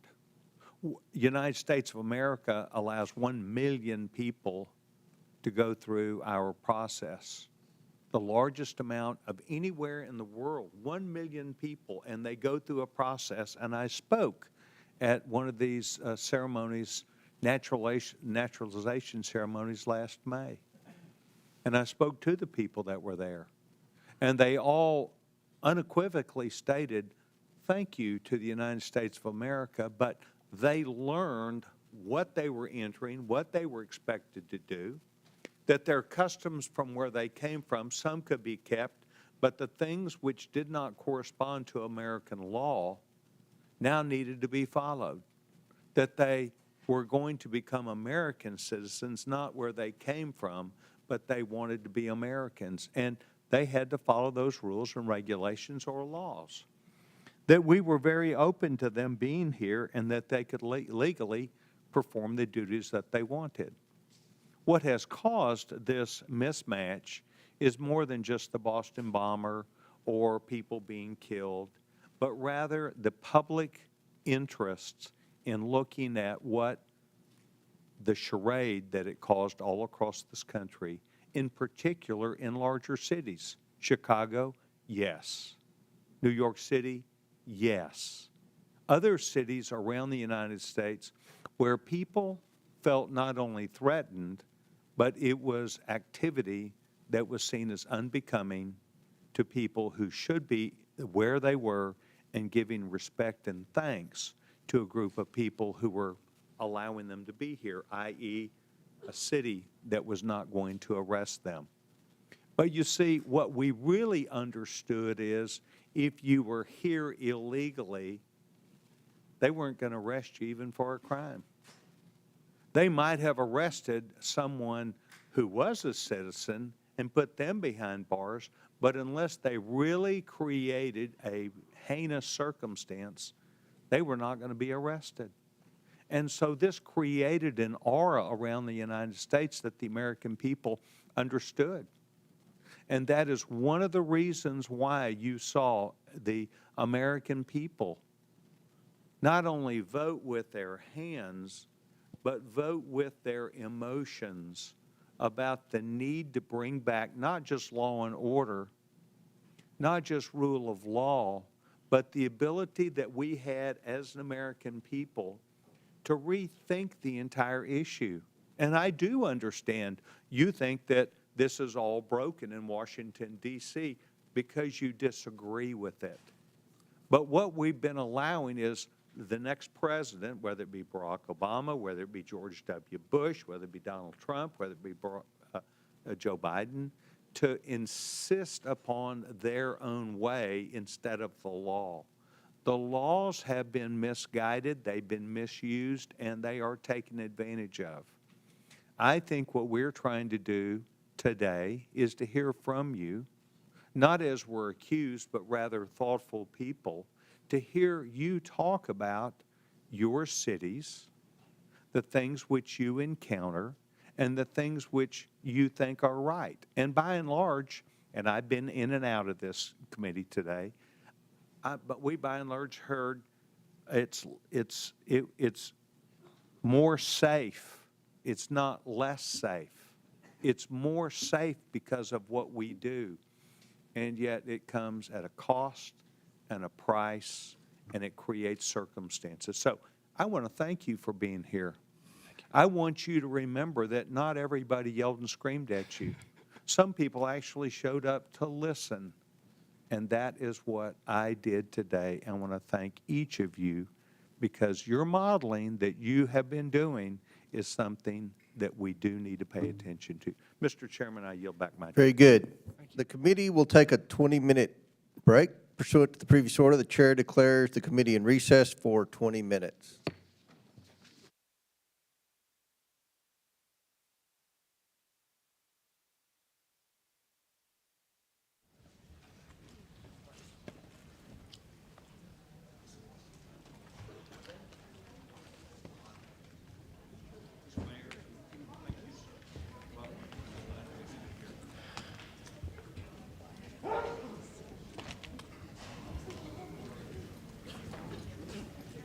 Thank you very much, Mayor.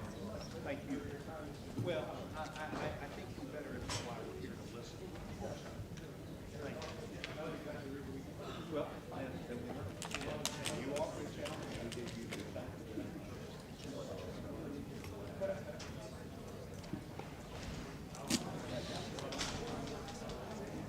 What do we think, another hour? Same. I have an Acela 6. Are you going back? Oh, I would love to get on it. I gotta go back to my stuff.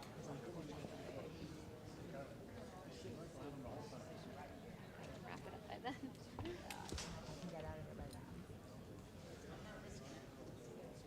What? Oh, sure. Oh, I have to go. It's so confusing. I have to go track. I guess I could. I'll just hang back. So.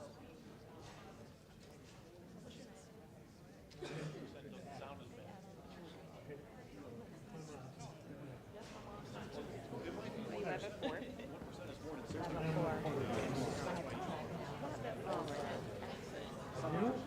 Oh, no, I grew up there. Oh, yeah, that's why.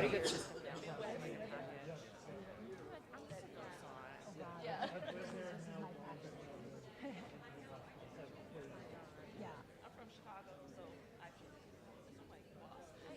Part of me, yeah. It's just hard because now I have to just pick like one interaction. You know what I mean? Oh, forget it. That's crazy. Exactly. Oh my God. It was like 2.5 years.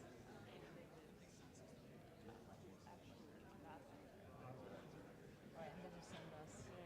I feel bad for AOC. I wanted to wait for her. The one interaction, the guy before, it was pretty good. I want to get like a new person. I want to ask her. What?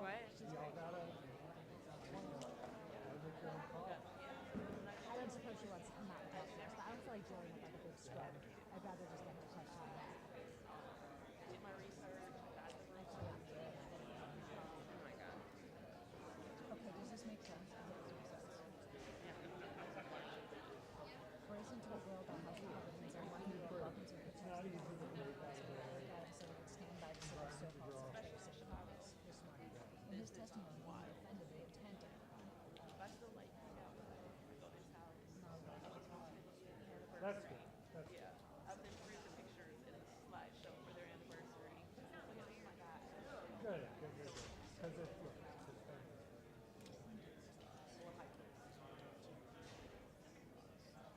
and does mean that person witnesses a crime is placed at court taking a treason. I want a public record.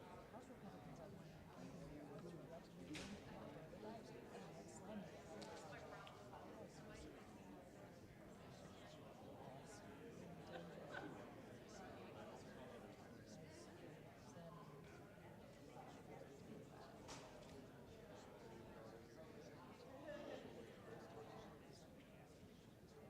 time are you thinking of going back? What time would you do it to finish? So are you live on the 6th? I don't know. I'm gonna try maybe not to get live because I might go back to the hotel.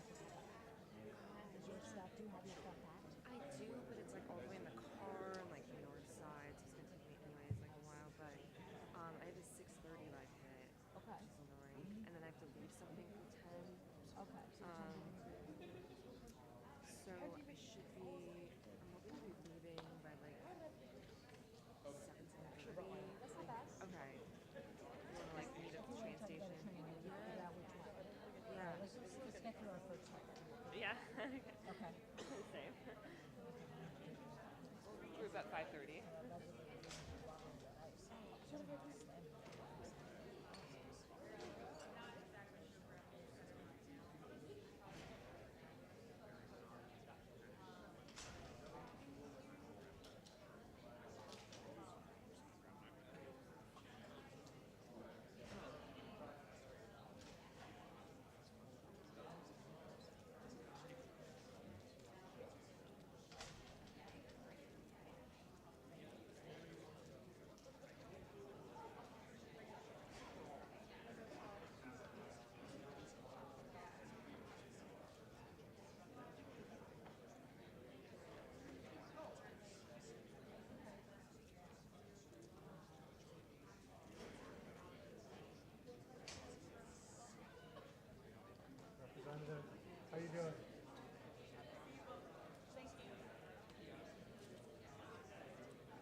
What's your prediction for women's race then?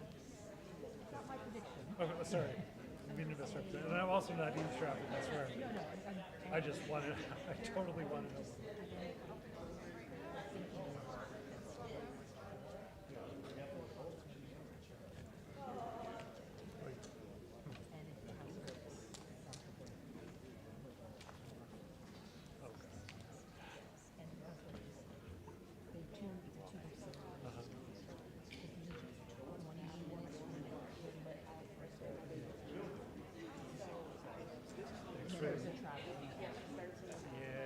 Thank you for that intel.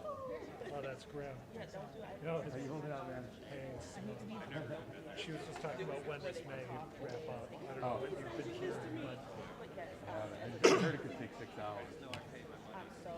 We're at that mark already.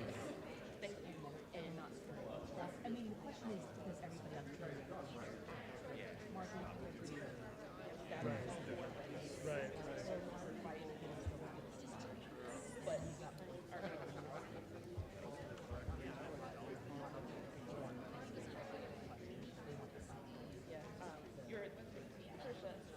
Goodness, thank you again. Yes. Nice to meet you. Because you're 69.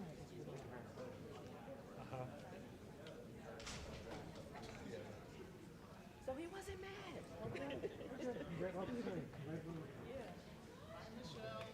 He took a picture. He texted. He's like, take a picture of us. And he texted it to me. So. Good. Well done. I know. I knew he still loved me.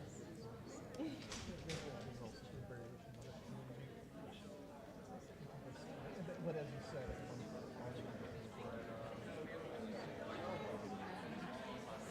has not said the same thing yet, yes.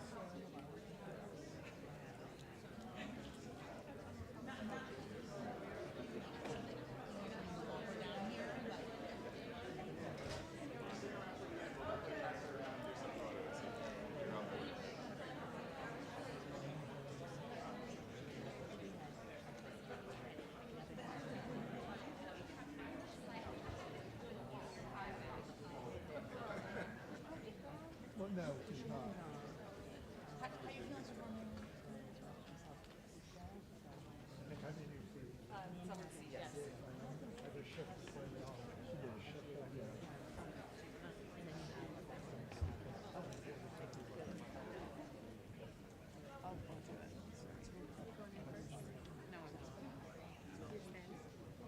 I'm just going to stand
I think the mayor's out here. Okay.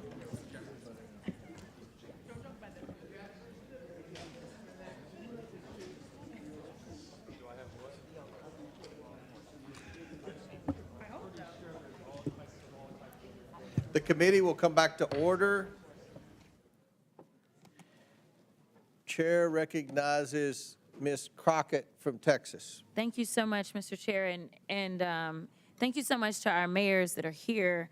And I really quickly want to touch on something because I know that many of you prepared for today's hearing by making sure that you got a little bit of information about immigrants and crime in your cities. Let me ask each of the mayors, just yes or no, have any of you been made aware of any immigrant that has had 34 felony convictions that has still been able to roam around in your cities? Anyone? No, ma'am. 34 felony convictions. No, from the Congresswoman. immigrants. Anybody?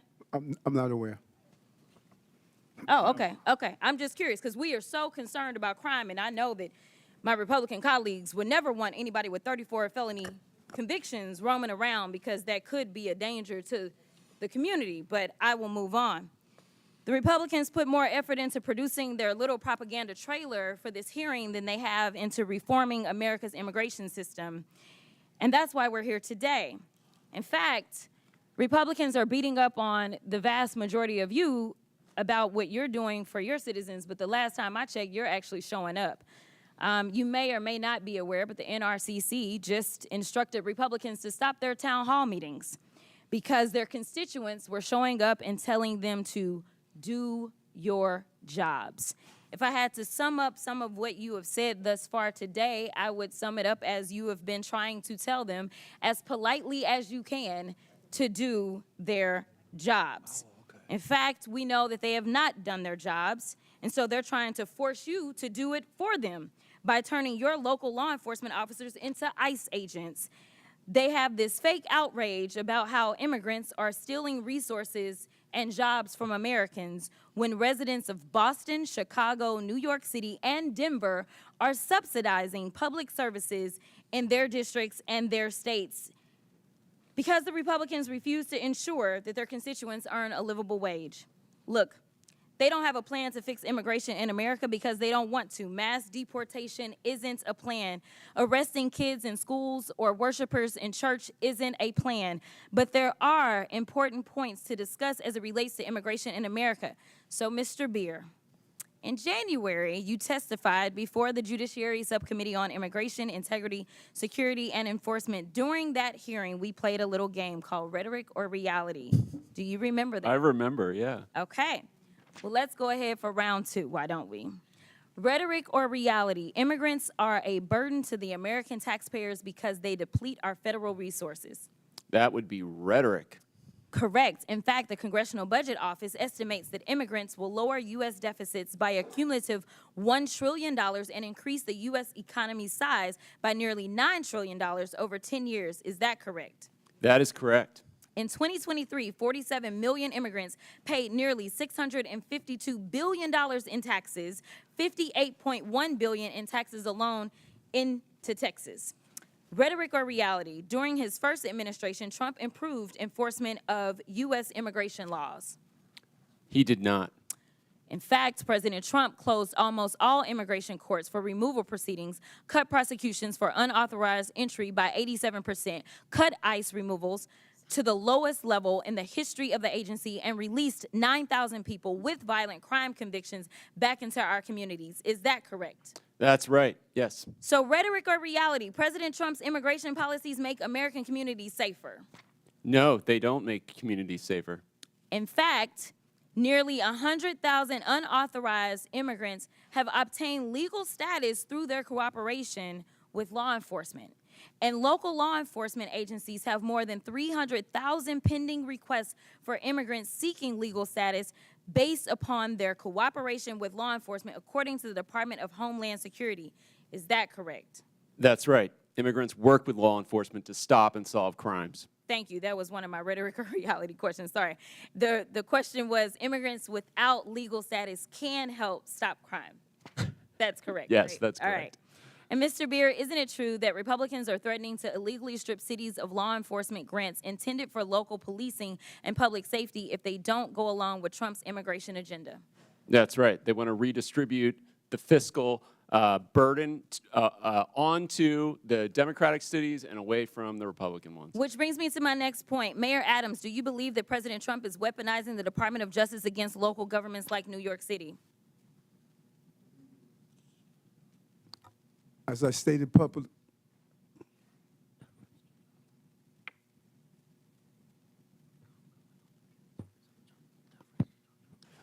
thank you for the question, Congresswoman. And as I indicated previously, this case is in front of Judge Ho, and I'm going to allow the judicial process to go forward. Well, let me ask it a different way. There was a quote from Mr. Well, he had to get advice, so can I just get a? What's that? He was getting advice, so can I get a little bit of time? I didn't interrupt while he was getting advice. Time because they were advising him. Go ahead. Okay, this is the last one. There was a quote from Mr. Homan, I believe, where he said he will be in your office and up your butt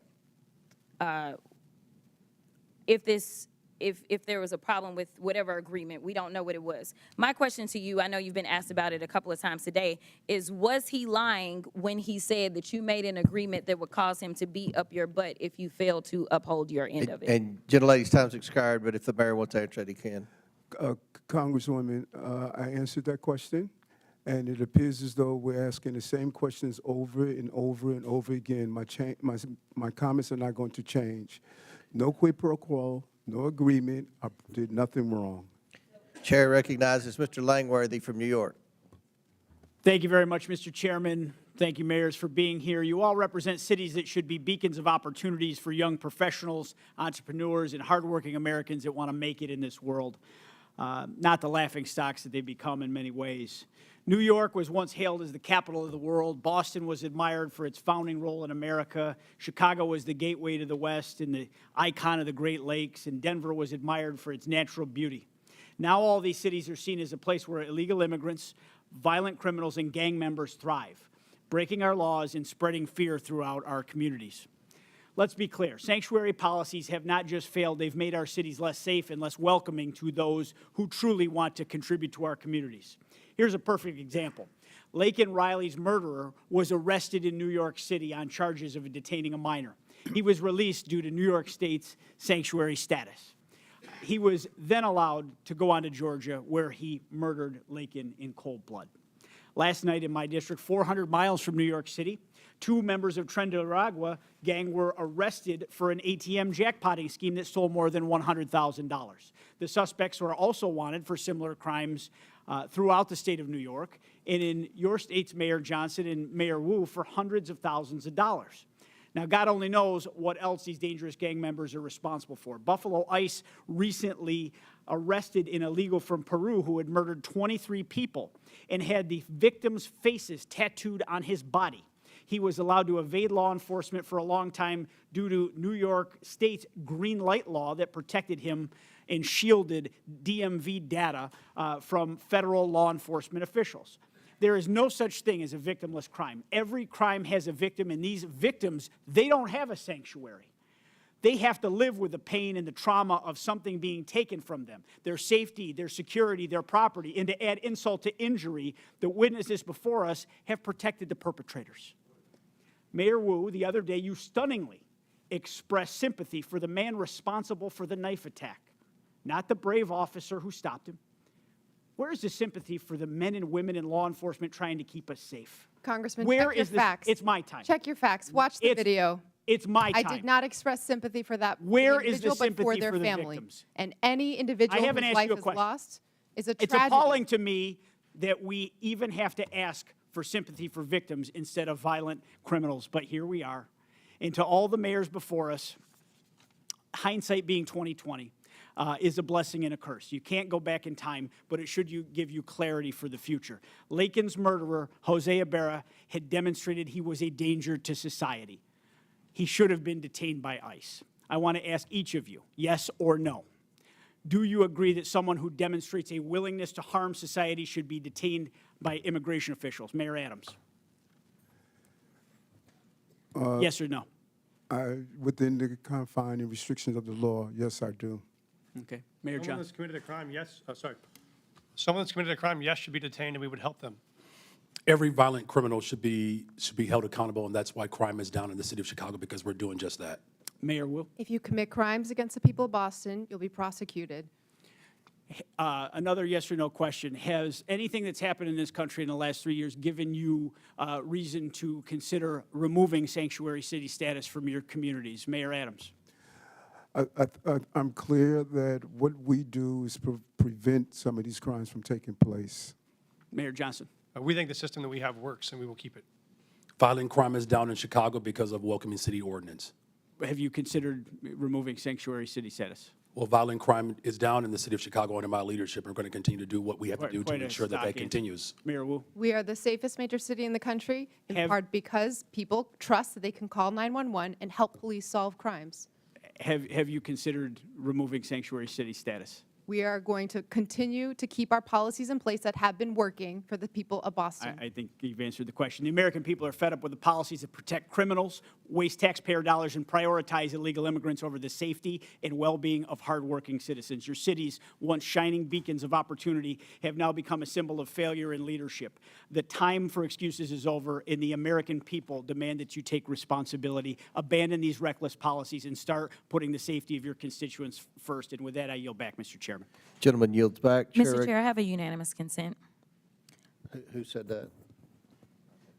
From usafacts.org, which states rely the most on federal aid? The number 3 highest proportion of federal funding that a state relies upon is the state of Kentucky, your state, Mr. Chair. Without objection, so ordered. Chair recognizes Ms. Simon from California. Thank you, Mr. Chairman, and thank you, Ranking Member Mayors. It's really a pleasure to hear from you today. And Ms. Wu, I was able to meet your sleeping daughter outside, and as a mother myself, I know the care that you are taking not only for your own family, but for our communities. But to all of you, thank you for being here today for so many hours. Just quickly, you know, when I came to Congress, I was under the impression that both members of Congress and folks who are in the federal government take heed to the history of this country. I would love for members of Congress and on this committee to contact the Congressional Research Service and look at the ordinances and the authors who created ordinances of sundown towns. That animus is almost mirrored with the conversations today about our immigrant communities. So when you get in your Uber and when you talk to your nurse and when you go home, I want you to look in the face of the folks that you are disrespecting today. The real crisis is a crisis to me and many who study this issue for a career. It's a broken asylum system. Right now, 3.7 million folks are in this country waiting, and they have waited years, meaning these folks fleeing violence for years are waiting for an immigration system that works. That is not on the duty of these mayors. It is our job, it's the federal government's job, create an asylum system that honestly purports what we say on the base of the Statue of Liberty, and let's get that work done. Don't blame our mayors who are supporting young people and elders and bringing in federal dollars for health care. I want to yield my time to the gentle lady from New York, Ms. Cortez. I thank the Congresswoman. I'd like to start with some questions prior to my recognized questions. Mayor Adams, on January 31st of 2025, your attorneys met with federal prosecutors regarding the charges of bribery, campaign finance fraud, and conspiracy against you. Were you aware of this meeting prior to its occurrence? Congresswoman, as Microphone, please. I'm sorry. As I stated to your colleagues, and I'm going to continue to state because we're asking the same question over and over again. This is a new question. This case is in front of Judge Ho, and out of deference to I our understand, criminal justice Mayor Adams. process, I'm going to Mayor Adams, defer this as your to the counsel, court. I'm sure will inform you. The only permissible way to refuse to answer a question during a congressional proceeding such as this is by pleading the Fifth Amendment.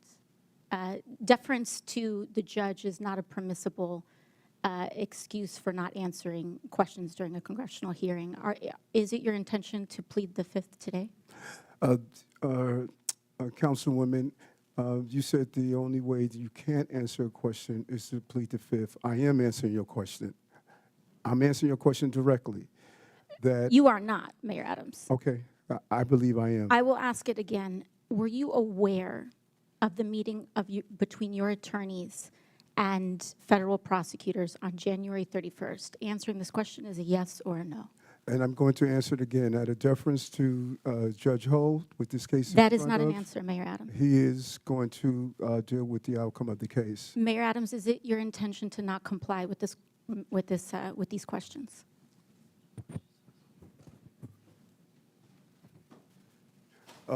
As I stated, I'm answering your questions, and what you're doing, let's be clear on, you're asking me about communications between my attorney and I. And I don't Okay, think I'll that move is on to the next appropriate question. If to it's be about- if asking a it's- question if it's between about- me, our attorney, and I, because we are in a country of law and order. I understand. And your So, Mayor relationship Adams, and who communications is with your your attorney attorney? should be respected. Who is your attorney? Alex Spiro. Alex Spiro, thank you. Now, Mayor Adams, have your attorneys ever met with city officials? That is not covered. I'm not asking about your conversations with your attorneys. Have your attorneys met with city officials, New York City officials? Any communication or activity between my attorney yes or and I no. is Have up to your- our attorney have and your I. You can personal reach out attorneys to, met with New York City officials? Alex Spiro, my attorney, to deal with those communications. Mayor Adams, in this meeting, did anyone representing you, including perhaps Mr. Spiro, agree or allude to any arrangement with the Trump administration that would involve changing city policies in exchange to reconsideration of the charges brought against you? You say in this meeting? Can you be clear? In the January on which- 31st meeting? Again, there was never any agreement, never any quid pro quo. And That's I not what did I'm nothing asking. wrong. Never any agreement, never any quid pro quo. Was there an and allusion nothing- to and a nothing shift that in I've New York done City wrong. policy? Gentlelady's time's expired. And I just want to remind her, Mayor Adams is here voluntarily, and we appreciate that. The topic of the hearing is about our illegal alien problem and the drain on the cities and what the solution is. So Chair now recognize Mr. McGuire from Virginia. Thank you, Mr. Chairman, for convening this important hearing. The American people deserve answers on the disastrous policies of sanctuary cities. As a veteran, as a Navy SEAL, I hope what I'm about to say is common sense. If somebody saved your life on the battlefield, you wouldn't care if they were pink or blue or male or female or Democrat, Republican, or independent. We're all people. This is not a race, religion, or creed thing. This is our American people, we the people, are being robbed, raped, and killed by these criminals that are coming across our border. My first question is just a yes or no. Do you believe that someone who breaks the law is a criminal? Mayor Adams. Yes, I do. Next. If you've broken criminal law, Just simple yes or no. Did you answer? Yes, sir. Okay. Could you repeat your question again? If you commit a crime, are you a criminal? Yes or no? If you commit a crime, you should be held accountable. Absolutely. I don't use that label depending on what it is, like a speeding I ticket, for understand. example. Next. Well, I got to tell you guys, thank God we have President Trump in the White House. Thank God we have the border czar, Tom Homan. Thank God we have Mike Johnston as a speaker. Thank God we have Leader Thune in the Senate. And thank God we have Hegseth, Rubio, and everyone else. Over the last 4 years, the American people have been robbed, raped, and killed. And the left doesn't talk about that. They want to say that people might be scared in their homes. Well, what about the families whose members have been killed and persecuted? The border has been cleaned up in just a matter of weeks. Border crossings are down 97% in just a matter of weeks. And over the last 4 years, we've been getting lip service like we want to secure the border. 80% of Americans believe we should secure the southern border. We are all elected leaders, and I assume you all sought these positions to help your citizens improve the quality of life in your city.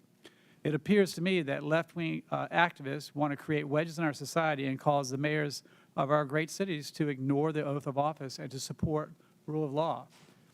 Each of you took an oath that included an oath to support the Constitution of the United States, correct? Yes. Yes. Yes. Are you aware Correct. that Article 6, Section 2 makes laws of the United States supreme, known as the Supremacy Clause? Is everybody aware of this? Yes. I'm shocked Yes. that you all, as elected leaders, flaunt violating federal laws as if you are running a political campaign.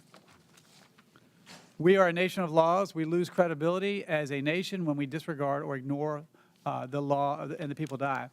As of July 24th, there are more than 660,000 illegal aliens from criminal backgrounds roaming the United States.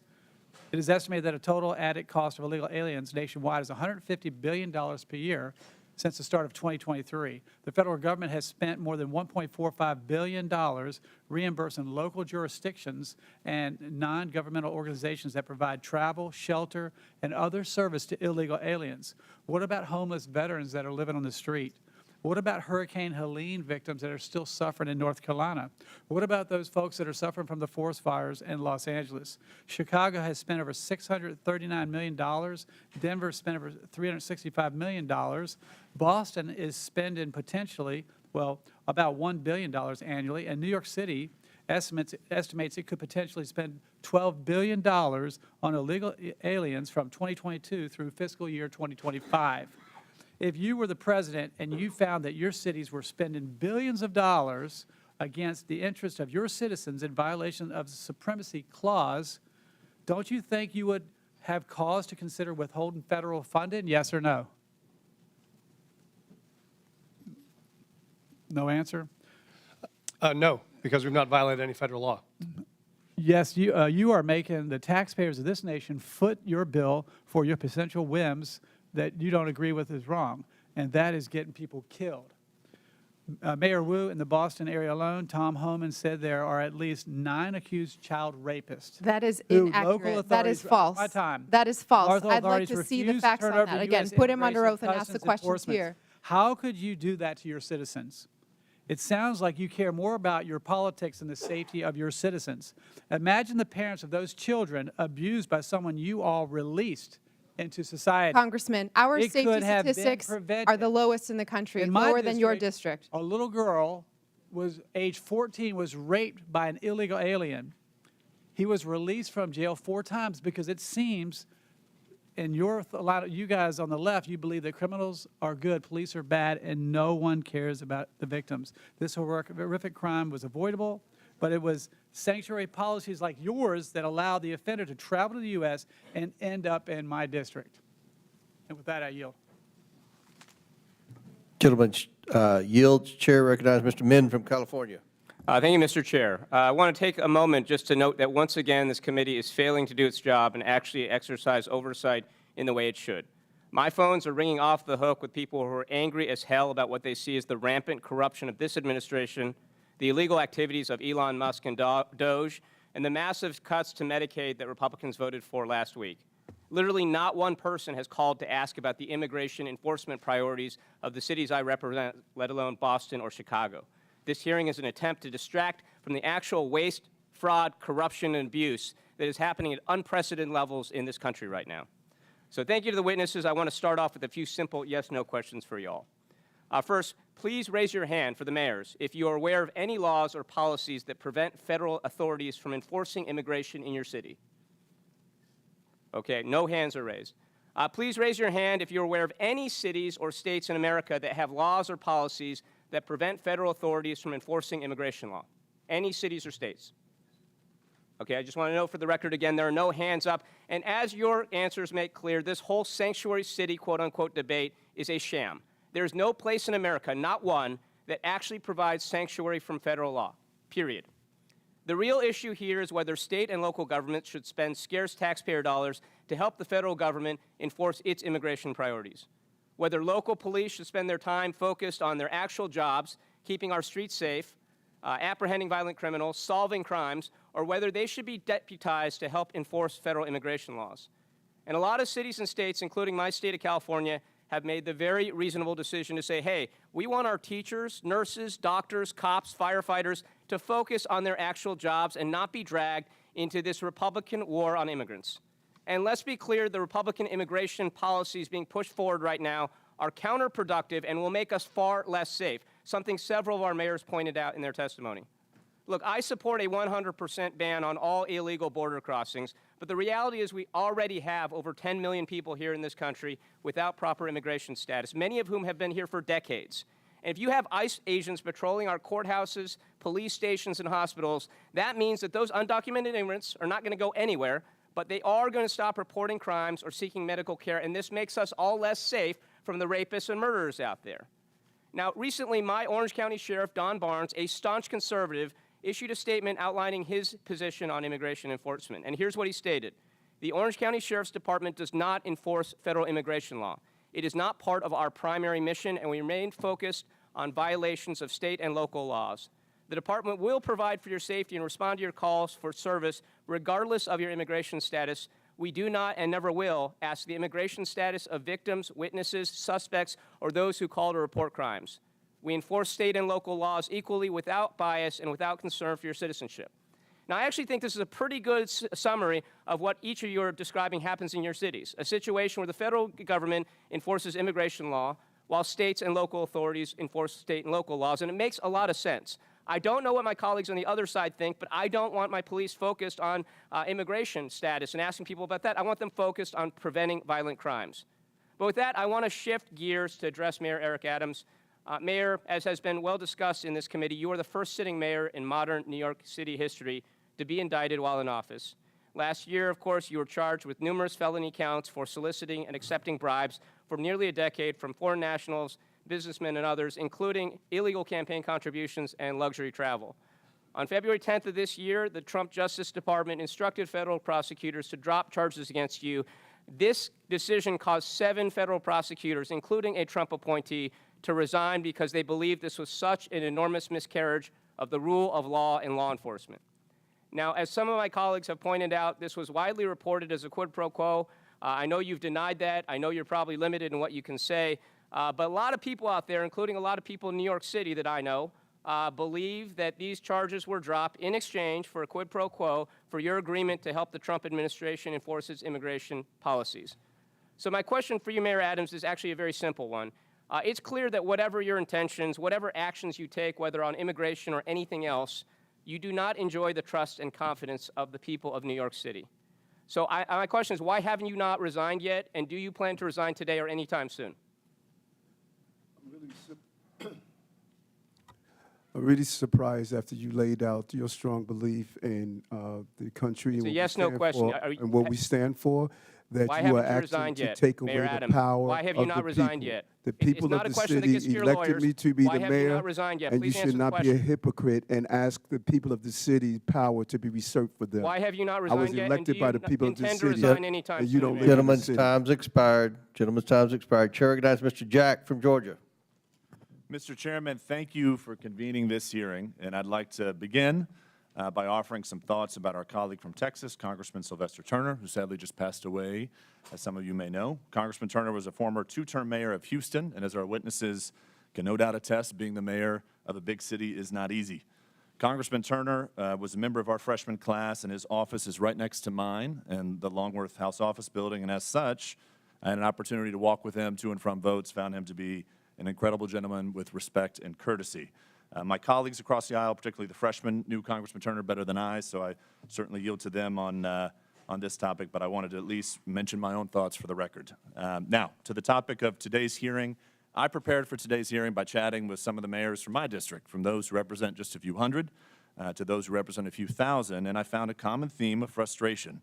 They, along with me and many other constituents I proudly represent in Georgia's 3rd Congressional District, want to know why policies are in place that benefit citizens of other countries at the expense of citizens of our own country. So if I could, Mayor Johnston, I'd like to start with you from Denver. I know Chairman Comer, in his opening line of questioning, discussed an ordinance passed by the Denver City Council in 2017, and I recognize you had just left the state Senate by then, but this ordinance prohibits city and county employees from assisting the enforcement of federal laws or inquiring about a person's immigration status. So I just have to ask, do you see a benefit in learning whether or not someone charged with a crime is a citizen of another country? Thank you, Congressman. I do just want to say Mayor Turner hosted me in Houston when I first became mayor, so that's a powerful statement for me. Thank you for acknowledging it. Thank you, sir. We don't ask someone's status when we first contact them because it's not relevant to whatever charges we may be pursuing. They may list their country of origin on a document that we ask for. It does not indicate their immigration status. They could have legal status but be from another country. Thank you. Mayor Johnston of Chicago, do you see a benefit in asking someone charged with a crime whether or not they're a citizen of our country? The benefit of community safety is trust between local residents and law enforcement, and that relationship is critical to driving violence down. Under my leadership, violence has gone down in the city of Chicago. And Mayor Johnston, if I can ask, have you ever disciplined, fired, or arrested law enforcement officers or correction officers if they notified ICE or other federal immigration officers of an illegal criminal alien in lockup or courts in violation of your sanctuary city policies? Have you ever disciplined, fired, or arrested a law enforcement officer that worked with ICE? That is not, I don't believe that's under the jurisdiction of the mayor. I don't arrest people or.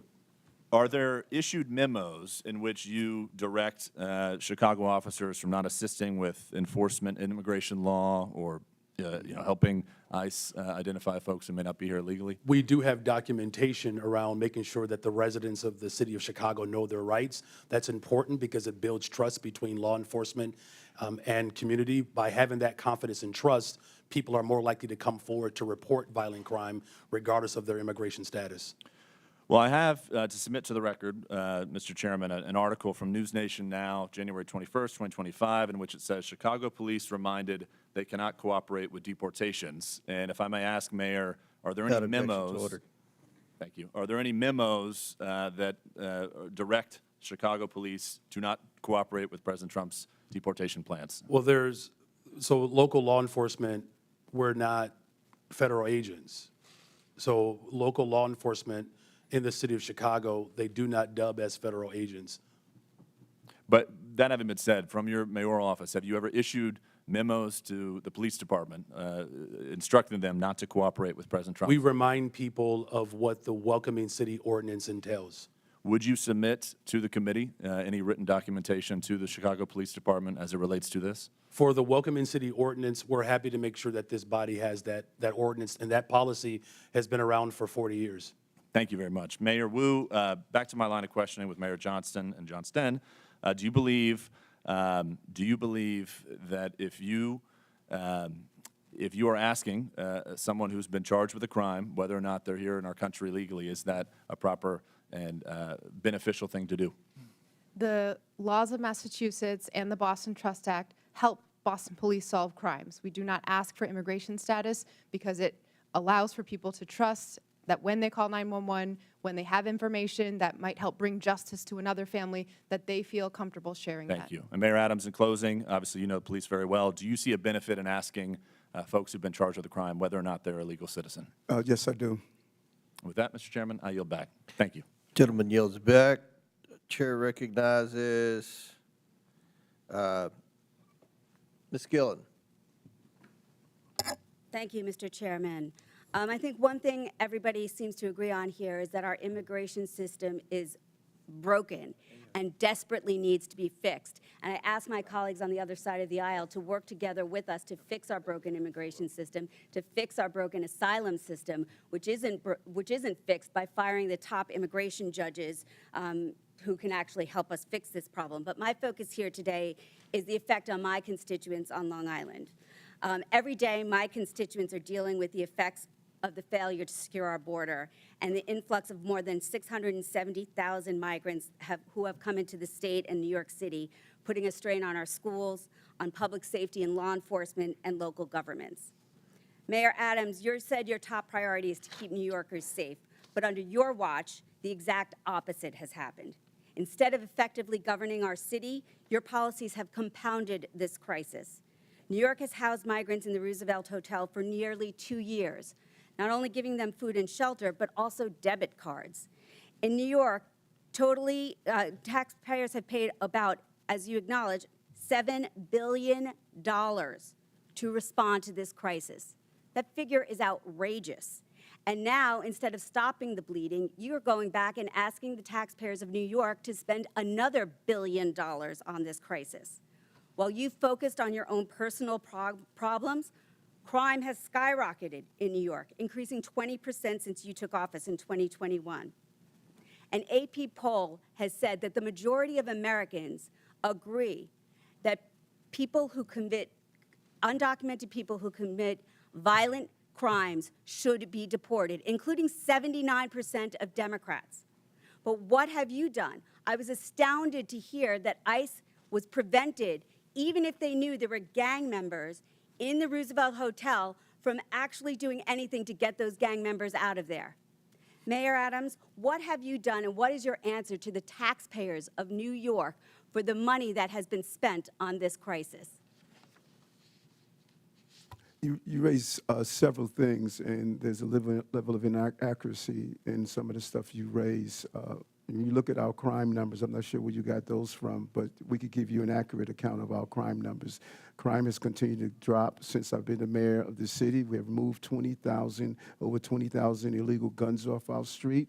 And although we had 230,000 migrants and assignment seekers that came to our door, 189,000 were able to go on to the next step of their journey. We managed a crisis. Congress makes our immigration policies, not mayors. I managed a crisis that was dropped at my door. And I continue to do that every day, and I'm proud of what my team did coming out of COVID and managing this crisis as well. Our city has more private sector jobs in the history of the city. We received our bond rating increase and stabilized. Our city is functioning, and we're going to continue to do the job that I was elected to do.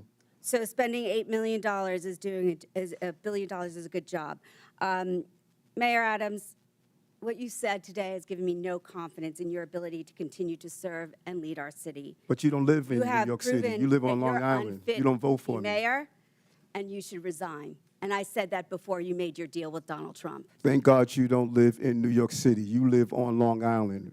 But people the of problems city, New York City people of affect city my elect, constituents people who of work New York in Long City Island, who elected. work in Manhattan, whose kids live in Manhattan, who go to the doctor in Manhattan. Everything that happens in Manhattan affects my constituents, Mayor. I yield back. Would the gentlelady yield to me, please? I thank the gentlelady. My question, Mr. Beer. We've heard a lot about crime.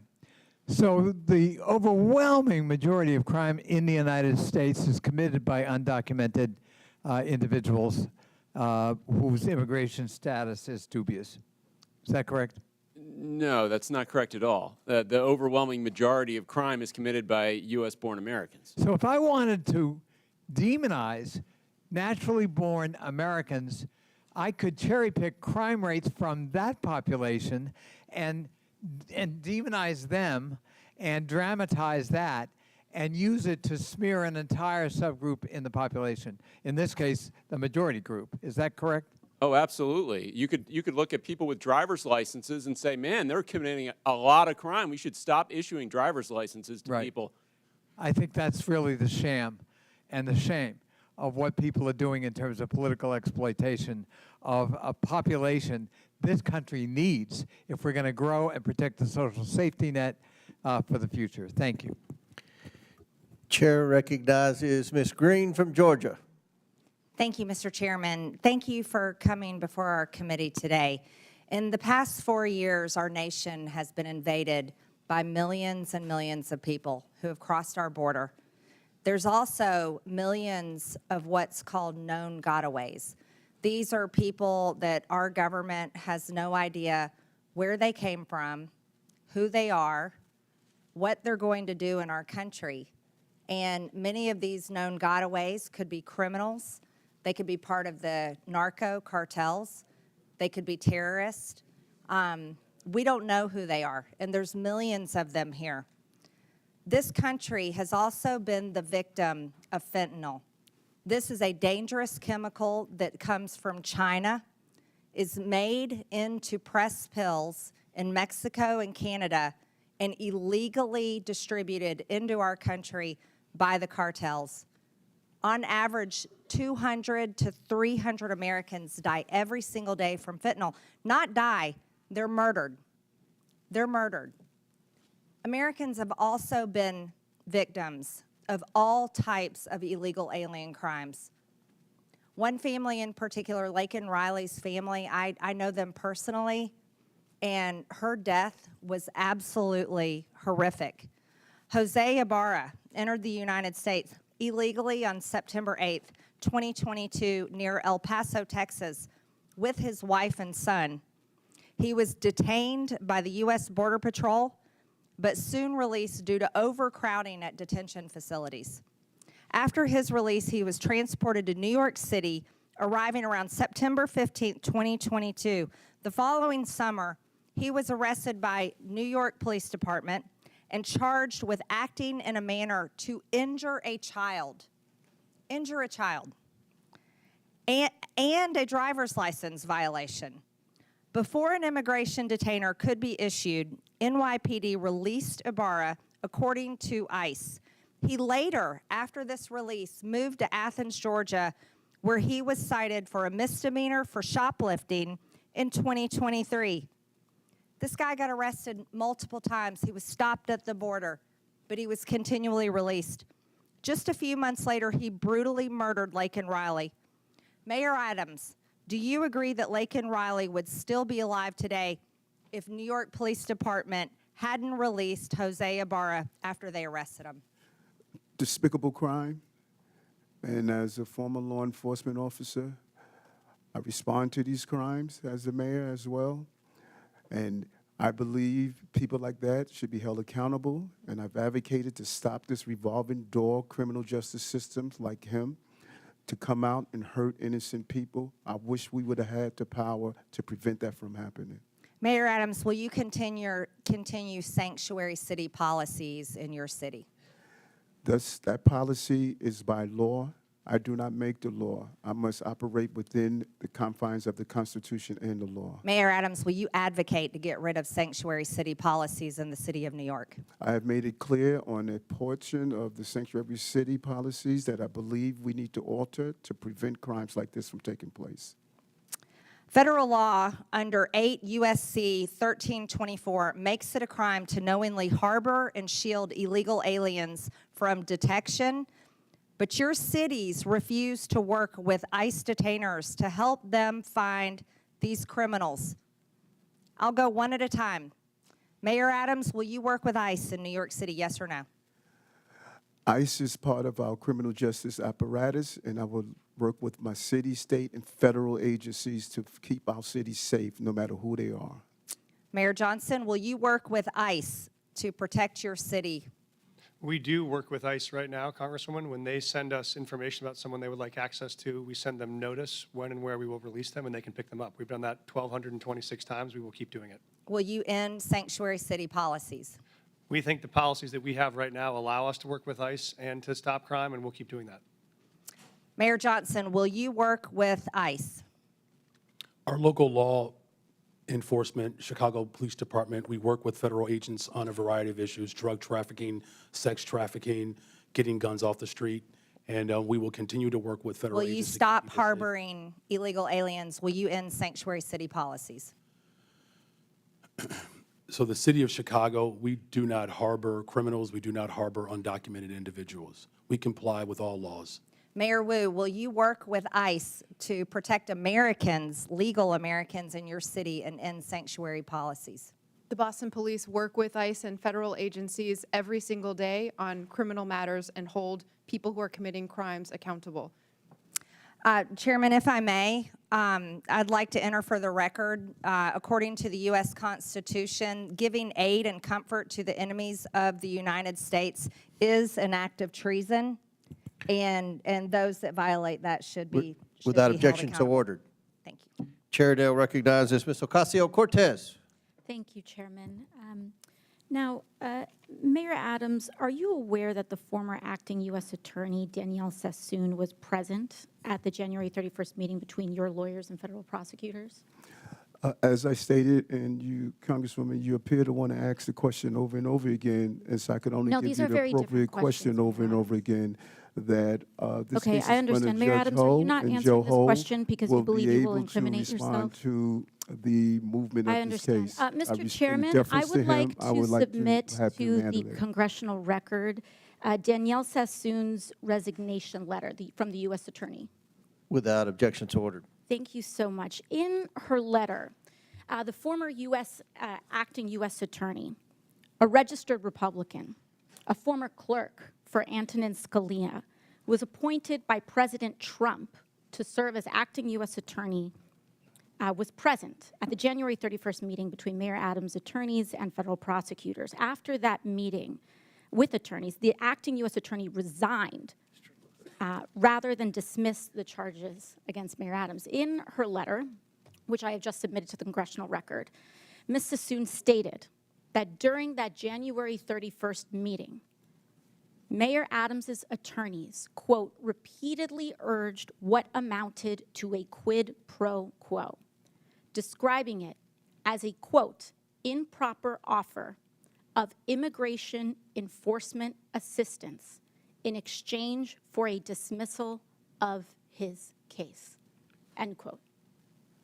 The acting U.S. attorney has submitted a former acting U.S. attorney has submitted a letter. And Mayor Adams, do you know how many federal prosecutors total resigned rather than file the motion to drop the charges?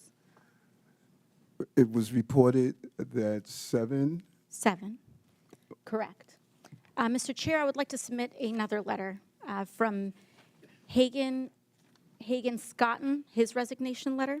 Without objection, so ordered. Mr. Scotton was an assistant U.S. attorney who also attended the January 31st meeting between your attorneys and federal prosecutors. He also resigned rather than drop the charges.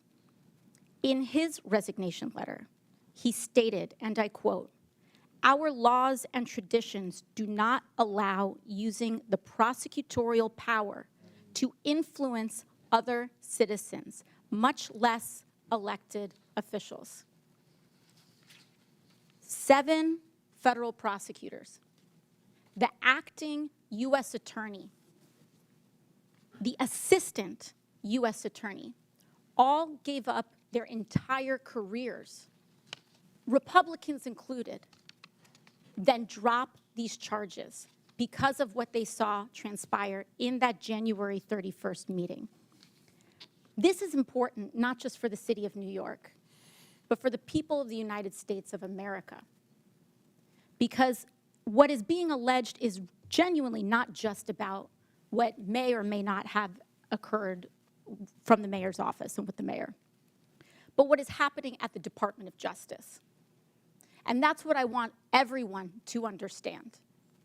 These are not Democratic U.S. attorneys. These are Republican U.S. attorneys that have trained under Republican-appointed Supreme Court justices who have stated that and suggested as well, that the prosecutorial power at the Department of Justice may be influencing what is occurring. And instead of carrying that out and carrying out the erosion at the Department of Justice, they would have preferred to give up their entire careers. 7 lifelong public servants involved in law enforcement, mind you. And to that, when it comes to the fact that this mayor may not have anything to do with this hearing, respectfully, Mr. Chairman, this is about specifically immigration enforcement in terms of that. And this right here is the 4-alarm fire that everyone must be paying attention to. Because if it's not just in the mayor's office of New York City, what other city, what other individual, what other municipality leader can be next? For a party that talks about states' rights and municipal rights, we must defend, yes, the rule of law, including in the Department of Justice. And with that, I yield back. Gentlelady yields back. Chair recognizes Mr. LaHood from Illinois. Thank you, Mr. Chairman, and I thank you for allowing me the opportunity to wave on to this important committee hearing today. I want to thank the witnesses. I represent a district right outside of Chicago, the excerpts of Chicago representing Rockford, Bloomington Normal, Peoria. And I want to thank you, Mr. Chairman, for having this hearing. It's past time that individuals like the mayors we have before us come before us and explain to the American people why you continue to fail to enforce the laws of our country and allow illegal immigrants to flood into our communities. And it's clear to me that sanctuary city policies have significantly harmed our once great cities, which is very, very unfortunate. During my time as an elected official, I have strongly condemned the policy around sanctuary cities and the impact it's had on the state of Illinois. And I believe every sensible resident in Illinois knows these policies have further harmed the economy in Illinois, increased crime throughout our state, and endangered hardworking, law-abiding Illinois citizens. I want to turn my attention to you, Mayor Brandon Johnson of Chicago. As I've watched you over the last 2 years that you've been mayor, I've been amazed at how tone deaf you have been and how oblivious you've been to the decline of Chicago. And I say that looking objectively at a number of things. Out of control crime in Chicago, people scared throughout neighborhoods on the west side, south side, north side. Morale has never been lower with law enforcement and CPD. Record number of police officers leaving the force. We have been hemorrhaging people out of the city of Chicago to the suburbs and elsewhere where they feel safe. Record number of businesses fleeing the city of Chicago. You couple that with record deficits. $2 billion deficit, the $2 billion deficit line of credit that you just had to take out this week. But you've spent $300 million of taxpayer money on illegal immigrants. And when I think about all of those things and I look at the strategy you continue to take, I mean, you're putting the interest of illegal immigrants above the interest of taxpayers in Chicago. But you continue to go down this path, and for the life of me, I can't understand it. So, Mayor, tell me why you continue to put the interest of illegal immigrants above taxpayers in Chicago. Thank you for your representation. Violent crime is down in Chicago. Well, let me reclaim my time. So I have a statistic here. Last year, Chicago had 573 murders. Down. Okay, but I want to compare that to the city of New York that is almost two-thirds the size of Chicago, 337 murders. So you had 573 murders in the city of Chicago, and you're one-third the size. That's the lowest amount in 5 years under my leadership. Okay, and you look at the level of violent criminals, sexual offenses, and drug dealers. All violent crime is down in Chicago. In fact, just this year alone, Congressman, respectfully, there's a 20% decrease in violent crime in the city of Chicago. I don't agree with your statistics. Well, it's not a matter of whether or not you agree with it. It's a matter of whether it's a fact. Let me reclaim my time, because I thought you might do this. And when I hear your answer, no one in this room should be surprised that your approval rating is 6.6%. Now, that's not just me saying this. Newsweek article, the least popular politician in America is Brandon Johnson. So, recent poll, M3 Strategies conducted this February 20th to 21st, showed that Mayor Johnson has a 6.6% approval rating, the worst showing of any political figure in the country's history. So, I know you're talking about crime is down and things are great and, you know, the city's flush with money. None of that is backed up by the people in the city of Chicago. And so I'm wondering why you continue to go down this path of failed policies, destruction to the city of Chicago, people fleeing, law enforcement at an all-time low. And I'm wondering if you have any remorse for that here today and can tell us why you continue to double down on these failed policies. We've invested $1.25 billion for housing and economic development, particularly for Black Chicago. It's the largest investment in the history of Chicago. 45% increase in youth employment, particularly for Black and brown children. I will not apologize for my investments in the people of Chicago. We have one of the most diverse economies, the top universities. As violence continues to go down and investments continue to go up, that is what's most important. We've opened up 3 mental health clinics, the first mayor since the first Black mayor in the history of Chicago. I'm going to reclaim my invest in Mayor, I'm going to reclaim my time. in public health, and I will continue to make those Your investments. approval rating speaks volumes. Well, the people approve of my investments, and I will continue to make those investments. You're Thank you going the very wrong much. direction. You need to reverse your policies on sanctuary cities. That's what the election results were last year. Crime and Is down in immigration Chicago. were the #1 issue in the election from Republicans, Democrats, Chairman, the Independents. gentleman's We time could has use your expired. help to actually help us continue to invest in these programs that continue to drive violence down in the city of Chicago, and I'm willing to work with you, and I'm glad I had a chance to finally meet you for the first time. Gentleman's time's expired. Chair recognizes Mr. Davis from Illinois. Well, thank you very much, Mr. Chairman, and I also want to thank you and Ranking Member Connolly. If the gentleman could speak into the microphone so we can hear. Thank you very much, Mr. Chairman. I also want to thank you and Ranking Member Connolly for letting me participate in today's hearing. I also want to thank all of the witnesses. I served some time as a city councilman, so I know what it looks like to be mayor and what happens. Thank you for your service. As a proud Chicagoan, I stand in support of our city's locally elected leaders, namely Mayor Brandon Johnson, who could be back home serving the residents of Chicago, but instead is here before us today, preserving and protecting the sovereignty of the city of Chicago as a welcoming and humane city.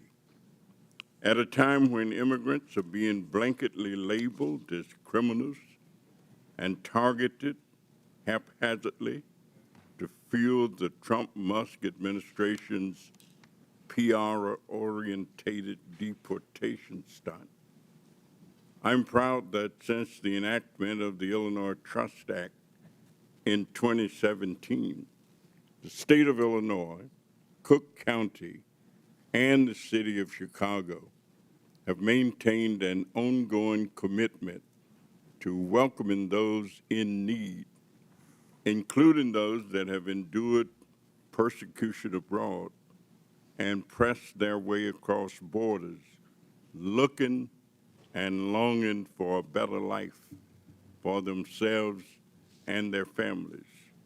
I think we all agree that immigration has long played an integral role in the development of American society, culture, and its economy. In recognition of such, the city of Chicago is holding true to its values. As Mayor Johnston has stated on several occasions, that Chicago, and I quote, will remain a welcoming city, end of quotation, despite recent and repeated threats and attempts of coercion from the current administration to do otherwise.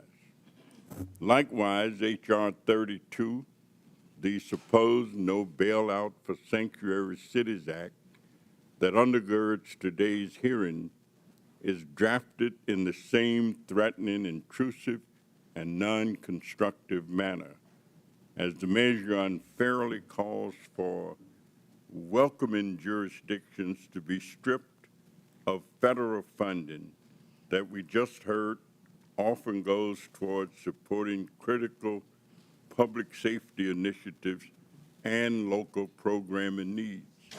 In fact, I would commend that the bill as drafted infringes on the constitutional balance of power between states and the federal government and will cause more harm than help if enacted.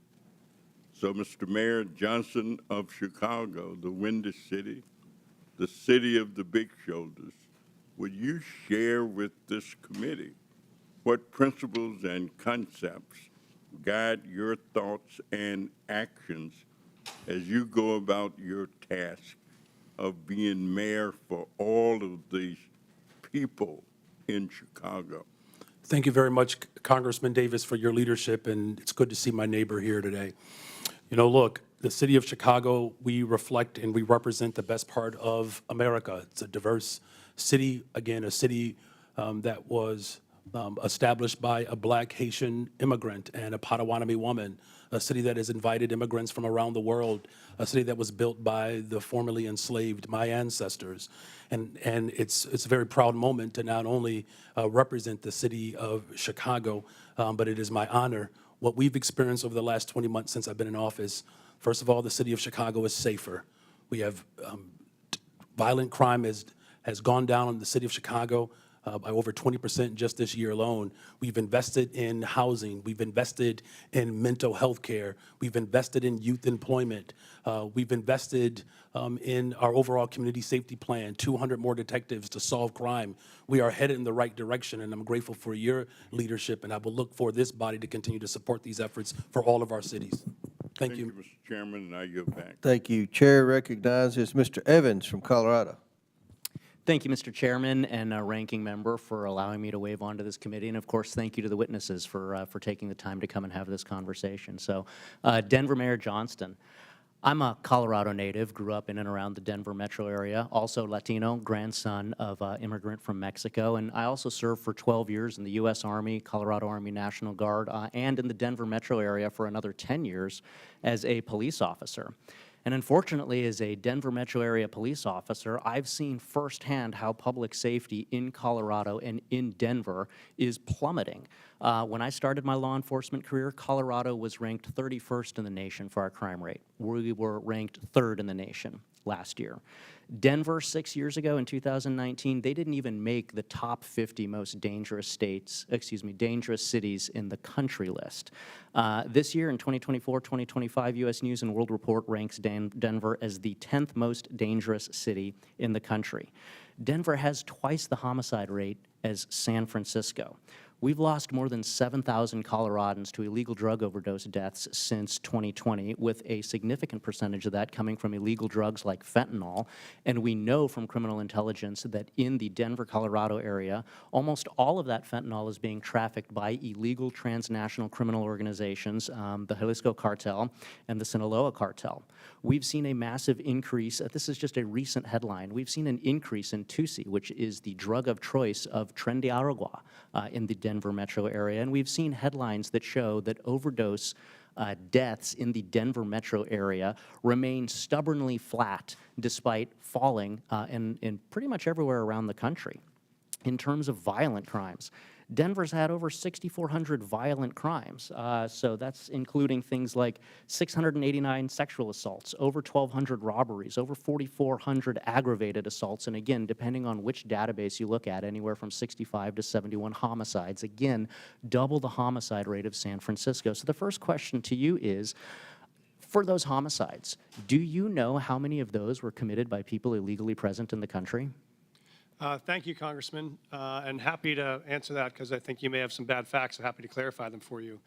In terms of what's happening in Denver right now, as we know, crime is down in Denver from last year to this year. Reclaiming my time, Meyer. Do you know? Do you want to answer the question you phrased? Reclaiming my time. Do you know how many of those 65 to 71 homicides were committed by people illegally present in the country? And I'm happy to show all of the sources for my facts. We don't ask anyone's status at point of arrest. We do not know someone's status and when they're charged. Thank you. Thank you for the answer, Mr. Mayor. And I'm glad you've brought that up because, as you can see displayed here, we actually have a training bulletin to the Denver Police Department dated January of this year, which pretty much says what you just said, which is that Denver Police Department is prohibited from asking for any information about the national origin, immigration, or citizenship status of any individual, and that's a problem because of the second item that we're going to display here, which is the standard FBI fingerprint card, something that I filled out for over a decade when I was a police officer, which has those items as mandatory fields, location of birth and then the citizenship. And so I've heard, being a cop in the Denver metro area, that police officers in Denver are being told not to fill out those mandatory fields in the FBI fingerprint card, which could potentially indicate why you're unsure of how many of these crimes are being committed by illegal immigrants in your city. So the second question is, will you allow Denver police officers to fill out all of the information on an FBI fingerprint card, to including asking for and recording the citizenship status? Thank you, Congressman. Right now, under city ordinance, we do not ask someone's status at point of contact, and that does not prejudice in any way our prosecution. We believe it doesn't matter where someone's from, thank you, Mr. what Mayor. crime they've committed. So you're not so you're not filling out the FBI fingerprint card as required? Right now, we are filling out information when folks arrive, and none of that information prevents us from prosecuting them to the full extent of the law, which is what we do. Thank you, Mr. Mayor. So not filling out the FBI fingerprint card, which would directly contradict your statement that you want people who are illegally present in the country and committing crimes to be held to account for those crimes. And I think that the statistics that we've gone through in the space of crime show why Denver is specifically cratering in their public safety statistics as compared to major cities around the country. That's just actually false. I can show you my statistics. And as a police officer, I am here to make sure that we are uplifting the voices of the victims of these crimes who are being taken advantage of in communities that provide sanctuary to dangerous illegal criminal gangs like Trendy Aragua, which your jail released just last week. We talked about somebody back into the community We must take care of our victims. I've brought legislation, the Uplift Act, to focus on this. We're here to protect the victims, and Mayor, I would ask you to join me in that. We've already done that, and Yield we'll back. keep doing that. Thank you. I'm happy Chair to answer. recognizes Mr. Crank from Colorado. Mr. Chairman. Oh, wait, one moment. Just quick UC. I would ask unanimous consent to enter the record an NPR article entitled Criminal Records of January 6 Rioters Pardoned by Trump Include Rape, Domestic Violence. And I would also ask the correspondence between a number of us and the new Attorney General, Pamela Bondi, be entered into the record at this point. Without objection, so ordered. The Chair. Now, Chair recognizes Mr. Crank from Colorado. Thank you, Mr. Chairman. Thank you for allowing me to wave on. This is a very important issue to the state of Colorado. And Mayor Johnston, thanks for being here. I know for all of you it's been a long day. Appreciate you being here. Mayor Mike Johnston, Denver has an ordinance that prohibits city and county employees from assisting in the enforcement of federal immigration laws or inquiring about a person's immigration status. We've just talked about that. The city of Denver also has a legal defense fund to support individuals facing deportation. Denver's received more than 41,000 illegal aliens over the past 2 years, and due to its sanctuary status, has become a popular destination for illegal aliens. It's estimated that Denver spends more than $180 million a year supporting illegal immigrants. And in rare cases where ICE is able to apprehend an illegal immigrant in Denver jails, Denver forbids that transfer from taking place in the jail. Now, I just did a ride-along with El Paso County Sheriffs. That's my home county. Colorado Springs, just an hour away. I just did a ride-along with them for the safety of their officers, and the ICE officials. The community and the detainee do transfers in the jail with El Paso County officers present and with the handcuffs on. Now, that El Paso County method has never, ever resulted in the injury of an officer during the transfer. However, in Denver, you require that Denver Police Department release Tren de Aragua gang members to the quote-unquote streets, uncuffed, and hope that ICE agents aren't able to apprehend them on their own. That's the hope. Let's just be honest. With no Denver Police Department officer there to assist if the situation turns violent, that's irresponsible. And to be clear, there's no federal law that forces you to do it this way, Mr. Mayor. This policy and the danger that it creates is wholly a result of your policy as the city and county of Denver. Just last week, it resulted in an illegal Tren de Aragua member assaulting and biting an ICE agent because he was uncuffed and he was released by Denver to a parking lot. Now, you're putting police officers who you're sworn to help protect as their mayor at risk to score political points. And I think it's outrageous. It's unbecoming to your office, and it's a danger to the people of Colorado and the citizens of Denver. Now, we have this case, and I know you've talked about it today. Abraham Gonzalez, suspected TDA gang member, released from Denver County Jail, as I mentioned, due to Colorado's sanctuary policies. This is a post by ICE. Was forced to arrest him in public. ICE was forced to arrest him in public where he assaulted officers, sanctuary policies, endanger communities, and law enforcement. That's their post. I'd ask that this be entered into the record, Mr. Chairman. Objection, so ordered. Mr. Mayor, yes or no? Would you feel safe if you were alone in a parking lot with a Tren de Aragua gang member? We did not put a situation where someone Just was yes or no?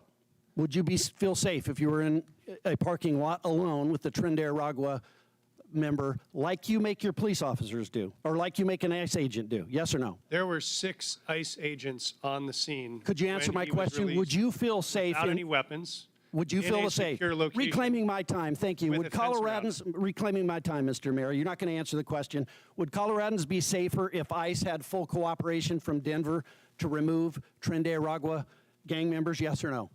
We currently honor those notification requests. We've done it 1,226 times. This is the first time I've ever been aware of there being an incident, which is why I reached out to ICE yesterday. Full cooperation would be allowing them to come into the jail and doing it in the jail, not in the parking lot. Will you change that?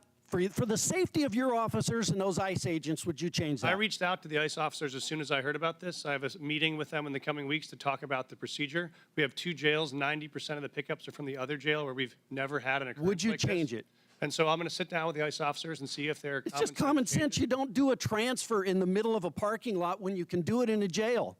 It's common sense. It's common sense. It's been common sense 1,226 times it's worked, and so we're going to figure out what happened. Mr. Mayor, is your highest priority as mayor the citizens, the safety of the citizens of Denver? My priority as mayor is to protect public safety for all of our Okay, residents. last question. Have you apologized to the federal law enforcement agent who was assaulted by a Trinidad Agua gang member because of your failed leadership? Yes or no? I reached out to the ICE officers yesterday, and I've asked to sit down with them to talk about this procedure and how we can align systems to make sure no other officers get injured. Thank you. Chair recognizes Mr. Burleson from Missouri. Thank you, Mr. Chairman.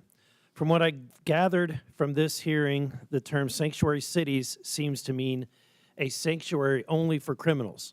Throughout this hearing, we have heard countless examples of illegal immigrants with criminal histories being allowed to roam free in these cities and continue to commit crimes and violence against American citizens that should never have happened. The bottom line is that sanctuary policies are a violation of federal immigration laws. The states, when they enacted the Constitution in Article 1, Section 8, Clause 4, made it very clear that it's in the purview of the federal government, not the states, to determine these policies. States shouldn't be flaunting our laws that they gave us the sole responsibility to implement. And yet Chicago, Denver, New York City, and Boston are aiding and abetting in the furtherance of laws and policies that are in direct defiance of the immigration laws that are passed by Congress. This hearing is important for us as Congress to determine ways in which we can use our constitutional powers, such as the power of the purse, to force these and other sanctuary cities into compliance. My first question, I want to ask Mr. Byer. You haven't had a lot of questions today, right? Not enough. I want to ask, okay, so are you aware of how much it costs the American taxpayer per illegal immigrant in the United States, roughly? Not on a per capita basis, no. Okay. The Budget Committee has determined it's almost about $9,000 in net loss per per illegal immigrant. That's definitely not correct. Okay, you can question, but that's the group that did the research. So let me ask you this. Does Cato support subsidizing, creating taxpayer programs to subsidize other people's health care benefits? No, we don't. Okay. Does Cato support using taxpayer dollars to support people staying in hotels? Definitely not. Okay, just wanted to get that cleared up because I was worried where Cato stood. Mr. Adams, you stated that the migrant crisis. Wait, first, I want to ask this question from everybody on the panel. Is there a difference between, if there's a difference between the ICE detainer and a criminal warrant, which one would you honor? I'm sure I understand the question. You said there's a difference between an ICE detainer and a criminal warrant? Yes. We would always honor an ICE detainer that comes with a judicial warrant. That is what the law calls for in the city. Okay, and do you concur? Is that what you would do? Mr. Johnson? With a criminal warrant, our local police department, with a criminal warrant, will collaborate and cooperate with federal agents. And Mrs. Wu? Whenever there's a criminal warrant from any agency, Boston Police enforce it. Okay.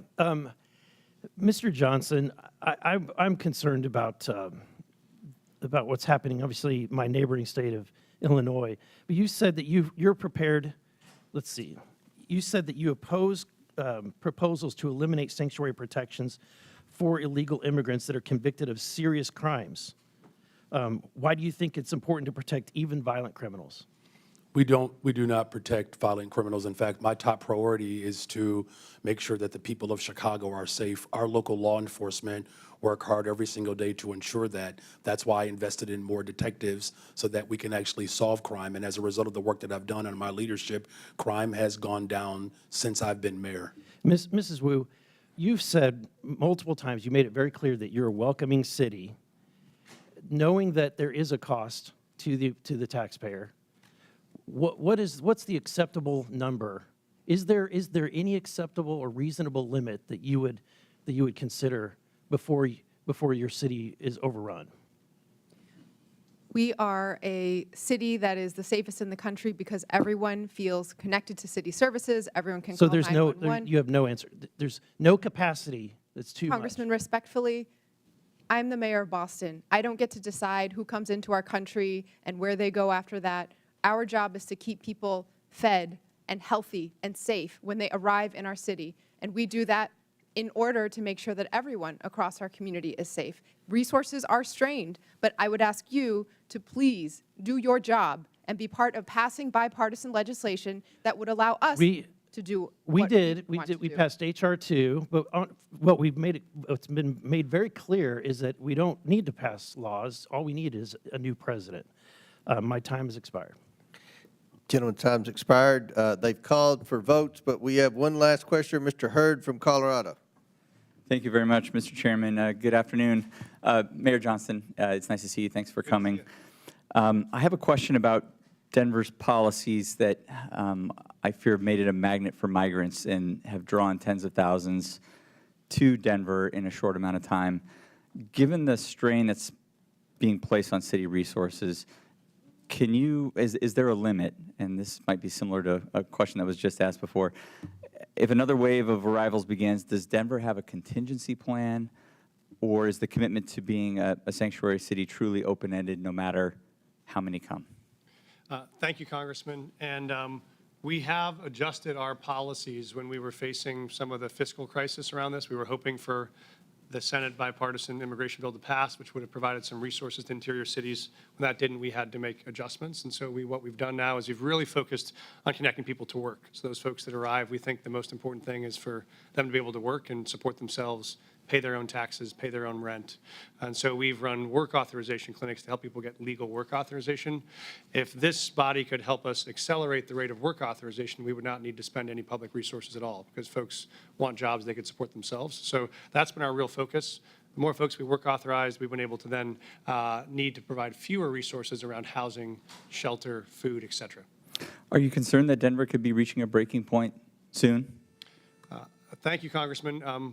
We actually are seeing dramatic drops in arrivals since June of 2024. So we are not in a moment of crisis right now. We don't have migrant encampments. We've closed all of our shelters. We've actually dropped our spending on migrant supports by 90% from 2024 to 2025. So our expenditures are down dramatically, and we'd love to see it stay that way.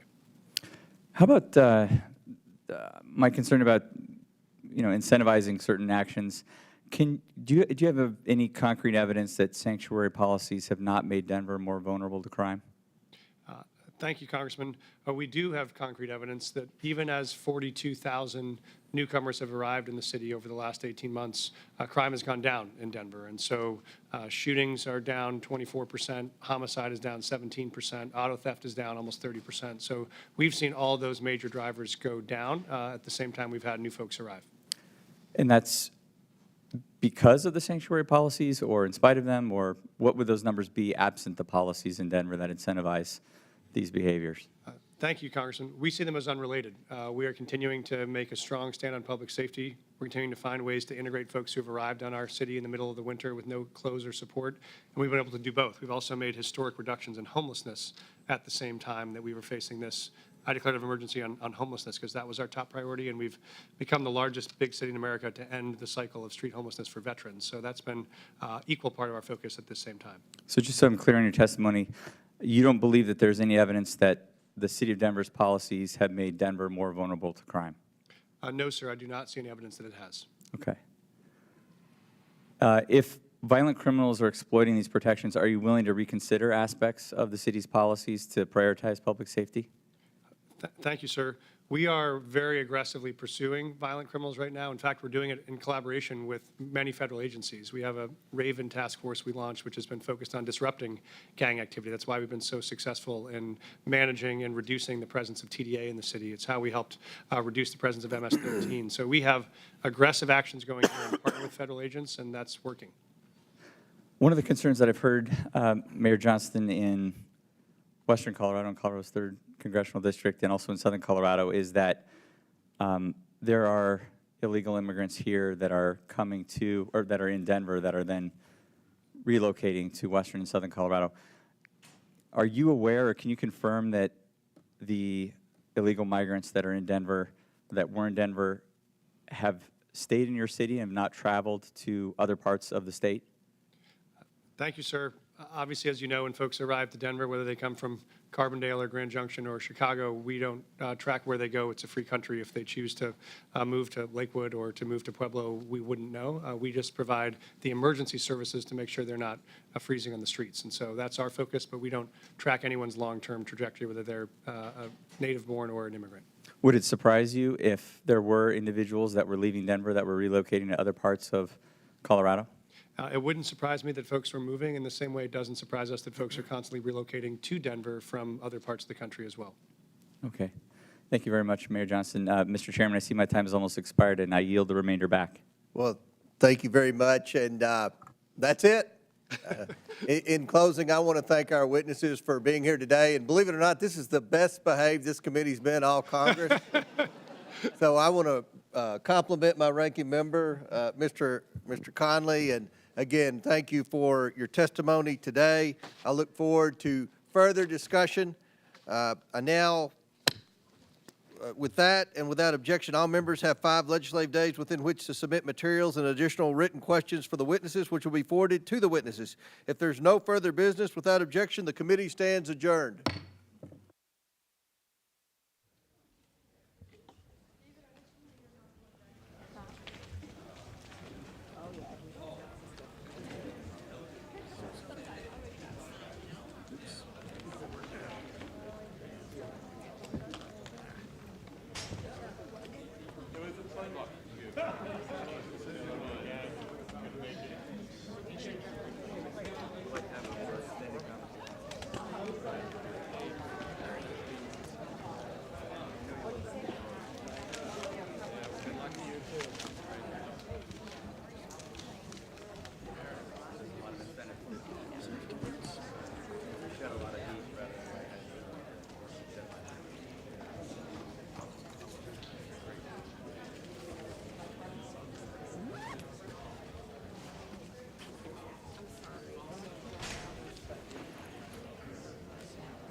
But you got